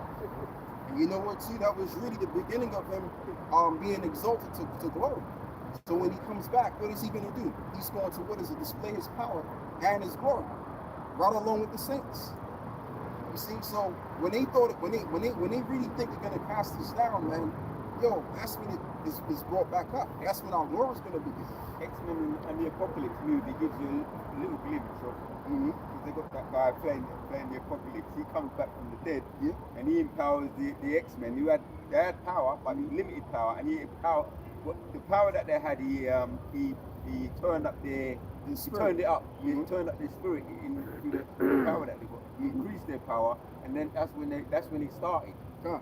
Well, that's when they got that from Yahweh Shah. It's what is it? In order for us to be raised back up, it had to take him to die. Amplified, that's the word. He amplified their powers they already had. And when Yahweh Shah come back, Abaratza, we're those men. We believe we are those men. We're gonna amplify it, whether we die or not. He's going to amplify the power, and we know who to go for. We're going to have the radars, the ISO, the radar, spiritual power. Exactly what needs to be done, how it needs to be done. All the strategy is going to be inbuilt in our DNA. What we're going to do with the enemy, how to do away with the enemy, to take the enemy, shackle them up when they're underneath their bunkers. And find where they are. They're going to be in their bunkers, the underground bunkers, the underwater, up in all their hiding places. We're going to know exactly what to do. We're going to be endowed with that power, man. I've got to be this, this is 2 Corinthians 13 and 8 says, for we can do nothing against the truth, but for the truth, as the elder was saying. 63%. This the red man, right? Back in the day, we used to call the devil, we used to say red. He was right though. When that little image with the angel on one side and the red devil on the other. The red devil we was spot on with that, even though it was with joke, busting joke, it was all comical. But now when I was watching, if I was, let's say, because I'm a visual person, let's say I wasn't very good. Let's say I was just I'm not good with debate, keeping up with debate. And I was just watching body language and hand actions. And this man there, I would look at him, I said, this man, he's gone into the spirit of a devil to hide the fact that he's a devil. That's what jumped out at me. You know what I'm saying? Because he actually, you know, he's sitting there, the red lighting and everything. You know that when they do their juju, they, you know, when they do their witchcraft, they have to have the everything has to be right. Count the lights. Everything has to be. Yeah. And now what he's thinking he's doing, because this is what they are, it's the delusion. This is the power of delusion. They think that they can cast a spell with their words. He believes that. When he goes on his little YouTube platform and talking talk, he's doing it to the people that don't know, people that know on the left. He's casting out his spells. So he's put himself in that position to be the red man, the devil, to hide the fact that he's the devil. Now, for those that don't know, are going to be under the spell, they're going to drink the what? Drink the juice. Because remember, it's a simple belief for the world. So they're passing them, yeah, so they're casting out their soothsaying, their witchcraft by saying out of their mouth. But this is what's happening. I read it. 2 Corinthians 13 and 8 says, for ye can do nothing against the truth, but only for the truth. Now the elect are going to watch that. Like I was saying, I was watching it, and I was saying, this man putting himself in the, playing out as the devil to try and cover the fact that he's the devil. So it's really defeating the object. As you said, the first thing that you said when you mentioned Michael Brown is that he looked like a red strawberry. So, you know, they can't hide themselves now. I mean, just look at the second alone. And two, this man has to be revealed, and that is sort of, and he's causing his own tongue to fall upon himself in doing that. Killer.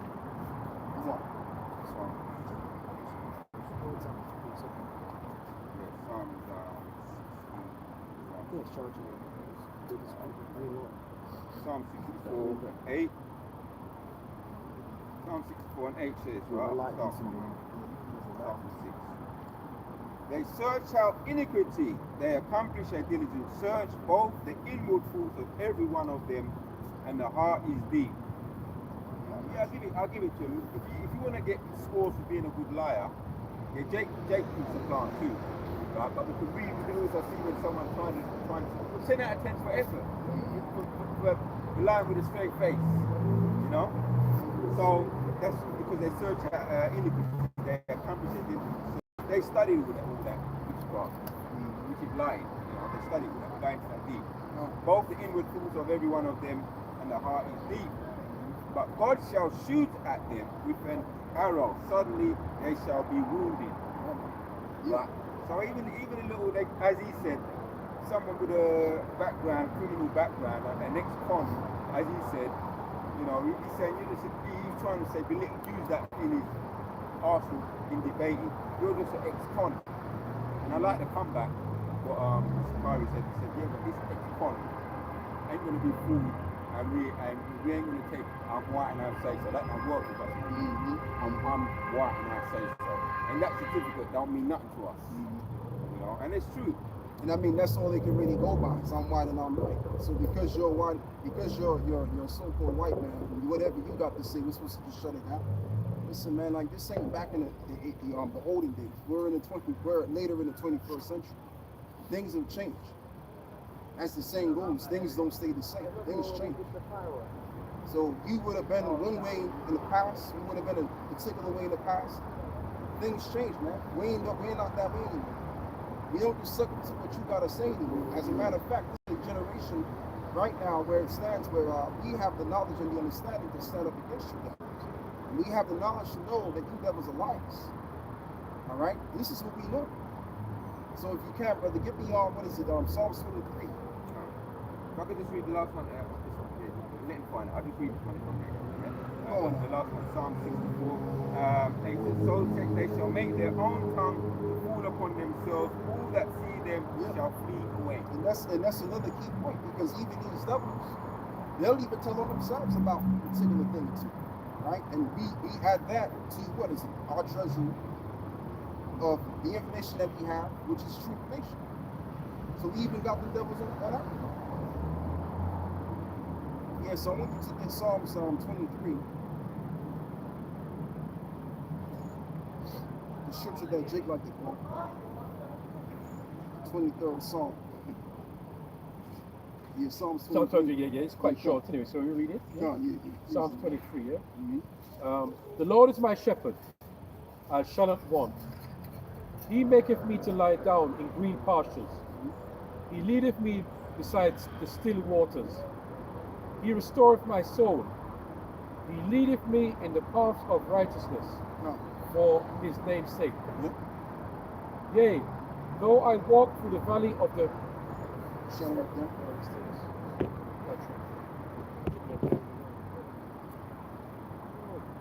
If I had a different wife, I could help you out. I have to bring my wives.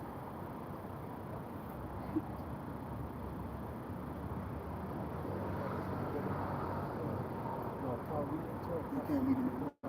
Let me try again, yeah? Verse 3. He restoreth my soul. He leadeth me to the paths of righteousness for his name's sake. Yea, though I walk through the valley of the shadow of death, I will fear no evil. For thou art with me, thy rod and thy staff, they comfort me. Which is the truth. The rod and thy staff represents this knowledge. Thou preparest a table before me Which represents the knowledge again. in the presence of thine In the enemies. presence of mine enemies. So doesn't it say in the Apocrypha where whosoever teacheth his son grieveth the enemy, right? So what are we? We're the spiritual sons of the apostles, our elders, our teachers. They taught us this knowledge and this understanding, and they agreed with what we know. And what we also know is the fact that they're not even counted in the Bible. That's another thing. We've discounted them because we've read scripture after scripture to basically prove that what the Christians have been telling all these lies about how they can get the salvation has been a bunch of nonsense. So now they got answer to pass. Now they're feeling some kind of way about what we're telling. And now in the back of their mind, they got to figure, well, what if these guys are telling the truth in the back of their head? Well, we are telling the truth, whether you want to accept it, believe it or not, whether you want to use cognitive dissonance. It is the truth. So in the presence of our enemies, there's been a table prepared among us. This truth has been prepared among us. And we've added up, and now we understand all together what is and what is not. And they can't do a goddamn thing about it. Go on, brother. Like the old Jake said, they can't do a goddamn thing. Go on. Start to build up now. That's all. I take a couple seconds. Yeah. I tell you what, bro, is the way it works, you gotta just leave the phone alone. Yeah, for a couple of seconds. Yeah, so you can read it. When he was reading, Yeah, Psalms 20. Yeah. Okay.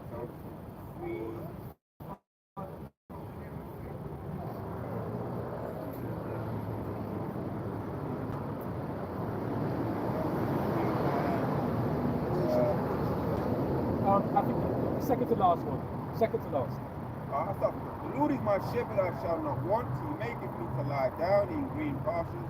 He leadeth me beside the still waters. He restoreth my soul. He Read it leadeth a little bit louder. He restoreth my soul. He leadeth me in the path of righteousness for his name's sake. Yea, though I walk through the valley of the shadow of death, And the valley of the shadow of death is all of these countries that we've been scattered abroad into. Predominantly America, because America is more realistic than the law. That's beautiful, yes. That's beautiful. As you have it, the valley is basically a low valley. Go on. I will fear no evil, for thou art with me, thy rod and thy staff. Right, because the Lord is with us even unto the ends of the world. It tells you that in Acts 1, right? That even in the what is the end of the world, I will be with you. But it's always when you do the work. Go on. Thy comfort me. There's a table before me in the presence of mine enemies. Thy anointeth my head with oil, my cup runneth over. Right. Surely goodness and mercy shall follow me all the days of my life, and I will dwell in the house of the Lord forever. Right. So the anointing part, as what he put it, represents his knowledge once again. Because this is why it reads in the New Testament, where it reads that even blessed to be given an unction to know all things. The word unction goes back to the word anointing. So that's what's been prepared for us in the presence of our enemies. So now that we're telling our enemies through this knowledge, now they're getting offended.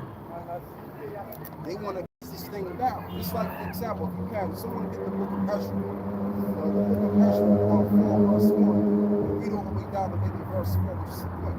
Because you had these nations that saw us building the temple, and the elders of that place told them, look, you can't build with us. What do you have to do to build with us? So they went to go tell it, to the Persian king at the time, and bringing them letters to frustrate our building. So that's the spirit that these individuals are coming. They're coming in that spirit of trying to frustrate the building of the temple, because they're not a part of the building of the temple. Go on, brother.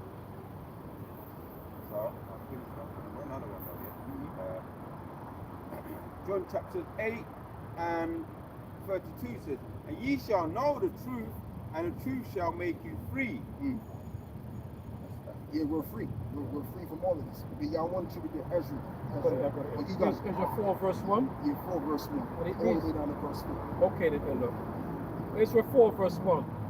Now when the adversaries of Judah and Benjamin heard that the children of the captivity builded the temple unto the Lord our power of Israel, then they came to Zerubbabel,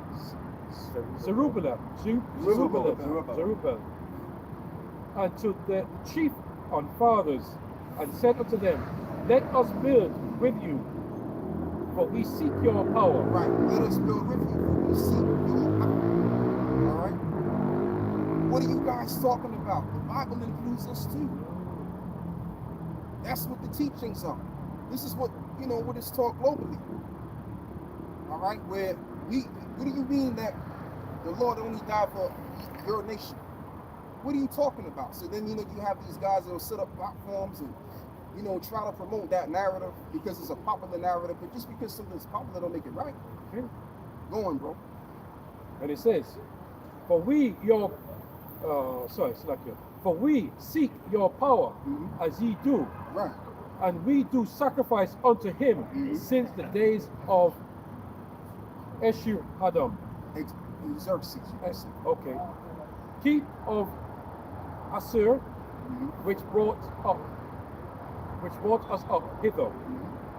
But Zerubbabel and Jeshua and the rest of the chief and the fathers of Israel said unto them, ye have nothing to do with us. Right. That's what the chiefs of the place said. You have nothing to do with us. So we're saying the same thing to these guys. You other nations are not. That's why we brought out Ecclesiastes 1 and 15. He that is not wanted cannot be counted. Roughly paraphrasing. So you other nations, including you Amalekites, that's trying to be counted, you're not wanted. You're not to be counted. All right? You have nothing to do with this building. And this is what they hate. They can't stand that shit. Because we're supposed to be, unconsidered, uncounted in their eyes. But we've actually flipped the script on them. We said, look, you ain't considered in our eyes. And it's not that we're saying it because we don't like them per se, it's because the scriptures says so. Go on, brother. Right. All right, let's stop here. Okay. Verse 3 again, yeah? But Zerubbabel and yet Jeshua and the rest of the chief of the fathers of Israel said unto them, ye have nothing to do with us to build an house unto our power. Right. But we ourselves together will build unto the Lord. But we ourselves will build together of the Lord. So that's what we come in the spirit of. We're building together. And that's another thing that these nations don't like. They don't like when they come together and build. That's right. That's what they hate because they know, because they're already jealous of as it is. Right. Of us. So when we come together and consolidate, right, then it's like, oh man, I would want to be a part of this. It's, in two parts of their brain, one wants to hate us, and then there's another part of us that wish that they would want to be us. So when we get together and we're building this beautiful temple, which we represent the third temple, by the way, right? It looks beautiful in their eyes, and they want to part. Yeah. They want to be able to actually experience what we're a part of, but they cannot. No matter how much they go into whatever they're going into, right? Information, or how much they try to want to get involved in this, they can't get involved in this. All right? And it's not of us, it's of the Lord. So get mad at the Lord, don't get mad at us. We're just telling you, thus save the Lord. You know, go on, bro. Right. But we ourselves together will build unto the Lord of Israel, Right? as King Cyrus, the king of Persia, have commanded us. There you go. And you know what, too? The reason why we're building amongst each other, because the Lord is only concerned with his people. Yep. We're the ones that's under the covenant. That's why we came back together and claimed all of this. All right? We didn't claim all of this because of our own will. See, a lot of these dudes are carnal, and these devils are carnal anyway. They think that what we're doing is basically the will of man. This ain't by the will of man. It looked like it, but it's not. It's of the will of the Lord. So the Lord is using us so that we can build together, because what the Lord is doing is restoring the judges as in the days of old. Yeah. We're going to become those judges and those kings and those high priests, you name it, to govern the world. That's why we're doing this in the first place. And all of you devils that are outside, all right, without the temple, you basically are going to be our slaves. You're going to be building our kingdom up. That's why the Lord set the structure the way he set it up. All right? We lie to y'all saying that y'all are part of this, okay? And allow those lies to fester on, but now the Most High's put a stop to those lies, and now the truth is springing up. Because guess what? Yahushua, the one of the truth that represents the truth, is coming to save those that are in need with the truth. Yes, yes. That he's established. And that's through the Holy Bible. That's all I have to say on that. Okay? Just like how Yahushua, man, when he stood, when he was teaching, he stood with authority. We're standing with authority now, because we know what we have is the complete truth. Okay? And can't nobody else do anything about it. Yeah, so that's all we gotta read on that. And there's another precept I want you brothers to read. Let me see. What else promises you got? I mean, precepts you got?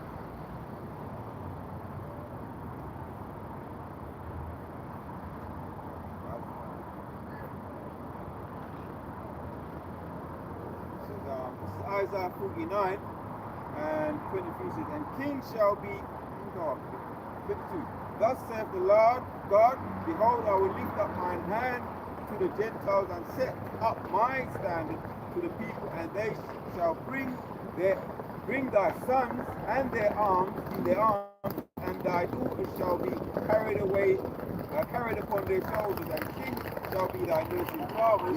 You can read Revelations 21, where it speaks about the New Jerusalem. Queens shall be thy nursing mother, they shall bow down to thee with thy faces toward the earth. Yeah, I don't really want that, brother. I want you to give me, actually, matter of fact, I'm wrong. Give me Amos 9 and verse, I think it's verse 10. Amos 9 and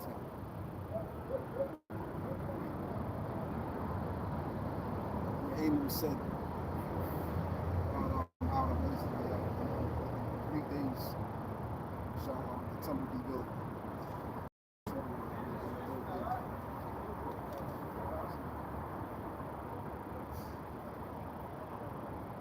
Amos 9, 11.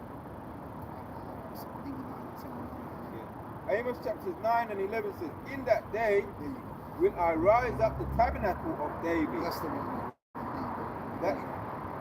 That is fallen, and close up the breaches thereof. And this is what time we're in. We're in the time of what? The revival of the temple, the revival of the tabernacle of David. That's this whole thing. That's why we're here. This is why we come together. What is it? Bone, as it mentions in Ezekiel 37, bone to his bone, meaning tribe to his tribe. So we're all congregating together on the one truth, on the one doctrine, and we all see eye to eye on it. Because this is basically the revival of the tabernacle of David, the third temple. So because we're building upon ourselves, which is the third temple, which we symbolize that, they have a problem with it. Because what it shows them is that they're the outcasts. They're outside in the eyes of God. As we just read in the book of Isaiah 40 verse 15, where that says that what is it that the Lord count the nations less than nothing and vanity. As a matter of fact, let's get back to that, brother. I'll tell you what, hold on with that, and let's get back to Isaiah 40:15 to verse 16. I don't think we read all of that. To the best of your ability. Isaiah 40. Yeah, Isaiah 40:15. Read all the way to 17. Right, it's the book of Isaiah 40, verse 17. Wait, so 17? So that's Start with verse 17. Start with All the way down to 17. Behold, the nations are as a drop of the bucket, and are counted as small dust of the balance. Behold, he taketh up isles as a very little thing, and Lebanon is not sufficient to burn. Yes, no matter how much you sacrifice within the Lebanon, because Lebanon is known for having good trees, nice looking trees. So no matter how many things you sacrifice, and trees you sacrifice in Lebanon, it's not going to what? Have the Lord favor the nations in his eyes. It's not going to work, because the Lord, it says it right there, that they're counted less than nothing. So when we come in and tell you the truth about what we represent, what we're doing is we're building together, and we're showing you that you are what? Less than nothing. Thus said the scriptures. That's what we're showing. They have a problem with that. Deep down in their hearts to heart, they have an issue with it, and they're exposing that they have a problem with that. Because they want to feel empowered. They want to feel supreme. But we're telling you, look, you're nothing. According to the Bible, we're going into the history of what was shown, right? That we were the ones that the Heavenly Father favored, and many other things that we've established. And what we're finding out is that these devils really lied and said that they were us. They used our history and put themselves in our history. So what we find out is the fact that they didn't do it, got that. They didn't do it. Okay? Esau has no history. That's what we're finding out. Going, brother. Or what we found out. Correct myself. Again, Isaiah 40 and 16. And Lebanon is not sufficient to burn, nor the beast thereof sufficient from a burnt offering. Yes, so you can't get an offering to bring favor, to bring favor among these nations, the laws of law. It ain't gonna happen. So these nations are sanctioned for one thing and one thing only. It's for them to be our servants, handmaids, according to the book of Isaiah 60 and verse 14 and beyond. That's as far as it goes. Now let's get back to Amos 9 and verse 11, because this is what it's really all about. Back to Amos 9 and 11. In that day will I rise up, the tabernacle of David that is fallen, and close up the breaches thereof. And remember, didn't it mention in Thessalonians, it says that there will be a falling away first. So the thing that which fell, the Lord is what? Resurrected. Go on. Breaches thereof,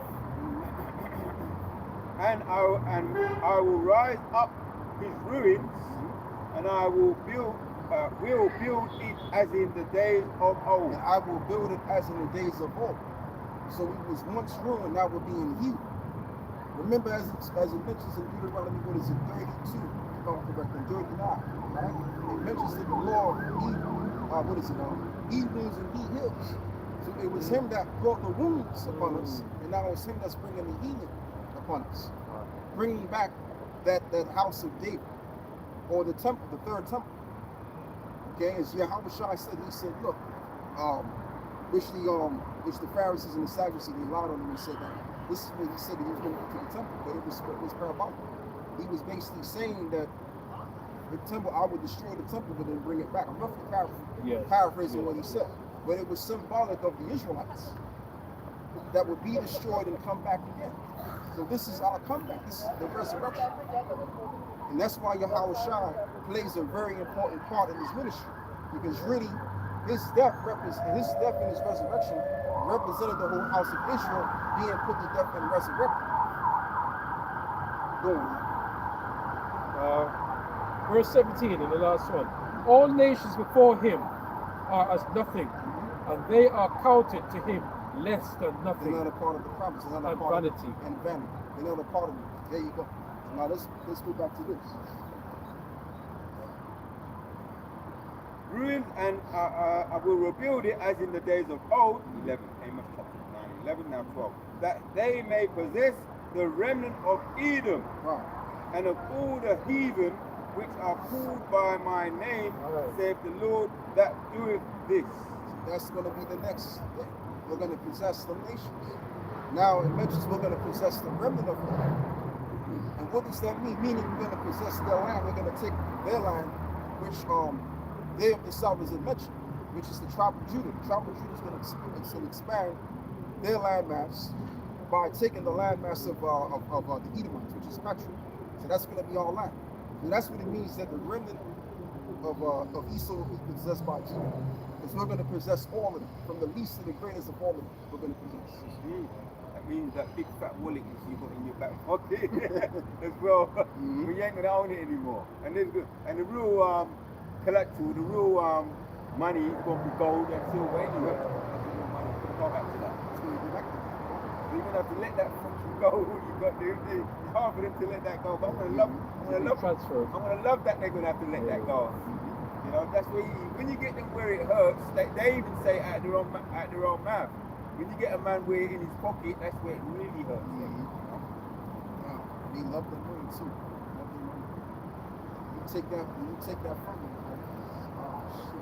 They've been crying, bawling eye water. Genesis 12 verse 2. And I will make of thee a great nation, and I will bless thee, and make thy name great. Right, and this is where we're going. The Lord has said he's going to make us a great nation, and I will make thy name what? Great. Great. And thou shalt be a blessing. And thou shalt be a blessing, Lord. And I will bless them that bless thee, and curse him that curseth thee. Yeah, so all of the nations, they're going to be put to a curse because they put a curse upon us. That's going to be happening in the kingdom. So in the kingdom, they're going to be under them. Oh yeah, you can't. Give me Proverbs 30 verse 7. All of them curses which fell upon you shall fall upon your enemies. Because remember, they put us to a curse. So if that's the case, who's going to get the brunt of the curse? Amalek's going to get the brunt of the curse because they're the main ones that took our identity and accusing us before our maker. So the most cursed people on the planet is going to be the so-called white man. All right? They're going to be the most cursed people in our kingdom. And Check that out, man. And it says here, and in thee shall all families of the earth be blessed. Right. Not all families. Exactly. Definitely Amalekites, no way. So that's how it's going to go down. Right. All of them nations, they're going to be blessed through us because we gonna be them guys to give them the blessing. That's why they're going to go before us, bowing down, and they're going to be doing it to what? To get a blessing. So they're going to be compromising they're going to be compromising unto us. Just like right now, people, these other nations, they compromise unto Esau to what? To get his blessing. Yes. To get his reward. It ain't going to be like that anymore. They're going to be what? Compromise. They're going to be compromising themselves for us because they're going to want us to bless them. Okay, and that's why they're going to give their daughters unto. It tells you that in Isaiah 60. All right, that we're going to get their daughters and stuff like that. Fine ones at that. The fine ones. Everything that's foreign, we're going to get foreign because they're going to want the blessings. And we're going to boast in them. We're going to be glorified. That's the estate. That's the last estate of the Israelites. So it doesn't matter who says what and whatever. You know what I mean? Like it don't matter. Like Balaam said it. Balaam made the statement, and it was official that look, I don't need. Listen, why would I put a curse on the people that I don't need? It doesn't matter if I put a curse on them. Like they're going to be blessed. Yeah. Well, there's a song that says, "Who God bless, no man can curse." Right. That's what Balaam was actually he knew that. Right. You know, you can't bless a man that is already. You can't curse a man that has already been blessed. Already been blessed. Yeah. Like my man Don Carlos said, he the joint of I listen to that old school record too. So this is Deuteronomy 30. Says it in 7. And the Lord thy God will put all these curses upon thine enemies and upon them that hate thee, which curse thee. And I will put all of the curse upon those and them that hate thee. So let's read that again. Right. Genesis 12 verse 3. And I will bless them that bless thee, and I will curse him that curseth thee. And in thee shall all families of the earth be blessed. Right. All of the nations are going to be blessed through us. Now, Amalek, he's going to be the only nation that will not receive no blessing because of all of the works he did on this side. Taking our identity, destroying the earth, everything which is against nature, he did that. So he's going to have to receive the recompense of his actions. Okay, but ultimately he put a curse on us. That's the ultimate thing right there. You know, a more severe curse than everybody else did. So he's going to suffer the most. These Amalekites, they're going to be the ones that suffer the most. We're going to beat their freaking asses. That's why Quasi Brown, whatever his name is, he's panicking, man. He shook themselves. He's hurting inside. But more than anything, he's panicking. He shook himself. Because I believe he was told to talk about Israel. Why do you go and help why do you go help a vocab Malone with it? You look like he's struggling. You know, be his sidekick for me. Go on. What do you need to do? Genesis chapter 12. Yes. All right. I back you up. I'll read it in 18. Nice, good. It says Genesis chapter 12, 18. And then drop down to 18 and 18. It says, seeing that Abraham shall surely become a great and mighty nation, and all the nations of the earth shall be blessed in him. And Abraham, right. For I know him that he will command his children and his household after him, and they shall keep the way of the Lord to do justice and judgment, that the Lord may bring upon Abraham that which he hath spoken on him. Who of Abraham would be blessed? It was going to be the sons of Jacob. Because when you read when you read the story of Abraham, he had 8 sons. He had Ishmael, then he also had Isaac, which really, I was wrong. It was going to be in Isaac that he was going to receive the covenant. And then he had the other 6 sons, which they didn't get the blessing. So it was one out of all of the 7 that was going to receive the blessing, and that was Isaac. So that's where the blessing was going to be Ishmael. Now it does say that Ishmael would receive the blessing or a blessing, but it wasn't going to be the blessing that Isaac received. All right, so that's what it's talking about. How in Abraham's seed, the blessing would come. Go on, bro. Over there is it in Ishmael has been blessed with wealth. Yeah. They have the blessed with the oil, all the land, wealthy. They've got all the buildings, two buildings too. So they have the a blessing, but not a seed. It's not a seed blessing through the line that the Yehoshua gonna come. There you go. That's it. So yeah, so I read it again, 18 and 18, Genesis 18 and 18. Seeing that Abraham shall surely become a great and mighty nation, and all the nations of the earth shall be blessed in him. Yeah, so that's Isaac's seed, which Isaac got the covenant, and then he gave the covenant to Jacob, and all the way down to the 12 sons, and their descendants, which is what we're a part of. So that's really who the Lord is dealing with. The Lord is not concerned with any other nation. When you talk about the gospel, the New Testament, the Old Testament is all about us. It's all about the Israelites. It was never about y'all. It was about y'all because y'all are ruling. But it doesn't matter if you're ruling or not. It's always about us. No matter how much the Lord despised our workings, he always looked at us in favor. And it's not only in favor, but also so that he can fulfill his promise. Because the Most High is the power of his word. So he's not going to let go of his word.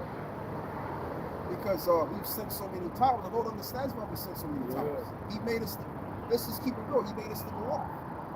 Okay? This is his story. So he knows what he's doing. And there's a point that's being made right now. While we're going on. While we've been going on for all of this time. Alright? So once that point is being made, then what? We're going to be collected, gathered together, and we're going to be, restored, and we're going to be changed to keep his laws and his commandments. And then the story is going to be told properly. Because we don't understand the story, because we're in the story right now. We don't understand. But we're going to understand it when we're outside of the story. while all of this went down from the beginning to the very end. Mm. See? So going back to our beloved elder, our teacher, apostle, Tahar, he said, you know, it's a blessing to be a Hebrew Israelite. Damn You sure know what I is. mean? Because we got the jackpot, baby. Oh, I tell you. And they mad that we got the jackpot. We got the jackpot. That's really what this is. Yeah. All of this time you've been told, Yes. you ain't shit, you're not gonna Yeah, amount you're to nothing, anything. you amount to nothing. Now you're black. Yeah. That's what we've been told. But what we found out is that, wait a minute, we have an inheritance. We have an abundant inheritance. Yeah. So it's like the young brother was going into, man. That's why we gotta just be okay with catching this hell. Because really, we should be going through more hell. All right? We should really be going through more hell because this hell that we're going through is, as Paul likened it, as light affliction. This is light work, what we're going through. We see it as a big deal. It is. It's nothing. And look where we're coming from, because look back in the day, we couldn't walk on the same side of as them people. We couldn't drink out of the same faucet. Yeah, we couldn't do on the same bus.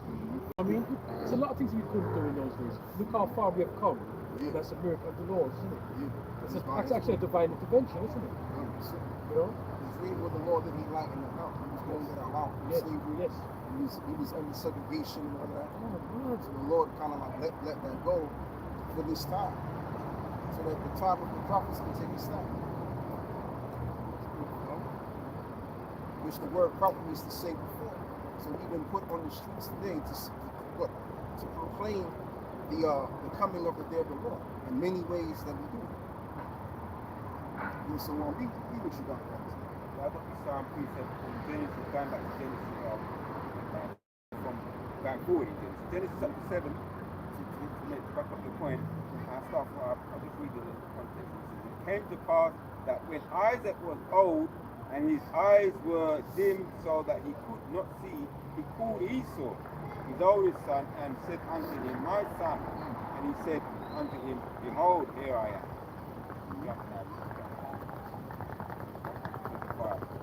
And he said, Bring it near to me, and I will eat. That I may eat, my son, venison, that my soul may bless thee. And he brought it near to him, and he did eat. Yeah, 25. And he did eat. And he brought him wine, and he drank. The venison is a meat you can eat up to this very day. It's just like a deer, like a form of a deer. Venison. If you eat venison,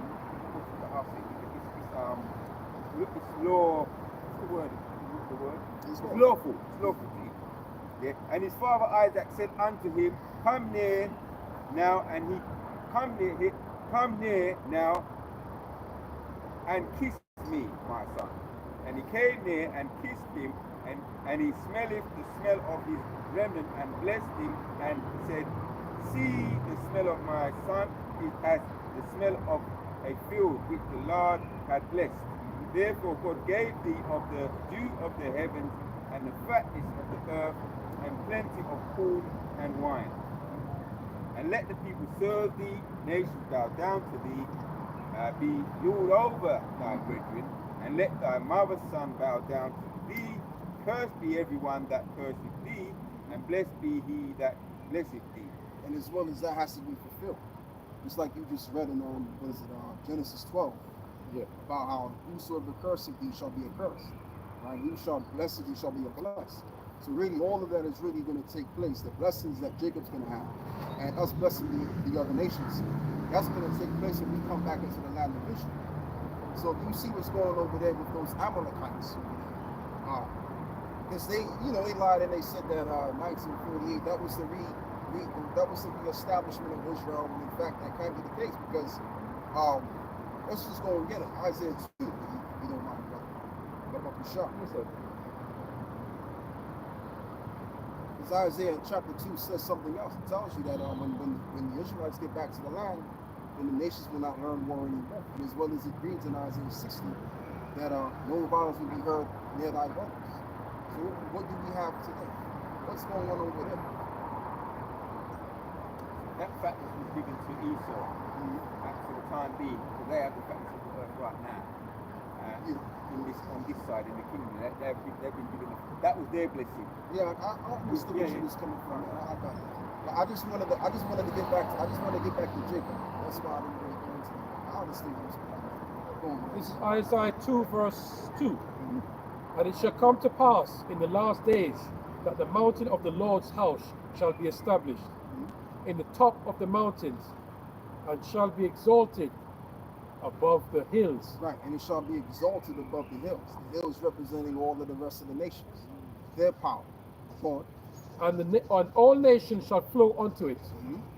And many people shall go and say, Come ye, and let us go up to the mountain of the Lord. Yeah, because they're gonna want that blessing. Like how do we get some kind of knowledge from these people so that we can be enriched, so that we can be more blessed, Lord.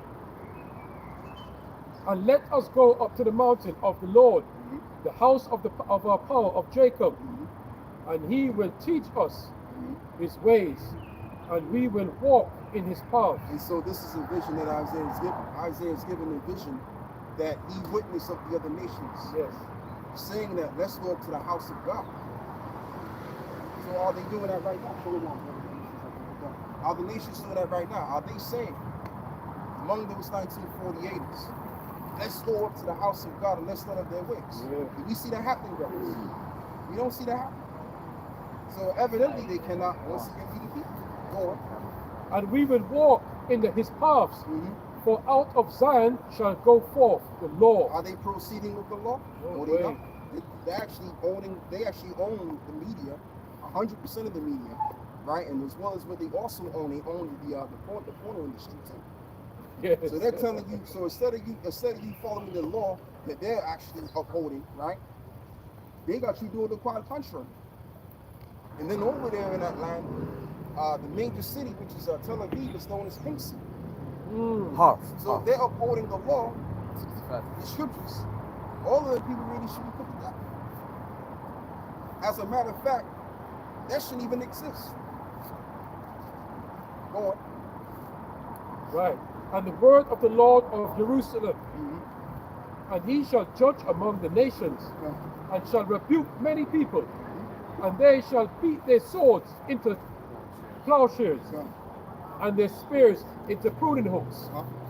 Nation shall not lift up a sword against nation, neither shall they learn war anymore. Neither shall they learn war. Hey! So the war is not going to be heard when we go back to the land. So again, if they're saying that they're the people, then how come we're hearing wars and rumors of wars? How come there's different issues going on within Israel and Palestine? Right? So they're lying. Somebody's lying, and someone's telling the truth, and it's us telling the truth. So it's when we happen to go back to that land, when we go back home, there's going to be peace. Then Jerusalem is going to be what? Or should I say the landmass, which is called Jerusalem, is going to actually be it's going to actually be the city of peace. That's what it's called. Right now, it's the city of drama. Right. Okay, because you got all of that drama going on over there. As a matter of fact, let me see, man. Someone get what is it? Zephaniah. I think it's Zephaniah 12. Zephaniah 12 and verse 1. Zephaniah 12 and verse 1. This is what's really going on right now. Well, you don't know. No, I'm referring to Zechariah. Zechariah. Yeah, any one of y'all can get it. Yeah, Zechariah 12.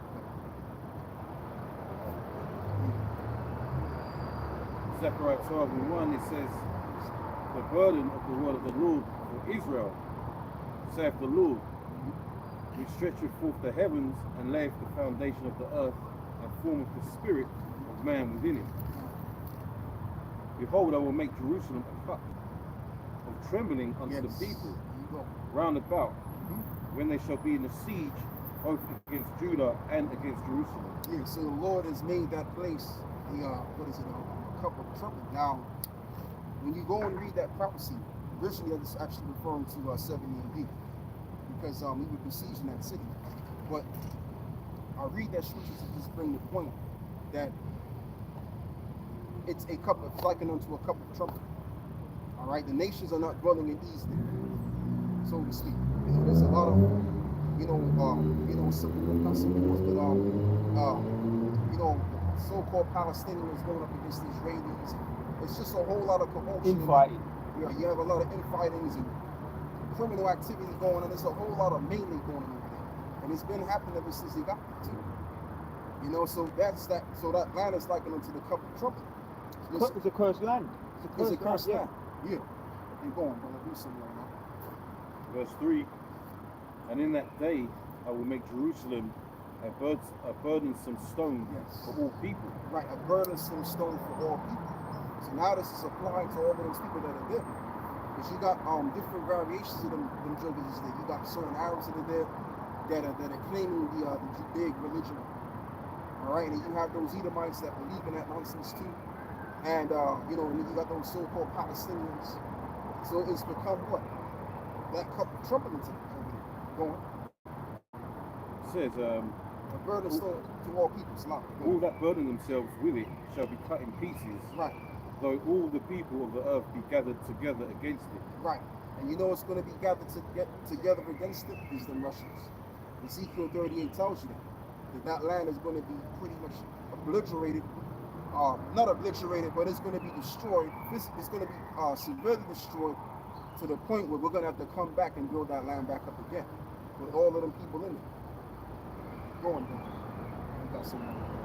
Verse 4, in that day, saith the Lord, I will smite every horse with astonishment, and his rider with madness, and I will cut open mine eyes upon the house of Judah, and will smite every horse of the people with blindness. So let's go into something else.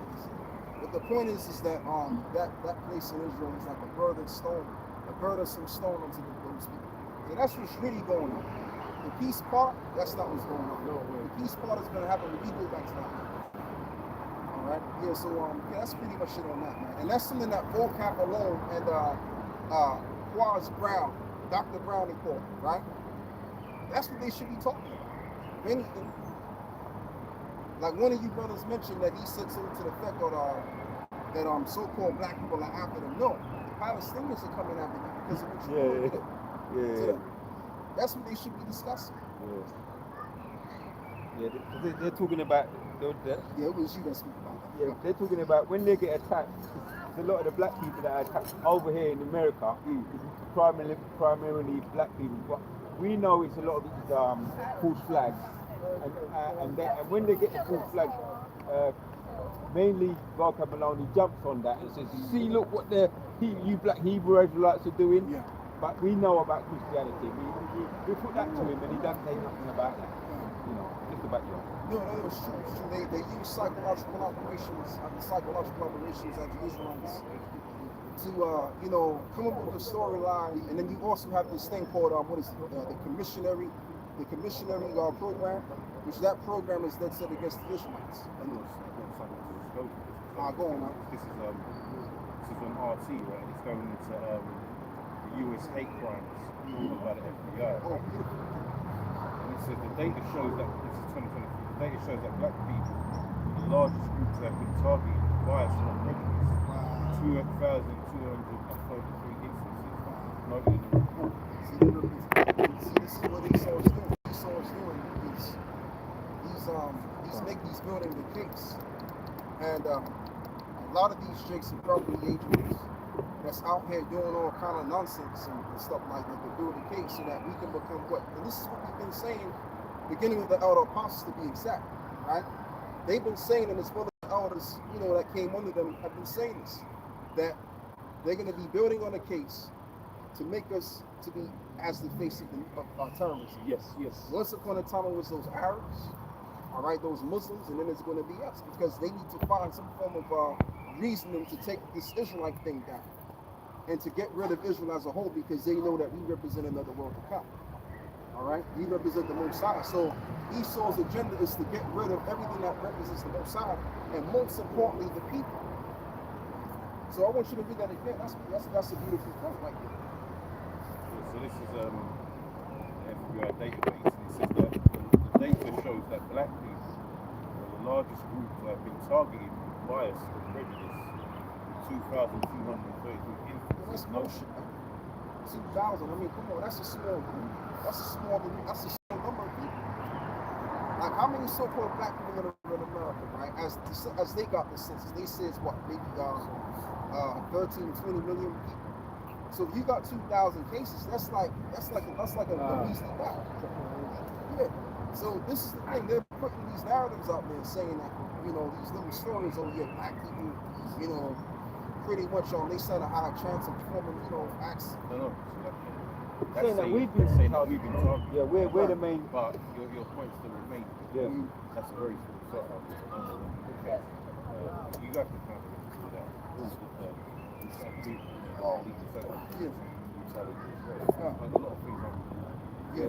A lot of hate crimes are really directed more at us. Yeah, because they try to, like the elder was basically saying, they're trying to use us as the hate. And that's why, you know, they say that Biden done that Asian hate.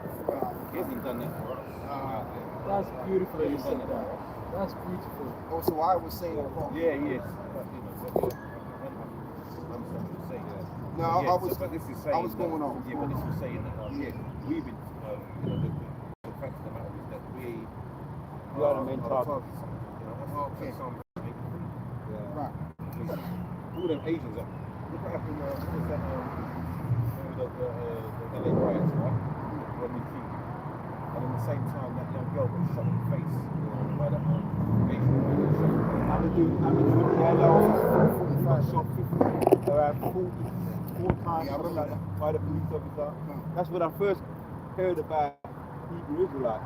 Because Louis Theroux went over to America and he done that thing with, now I know his name is Yeshaya, Priest Yeshaya. He got together with the new youth, which we now know him as Priest Yeshaya. He was the first person I saw, a so-called black Hebrew Israelite. You know? But I heard about Amadou Diallo through the black hate that we were the victims of. We're the main victims of black hate. And you can even go back to even over here in England, where we used to run from the National Front. That's more home with us, close to home. See what, you know? Since I went off on that, this is stuff we need to talk. Yeah, can't. Well, I don't know. There's a good, actually that article is very good because you said it on the chat or something. Yeah. We can get into the hate against us. It's funny because he was brilliant. I'm not talking about it. Let's get something.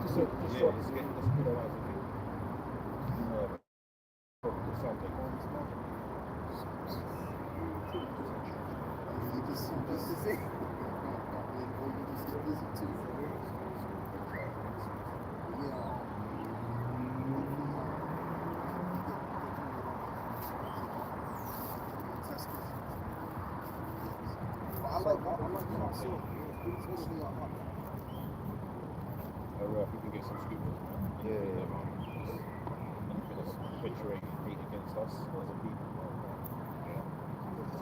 You know, this world is totally against us, and our people are still trying to integrate into this place. And the scriptures say, come out of it.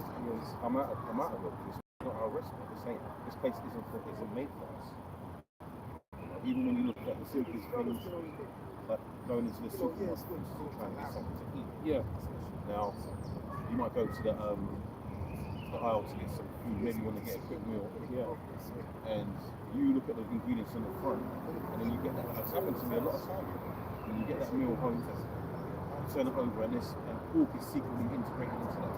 And that's by design. Yes. That's why you go to the super, you go to the sandwich cabinet, everything's got bacon or ham in it, some kind of abominable food. If this place is against it, the rules of this place. It's the sad thing is that they look hiding the numbers. You know, E numbers, this and that numbers, that. But all these four things. Yeah, because you're right. Because there's this guy saying he's a scientist, and he goes into the fact that they can target us specifically on particular foods that they're around. 83 one. This is the book of Psalms 83, verse 1. Keep not thou silence, O Yahweh, hold not thy peace, and be not still, O power. For lo, thine enemies maketh a tumult, What it is that broke and they that hate thee have lifted up the head. You know, a tumult. So that they're in an uproar. You know, they're coming together in an uproar against us. You know, I take For example, this look what happened. What was that place where them other Israelites gathered? Remember that one? And they got in trouble for dealing with that young Edomite. Remember that? It was like the HOI guys. Remember that? Some I think it was in Washington or something. Right. And the whole world was going up on the black people Israelites when there's so much big news. Yes. And then you've got the other attack that was done. They tried to make two Jakes saying that they were Israelites. So, you know, that like the elder was going into it, and they're trying to build a case against it. Yes, they are. Yes. They're trying to build a case against it. And it says in verse 3, they have taken crafty counsel against thy people, and consulted against thy hidden ones. They have said, come and let us cut them off from being a nation. Let us cut them off from being a nation. So what have they done? So they've hidden our history from us. Look what happened to us in the transatlantic slave trade, right? So they stole us. They stole us. Yes. You know that? Yeah, so they stole us and they brought us over here and they stripped us of our identity. Right. You know? Literally beat it out of us. You know? So they stripped away our heritage, and that's according to the scriptures, by the way. That's according to the Lord's will. That is the curses. All right, let's get that straight. You know, Esau's not in full control like you think he is, or like some of you might think. The Lord has given him the power. Right. That's why it says that in Job 9 and 24. But yeah, they took us over here, took away our identity, took away all our heritage, our language. You know, the way we used to worship the Lord. Even when we was brought over to the other countries, we still knew the name of the Lord. Yes. All right, so they beat that out of us. And it says, come and let us cut them off from being a nation, that the name of Israel may be no more in the remembrance, as he said. Because look at the so you got the United Nations, right? And you got a fake Israel. I'm just gonna say that straight up. You got a fake one. Yes. They go by the name of call themselves Jews. I'm just gonna say that straight up. And we've been cut off as a nation because we don't hold any position in any of these places. We don't hold anything in the there's nowhere for us to go. We're just, the diaspora. We're dispersed among the nations. Hidden. That's why it calls us the hidden ones. Verse 5, for they have consulted together with one consent. They are confederate against thee. The tabernacles of Edom and of the Ishmaelites. Yeah, so that's them so-called white. And the Ishmaelites. Yes. Those so-called arrows, the one that my mind is being so-called arrows, man. So these nations come together as one, right? Secret to destroy us. Who else is on this list? Moab. Yeah, man, them so-called Chinese. They hate us. They hate really true. You know, if you was to rock up to, let's say you was seeing one of their daughters, man, you was to rock up to their house, they don't have it. No way. They don't have it. And it's and the hate that they have is not just what's been put out there in the media, it's spiritual. That's why it's something. This is all through that's in their spirit to do that. And the Hagarenes. Gebal and Ammon and Amalek. That's the top. Yeah, well, That's them. The JWOs. yes. They're running this, and they're the ones that they got all the secrets. They got what we call the esoteric secrets, and that hidden knowledge. Yes. They know all about us, just like we know all about them. So, Yes.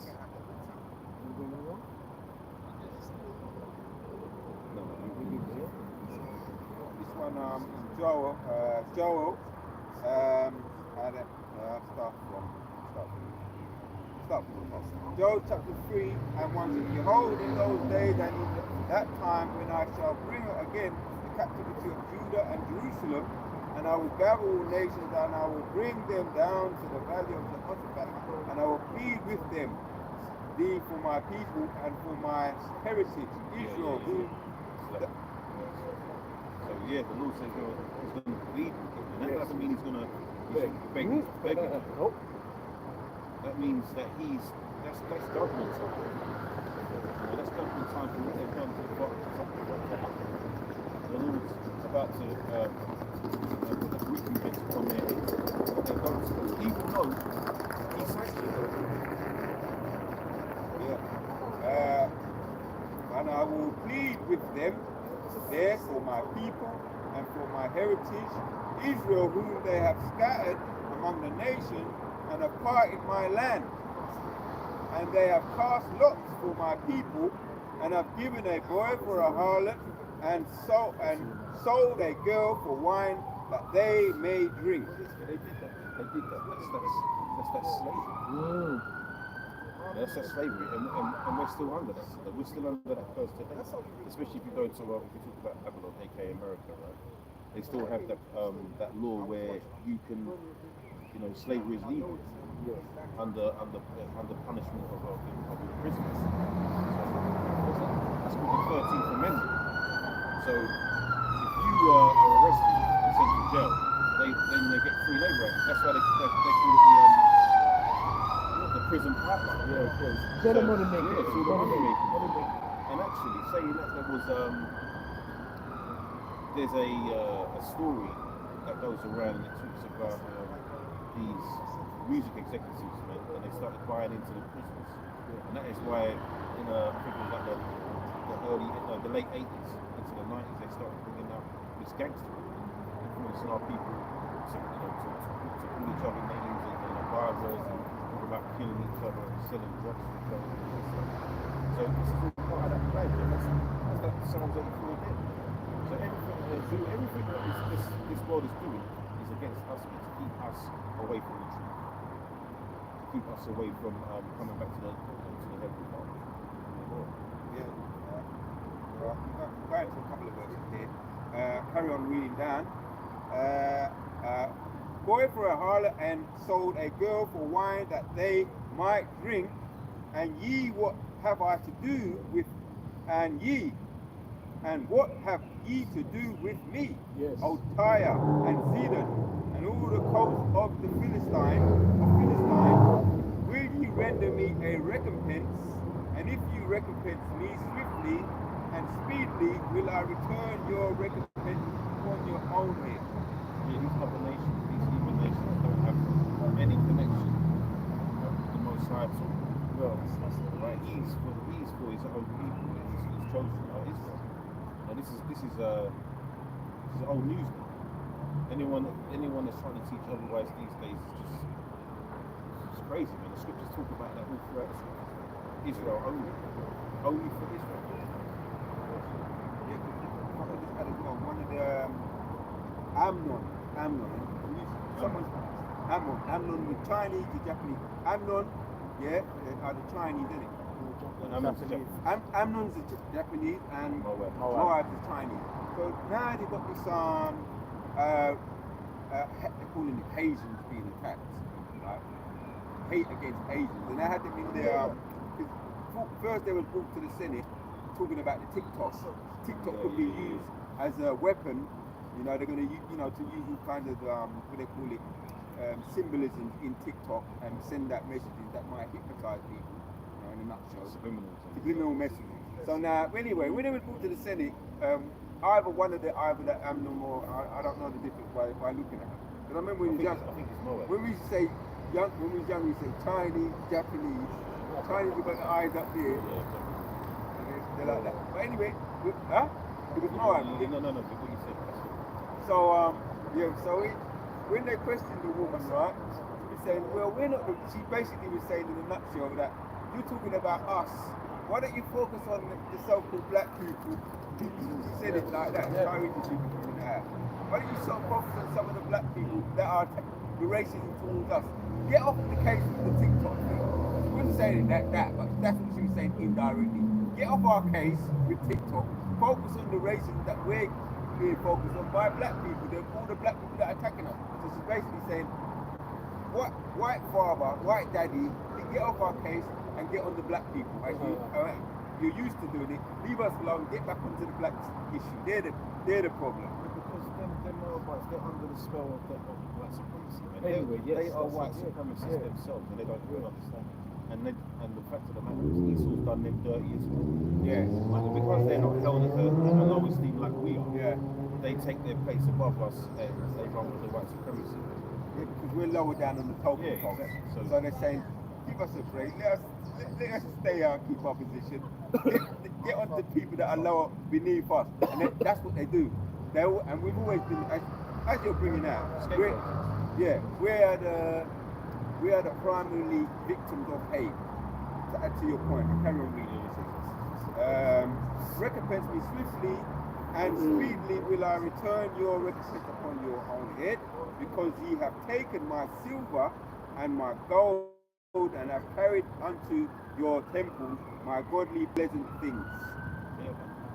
So that's swift recompense is coming. When you how much I it's going to be so quick and devastating. They're not going to understand what's happening. That's why when the scripture says, I'm going to come quickly, don't let no man take thy crown. Yeah. You see? So where is his position, where is Christ's position? Yes. And then I said, I carry on reading, still continuing. The children also of Judah and the children of Jerusalem have ye sold unto the Grecians, that ye may remove them far from their border. As you say, the stock exchange, we were the main commodities for the stock exchange, the slaves, and they sold us all around the world, unto the Grecians, the temple of the goodly pleasant things, the children also of Judah and the children of Jerusalem have ye sold unto the Grecians, that ye may remove them from their borders, out of our land. Right now, we spoke about earlier, the bastards are dwelling over there in our land, and that's the legitimate word, means the fatherless child, and they are fatherless on the spiritual level. 7. Behold, I will rise them out of the place whither ye have sold them, and I will return your recompense upon your own head. Someone else coming? Tonight, I was talking about it last night, so you can leave that there if you've got to finish it. But I've got another one, if I may. Lamentations chapter 2, 15 says, all they that pass by clap their hands at thee. They kiss and wag their head at the daughter of Jerusalem. We are. No, you go. No, because look, that's perfect. Because that's exactly how they look at us. And look at how some of our, especially some of the youth, like walking around with their clouds around their ankles, doing all sorts of madness, man. Like the youth of Israel, as a whole, Israel is crazy. Yes. That's why Deuteronomy says that we'll be an astonishment. These people look at us like, like we're not. No, that's how they feel. They look at us like we're Lamentations chapter 2 and 15 again. All that pass by clap their hands at thee. They hiss and wag their head at the daughter of Jerusalem. And how do they get perception through the media, through the papers? How they use their terminology. Stereotypes. Yeah. So like when Jake gets arrested, or when Jake's in trouble, he's a thug. They find the worst picture they can find and put in the paper. When it's an Edomite, they talk about how he's misguided or troubled, and we don't mental problems. Yeah, we don't want to ruin his life, and it serves to show the level of what they really feel about us. And we're the face of crime. And even if they let's use for example you got the school shooting, right? The little boy was 6 years old, probably an Edomite because they never show his face, right? The ones that they find and they put them out in the front pages, in the front posters in the media. Mainly black people, mainly they're black people, because they have to always, when it's come to serious crime, they always have to find the face to the crime. And if they can't find the face to the crime, they're gonna deflect. Like for example, when there was a lot of things going on, they used what's his name? The Jeffrey Epstein thing and the Grizzly. They used what's that guy who sings that song? I Believe I Can Fly. R. Kelly. Yeah, they turned the attention to R. Kelly, and he had a court case all of a sudden. That's a prime example. That's a good example. There's like R. Kelly, Bill Cosby. I'm sure there's a couple more. Yeah. And these people have been, listen, whatever they've done, if they've done it, but you've got Edomites that have been doing this on a level for a long time. But they want to paint us out to be the bad guys. And you mentioned, kiss and wag their head at the daughter of this. We know that we're seen as delicate, comely woman. So that's talking about so-called black people, which are speaking about ultimately the elect. And I was just thinking about when he said that all that passed by clapped their hands at they hiss and wag their toes. Over in Harlem, they have actually a little sightseeing place. I remember even they were talking about it. You know, that's where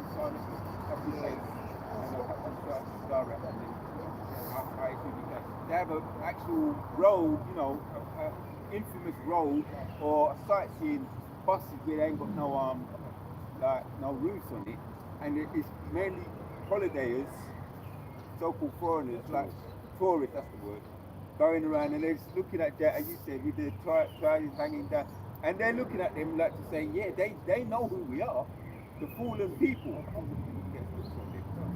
People that were once the children of Israel. Now look at the state of them now. So it's like a kind of what they're doing there is hissing and wagging their heads. Yeah. Last one. And all thine enemies have opened their mouth against thee.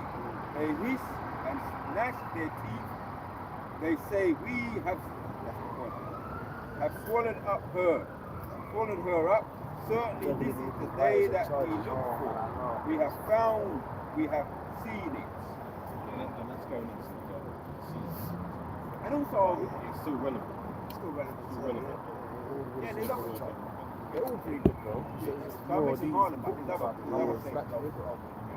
This one's a lot to carry. This one's still Stories. These are 50%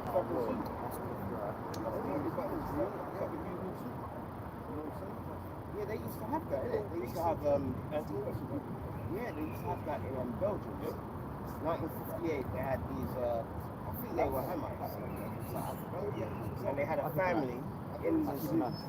So you know like a giraffe will have a little compound.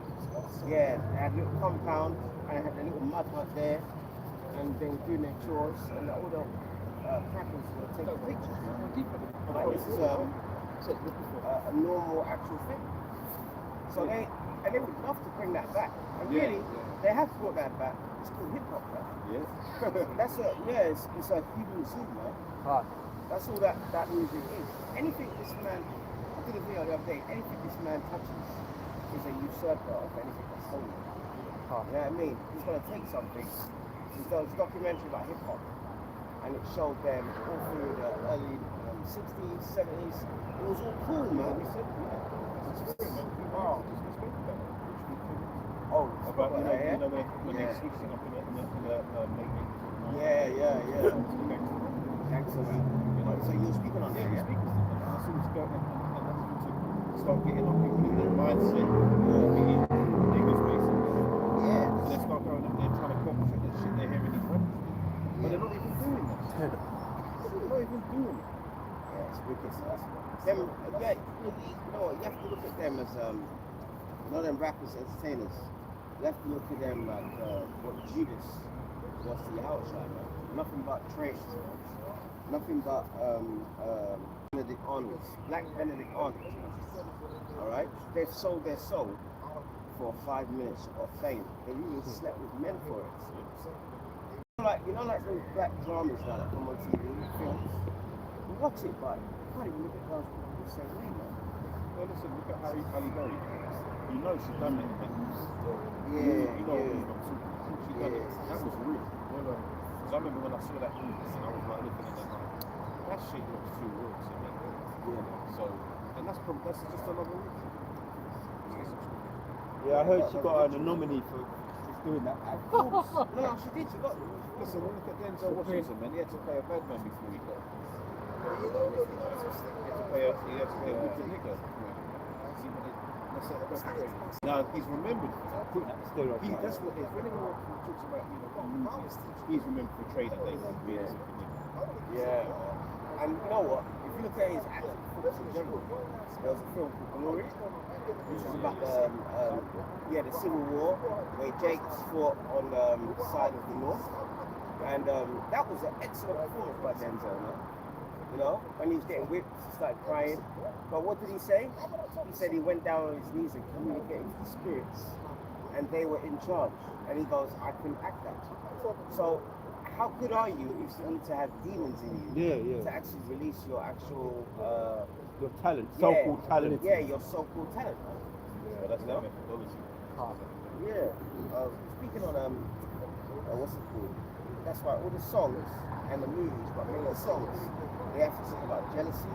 They have to talk about adultery, riding dirty, killing your own people. But those are messages that go out. And if you listen to that, subconsciously it goes into you. Alright? And some curses affect Israelites more than others.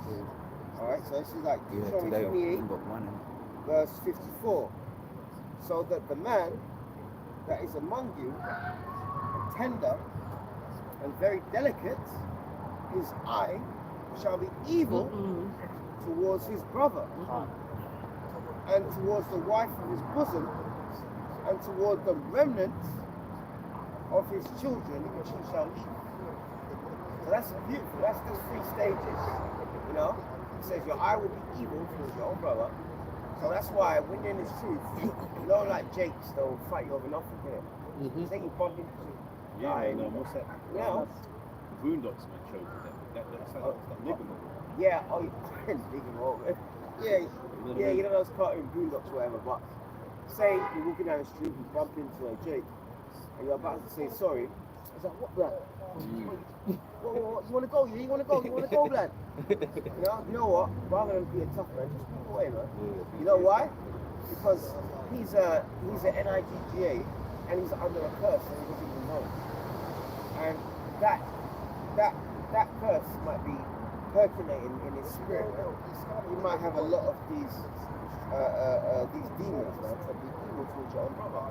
Because Jake will disrespect another black guy quick. But when it comes to master, those Jakes that are bad boys, they stick up for their masters still. You're living in the lowest conditions on the planet Earth. Alright, the police are killing you, you're killing your own people, you're at the bottom, but then you're still You're heavily under the curses. Yeah, see? So that's that curse. It says your eye will be evil towards your own brother. And if you look at it, all those tribes, the Northern Kingdom, Southern Kingdom, all of them, man. The tribe of Gad, they're killing each other on the reservations. You know? Your heritage, you're on a barren piece of land, and the best way to get out of the oppression is to kill your own people.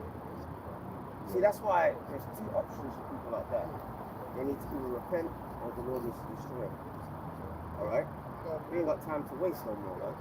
So it says, I will be evil towards his own brother, towards the wife of his bosom. And let's be honest about it, even though our women are wicked, we have a lot of our men that are wicked to women, man. Let's be honest about it. Well, that goes back to the curses. It goes back to the curses. Yeah, it goes back being evil. They're both evil to each other. Yeah, that's it, man. Does it not say, I don't know if you guys know where it is. It says a wicked woman's portion for a That's wicked the one I'm man. a portion for a wicked man. So Yeah. you have to be something that's wicked in order to get that one. In order to have that person. That's what I'm saying. Yeah, let's get that, man. Yeah, bro. Alright? That's a spirit, man. Because you know the women, they will like to say, oh, there's no good black men out there. And first of all, the fact that you're using the word black in 2023 shows you how completely destroyed you are, man.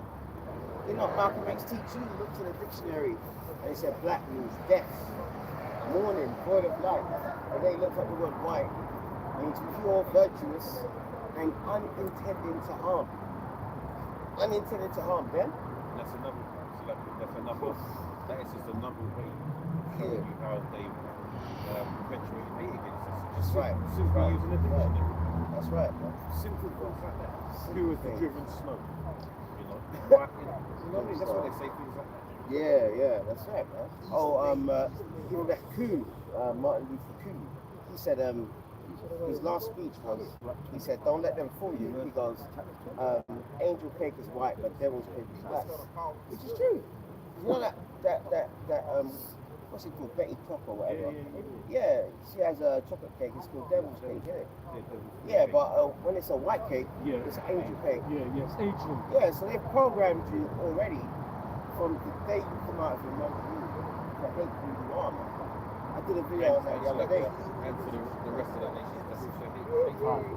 Yeah, and the rest of the nations, that's why, Jakes, before you go to another man's land and send your kids there, research it, man. There's a Jake girl that got killed in Turkey. Supposed to be at 17 years old, I think, or bullying her or something like that, but she's been killed, man. And they said it's to do with racism. Why would you send your child to Turkey, man, when you know who those Turks are? That's why this Bible is everything, man. Everything. Everything. That's the spirit. They're Edomites, and it says they will actually hate us. Alright? So it doesn't matter whether it's the Amalekites, or the Ottoman Turks, or the blonde-haired blue-eyed Esau, But remember, These the takes scripture are says, still just like it says, remember, all that they go crouching. Yeah. So you have to watch out for them, though. They're smiling, they're Yeah, though they humble themselves. They and humble go themselves. crouching. They go Yeah. crouching, Yeah, so all that street behavior, when you meet these women and they say, "Oh no, my ex hurt me," I said, "Okay, you on the road, okay. How long did you not did you go out with him? 2 years. When you met him, did he tell you that he was a drug dealer? Yeah, but I said, so, and then you stayed with him for 2 years. All right, that's so the foolishness. yeah, The woman. yeah, They are foolish. They don't have wisdom is not imparted to them. So and they're about emotions. They're about emotions. So they're about the pleasurable things. They find it exciting to be with these footballers. The dramas. They love the dramas. They want to argue all the time and then make up again and argue. get banged. You sound like you took it from experience. I think it was yesterday. It's like I thought it was yesterday. I saw something on TikTok. Something came up. How these women say that why do women like bad men? It's the list of all the stupidest things. Why they like bad men? What was it on TikTok? It was on TikTok. I saw videos, something on YouTube or something. Came up in the school. You got to sign up for that, man. You can get that from the private ones. Alright, so when you meet these women, right, first of all, these women, I'm telling you, man, if you get this truth, a woman is not worth jeopardizing this truth for. We've seen 2 now, guys. And we said that last year, a couple of years ago, when we did a sit down in the car. We've seen 2 guys fall out of this truth because of so-called women, man. And like I said then, I'll say now, and these women are not worth it, especially not this low caliber of women that we have now. They're not worth risking for, man. You know? And you have to be straight with them. One so-called brother said, "Oh, if you're in that situation, you lie to them." Hang on, does what the Lord say, you hate lies? You see, what kind of counsel was that? You know? Yeah, read that, man. Because these women, they're with a guy that is on the road. So no matter whether you're a barrister, lawyer, whatever, you're within the sin, man. Right. Alright? Ecclesiasticus 26 verse 23. A wicked woman is given as a portion to a wicked man. See, it says, you got me again? And this is what the Apocrypha, right? Yes. So this is Ecclesiasticus. Yes. In the Apocrypha, which which the devil removed in late 1700s Bible destruction group. Yeah. And it was full of Edomites that did that, man. So based upon that alone, they're convicted. Alright? Ecclesiasticus, also known as Sirach, 26 verse 33. Yeah. A wicked woman is given as a portion Yep. to a wicked man. There you go, man. So it's like, now the man or woman, one might be a bit more wicked than the other. Yeah. You get what I mean? And one might lead another one astray. Yeah. But at the end of the day, it's a civil partnership. We've committed to each other, and he's accepted that he's a wicked piece of shit, and it turns me on. I like arguing with him. So when we make up, we bang, all that stuff. There was a few things. Some of these, especially yourself with that, they want these, especially in Babylon as well, they want these guys that they don't want the 9 to 5 guys. No, they want the guys that are drunk. They actually say that. They actually say that, man. Selling drugs and all this shit. Yeah, man. A French girl said that to me years ago. She goes, but at least, I said, at least you're honest. She goes, I like the boys. And I was like, okay. Well, what are you doing with me then? I'm just a wussy, you know what I mean? But, hey, Yeah, they want the bad boys. yeah, but at least she admitted it. These women, they always say, hey, you can't find no man or that. No, you can't find any decent men because you don't want them. That's fine. No, but what it is, they want the bad guys, but when they get them, they want to try to change them. Yeah, it's a You know what I project, mean? isn't it? So, It's just that. yeah, If you want a decent man, you have to be. You have to be decent yourself. You're not going to attract a decent man to do a piece of shit. Kevin Samuel was trying to tell him, but they didn't want to hear it. yeah. See, If just a like, man's selected, if a man's worth it, you ain't looking at these hoes out. No way. yeah. It's not happening. Hey, that's a beautiful counterbalance. So like that says, a wicked woman comes for a wicked man. You know, a person that's, because none of us are really righteous. Right. You know, Solomon said, what, found 1 in 1,000. Women, we found none. You know, but if you've got decent morals and decent standards, all right, you're going to attract that same person. If you're a scumbag like them, you're going to attract scum. Scum breeds scum. All right. And in our community, there's one generation that's broken. There's another generation. So broken people are always a broken people. Right? But the wickedness of it is the man that helped, that broke us majorly. He's the one looking down on us without reflecting. Maybe what I've done or something he's picked up. He hasn't got any kind of, he has no repentance in his heart, nothing. No empathy, nothing. No, nothing. You know? So yeah. Women that are stick up for him, that's the way the Lord is going to judge you. He's going to kill you by that. Your association with the devil. Job 39 and 17 says, because Yahweh hath deprived her of wisdom, neither have he imparted to her understanding. There you go. So even when you go, let's say you go on a date, you know, and you're at this, what do you do? I do this and that. Really in your mind, once you're on the scriptures, so how can I skip all this and just get this thing in bed, man? You know what I mean? That's what you're going to be thinking in your mind, man. You're not going to have no deep conversation with this woman. She's a woman, she's been deprived of wisdom. She has to be led, man. The word woman means a servant. We are supposed to serve, but what's happening now, this man has turned everything upside down. Get that, Isaiah 29 and 16. He's turning everything upside down, man. Where now you actually see women with children, all right, and the man is pushing the buggy, man. The man is pushing the buggy and the woman's walking with her Timberland boots, man. I'll say this. It's not wrong with a man pushing a buggy if he has to push the buggy. Yeah. But the situation is this, you've got these guys pushing the buggy and they're just walking around, just looking at her phone and just doing But really, what we're under is a vibration of Queen of Heaven. Queen of Heaven. That's the whole vibration of it. Even if you're a man of the Lord, you get involved in a woman, you are under that vibration. Now, how you deal with it is how you deal with it. But the vibration is out there. It's true. That's right, man. But you know, people do say you're a product of what? Your environment. So this is a polluted environment, man. So you know, like when they say, oh, we're gonna charge motorists to clean up the air and all that stuff. They don't really want to kill it. They don't care. They're just gonna make money. Yeah. You know, but at the end of the day, our environment is so polluted. You need a kind of cleanser, something that keeps you sanitized, man. Yeah. And that's the word. Yeah. There's nothing else. Nothing else is gonna help us and save us, man. In the time of trouble, God forbid, you know, this brother might want you to rely on me, you know, and we're supposed to do something, and I just chip out and go my way. You know what I mean? You know, because of fear. You know, I mean, look at the disciples, man. Did they not deny Yahushua? They did, right?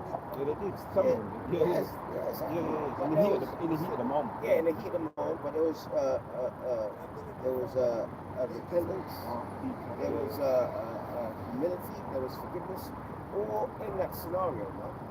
So the Lord is giving that to us now. So what should we do? Should we just be like everyone else? The average black person that doesn't even know that he's an Israelite. I've told him, but it doesn't register, see? He just doesn't receive it. You know why? Because it's a dirty vessel that the Lord does not want to clean up. We're not concerned with those ones. We're concerned with the ones that want to get clean. We want to get clean as well, man. Right, this is Ephesians 5 and verse 26. Yeah. That you might sanctify and cleanse it with the washing of water by the word. Oh. Read it again. Right, Ephesians 5:26. We're talking about this world being polluted and how do we cleanse our way. Yeah. That you might sanctify and cleanse it with the washing of water by the word.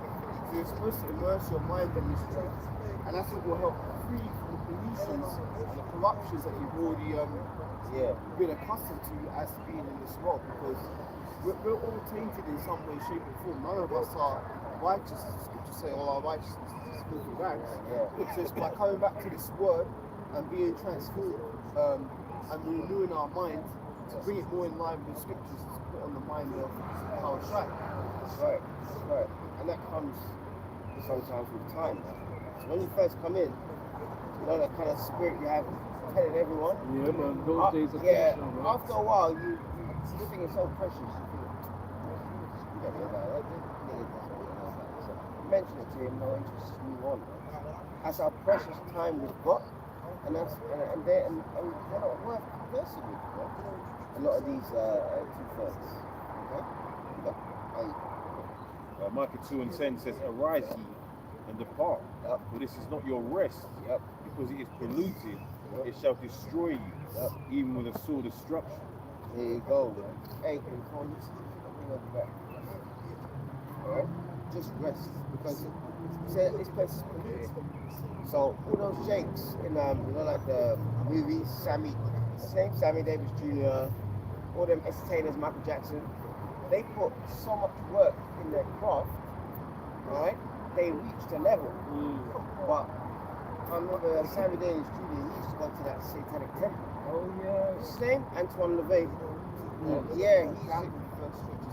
Yeah, the Church of Satan. But so on one hand, he did that to get famous. But when you saw his interviews, and he's talking about the black man and racism, he never sugarcoated racism, man. He was straight to the point. You know what I mean? Say it how it is. You know? I was like, that's the contrast there. But you know what? The Lord says they honor me with their lips, but their heart is far from me. That's why, you know what, the talk is not going to get, the talk with full people can't fully out of things like that. They all do it. All them Hollywood people. Yeah. Talk about, they will sing along, thank God, and Jesus, and blah, blah, blah. Yeah. But your God is Satan, and that's who you're seeking to worship. Yeah. Out the back of you, in your dressing. Yeah, that's right. Throwing up your little incantations and shit. Yeah. Talking to your spirits. Yeah, for real. And this guy, what's his name? Deontay Wilder, the boxer. He had a sit-down thing with Tyson Fury. Deontay Wilder's talking about his alter ego. Yeah. He's gonna come back. His name is and this is Tyson Fury. Is that your alter ego that comes into you? Yeah. And he goes, I don't believe in that stuff. Give your life to Jesus Christ, all right? You know, he's my Lord and Savior. He just I don't like you no more, he said. Yeah. He said, I don't like you no more. I know, I heard about all that stuff. Really, It's like a Fury saying it. Fury saying it to him. Deontay Wilder, The spirit was on him, even though Fury, they both, Fury, he's off as well. But the spirit was on Fury to sort of like undermine that, what he's dealing with. Yeah. What he's dealing with is straight wicked. Like, direct dealing, directly. Christian is indirect. You know what I mean? So he got humbled, man. He got humbled, man. Because I don't believe in all that stuff. Until he goes, he goes, Jesus Christ, my Lord and Savior, period. You know? Cut him, man. Yeah, zeal, but not put to knowledge. So it's Word rest, no? menachar, and it means, and it says resting place. Yep. And quietness. So you know, can you really rest in this place?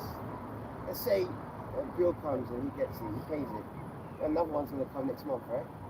Well, Subject yeah, to there you go. payment. You always got to think about the next. Yeah. You always got to think about the next time you got to have that money to pay those bills. Yeah, exactly, man. You know, so you might be pay it 1 month, but then next month some other bill might be higher than you thought, and now you're completely screwed, man. Like, if you go to property, if you work so hard to buy a property, no matter how much a property costs, you buy it and you pay it, but listen, you don't own the land that's home.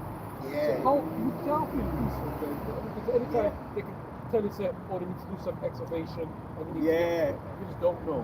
You know what I mean? Yeah, that's So it. you never feel at peace. Never feel like You peace. never feel at peace. What's that one? Something to pay. Especially these days. Get that one. But yeah, but the reason why, because like mortgage is like if you look at the word mortgage, it means something like death note or something like that. Yes. So say it. I was like a mortgage is basically a death gauge. Mort as in mortality. Yeah. Gauge. Yeah, so you're paying your mortgage. Okay. So that's what it means. So basically, you putting all the effort in to have the house and pay off the mortgage. It's like basically you're gonna be dying. You're gonna die before you pay that off, man. You know. So basically, it's like a debt, isn't it? The interest rate really keeps going up and down the road. Yeah, yeah. Right now, worse off. Now they're worse off. Hey, and who dictates the interest rates? The Lord does. Oh. Remember, because he controls them bankers and all them people. Yeah. It's the beautiful thing what the Lord has done, man. You see the mark. Controlling them. You see the mark when it comes. She started Yeah. down the phone, complaining about how she's going to move out of her house and paying a mortgage for 20, 30 years, and now they're up in the mortgage for £400 extra a month.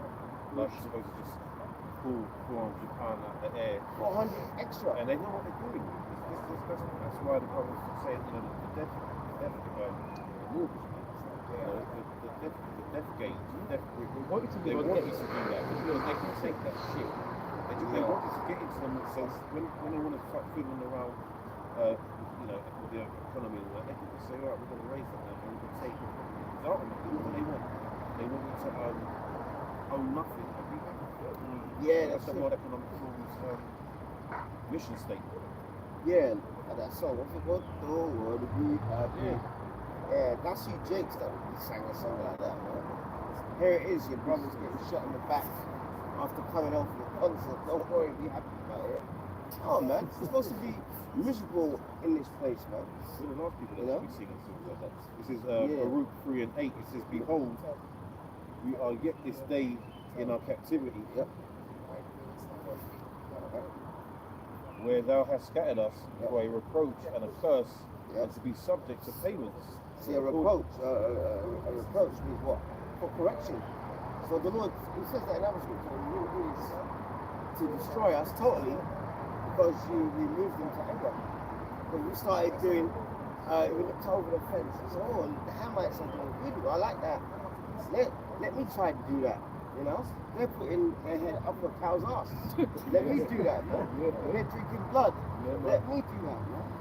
The Arabs are eating a camel, man. Let me do that, man. The white woman's got blonde hair. Let me have that, man. Envy the oppressor. Complete followers, man.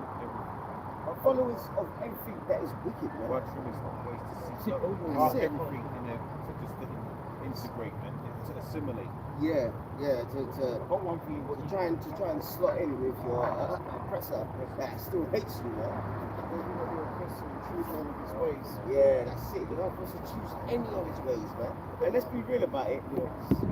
Over the time, we have adopted some devil ways. But that's why, but that's why the word, like that said, the more you get into it, it's taking these wicked, these pollutions. We're washed clean of the word, washed by the word. Yes. Yeah, we're getting washed by the Not word. slam dunk into some dirty pool water.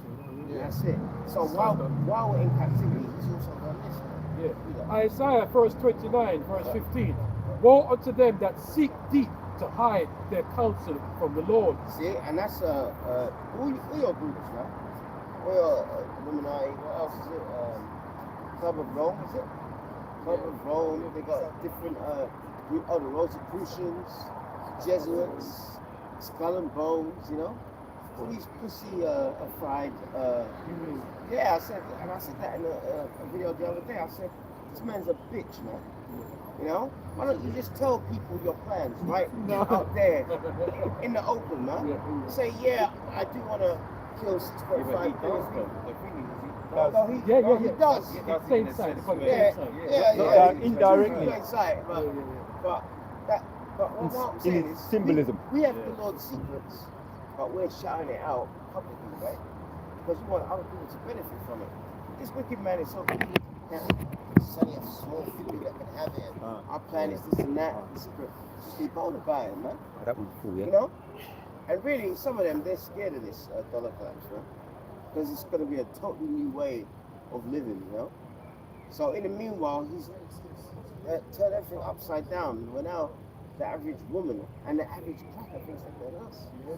So, it's a good point. So we're talking just briefly a minute ago about the Most High's message with interest rates and stuff like that. Yeah. Well, this is Esau's own wicked work coming back to bite me in the arse because that's an abomination. Proverbs 20 verse 23 says, diverse weights are an abomination unto Yahweh, and a false balance is not good. You see? There you See, go, huh? the currency is not supposed to be fluctuating on a day-to-day basis. Yeah. It's supposed to be a fixed measure, and Esau's the one who's manipulating the system to make money off of usury and stuff. But ultimately, this system's going to collapse, and that's the will of the Lord. But in the kingdom, it's going to be an established thing where, look, I've got this much gold, okay, that's worth this much. It's Yeah. It's balance. You're going to pay for whatever you pay for is going to be worth your paying. Yes. Yeah. You'll be overpaying and underpaying for shit. Yeah. And that's the deal. That's the arrangement. When you part with your money, really, it's because you think that the money you're handing over is worth the thing that you're handing over. Yeah. And the person that's giving it for the money values that money. The same way it values the product that they give it. So it's supposed to be even exchange. Yeah. Look like the Makes fraud, sense, the fraud. Yeah, man. Hey, taking money off of old ladies, man, saying I'm gonna take your gas card machine and put a prepayment fee on it. Yeah, maybe. Wicked, man. Hey, You know? I saw this video. This sounds like the price went out for I think on Friday wine bars. So it's like it goes to the wine bar and they're saying a glass of wine £8. Then a bottle of wine is £16. It's alright. It's like doing that. So he said, alright, obviously I'm gonna get the bottle for £16. Yeah. So he gets the bottle £16 and they're having a nice time. They go to pay for the drinks. And the man tells them £32. He says, yeah, that's corkage. He said, what's corkage? What? The corkage is when they open a bottle and pour the wine for it. Oh, Yeah. They pay £16 for someone to open the bottle and pour the wine. So that would have done it myself. Oh, because it was an itemized. Oh, Yeah. wow. And the wicked thing was, he never told them. They never told them that before they got the wine. Yeah. Deception. That would be what called Esau's stealth tax. Yeah. Because he didn't say it up front, so it's sliding it under the table. You're gonna see the freak come out of this man as well, man. Alright? No, but what I'm saying, like, when this dollar thing really, like, when you look at Germany before the Nazis came to power, the Germans were selling their daughters, man. They had mother and daughter tag teams, man. If you buy the mum, you set the daughter free. That's how bad, that's how the currency was worth nothing. And that was done deliberately, man. Alright? So when it gets really bad, it's terrible. So that's why we're totally unhappy, man. Yeah. The Lord is like, what? He's turning everything upside again. He's turning everything upside down, man. You know? You have to think twice now. That's the pictures, man. You know? Just their facial expression. In the Middle Ages, so a lot of times a woman would be like, her face would be down. Her countenance would be very kind of like humble, meek. Yeah. Now these women will be up in your face. What up, nigga? You know what I mean? Look at you right in your face, man. So what do you want? Yeah, they'll spit in your face, man. So, So Isaiah 29, verse 16. Yep. Surely your turning of things upside down Yep. shall be esteemed as a potter's clay. There you go. And really, you know what he's really turned upside down is our confidence. Yes. He's totally destroyed our confidence, man. He's totally, because from whitewashing images to the media that he allows to go out on the airwaves, you know? Turning on women against us. Yeah, turn on women against us, the Windrush scandal. Yeah. Oh, now the Windrush scandal, they did all these recommendations. Now the government announced that they took 3 of them away. It goes, celebration, collaboration, reconciliation events, gone. A governor to do the whole process, gone. You know, and most of them have not got their compensation. I think only 5% of them that had that Windrush thing have got money back. Oh, really? Yeah, you see. So this man is turning everything upside down. He doesn't make you rest. And a lot of them are contemplating suicide. Can you imagine just you're born in this country and then they say you don't exist no more, we're going to send you back to Jamaica, a country that you ain't even Or you called over to build up the country from the Second World War. Yeah. And then they say, no, you got to go back now. You know, no compensation. Yeah. You don't pay tax. That's one of them to say. Yeah. I was born, now I came over when I was 4. I've been paying tax all my life. Yeah. They're talking about the Windrush. So they put a petition in to have the parliament a lot of this. Yeah, saw that this week, yeah. That's also the fact that if you know, you can't just pluck someone up somewhere else and it's just because, you know, they might be a heritage in your eyes, but they don't know anything about that. That's Nehemiah 1 and 8. Yeah, and they worked and they paid their taxes because of the jobs that nobody wanted, either might didn't want to do. They did that. And now they're saying, you know, we want you to, but now they've signed a petition, 100,000. Anyway, there's a lot. Yeah, there's a lot more. Has in Parliament to do away with it, but they don't know if it's going to be, if it's going to stand yet. Yeah. They don't know yet. Okay. People are applying for compensation, but as you say, they ain't got it yet. No, they haven't got it. No. Yeah. See, so how sincere are they? It all comes down to, but really it all comes down to the Lord. The Lord said that. The Lord didn't say, well, you know, I'm going to scatter you there and there, and that's it. You know, he scattered you 3 generations ago, and now he did it with these deportations. And that's their fault for loving the Queen. Like a lot of them, them come over and they look at the Queen and they love the Queen. Elder Roman was talking about that. Sad, isn't it? Yeah, so that's most I say, stop worshipping the Queen, isn't it? Yeah, that's the Lord trying to snap some Caribbean coconuts, man. You know, loving the devil.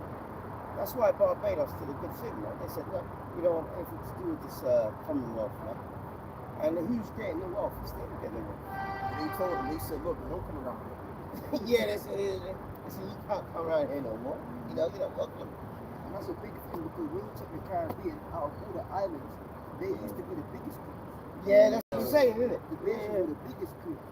Yeah, man. Having them little parades and stuff. Having the Queen. We should be embarrassed about that, man. You know? Right, Nehemiah 1 verse 8. Remember, I beseech thee, the word that thou commandest thou servant Moses, saying, it's a commandment, alright? If ye transgress, I will scatter you abroad among the nations. There you go. So he scattered some of our people back to those slave islands, alright? So that's the main lesson, the main spiritual thing is either this truth or nothing. Right. This truth or death. That's it. We ain't got nothing. And yes, we were scattered abroad, but now we're coming back together. Because we started out with that. Oh, is it? Yeah. So okay. Actually, you brothers start up because I was in something like 15. Okay. That's a lot. Leave like that. We're still a Bronx. Yeah, we're going to say Shalom, man. Shalom. All praises be to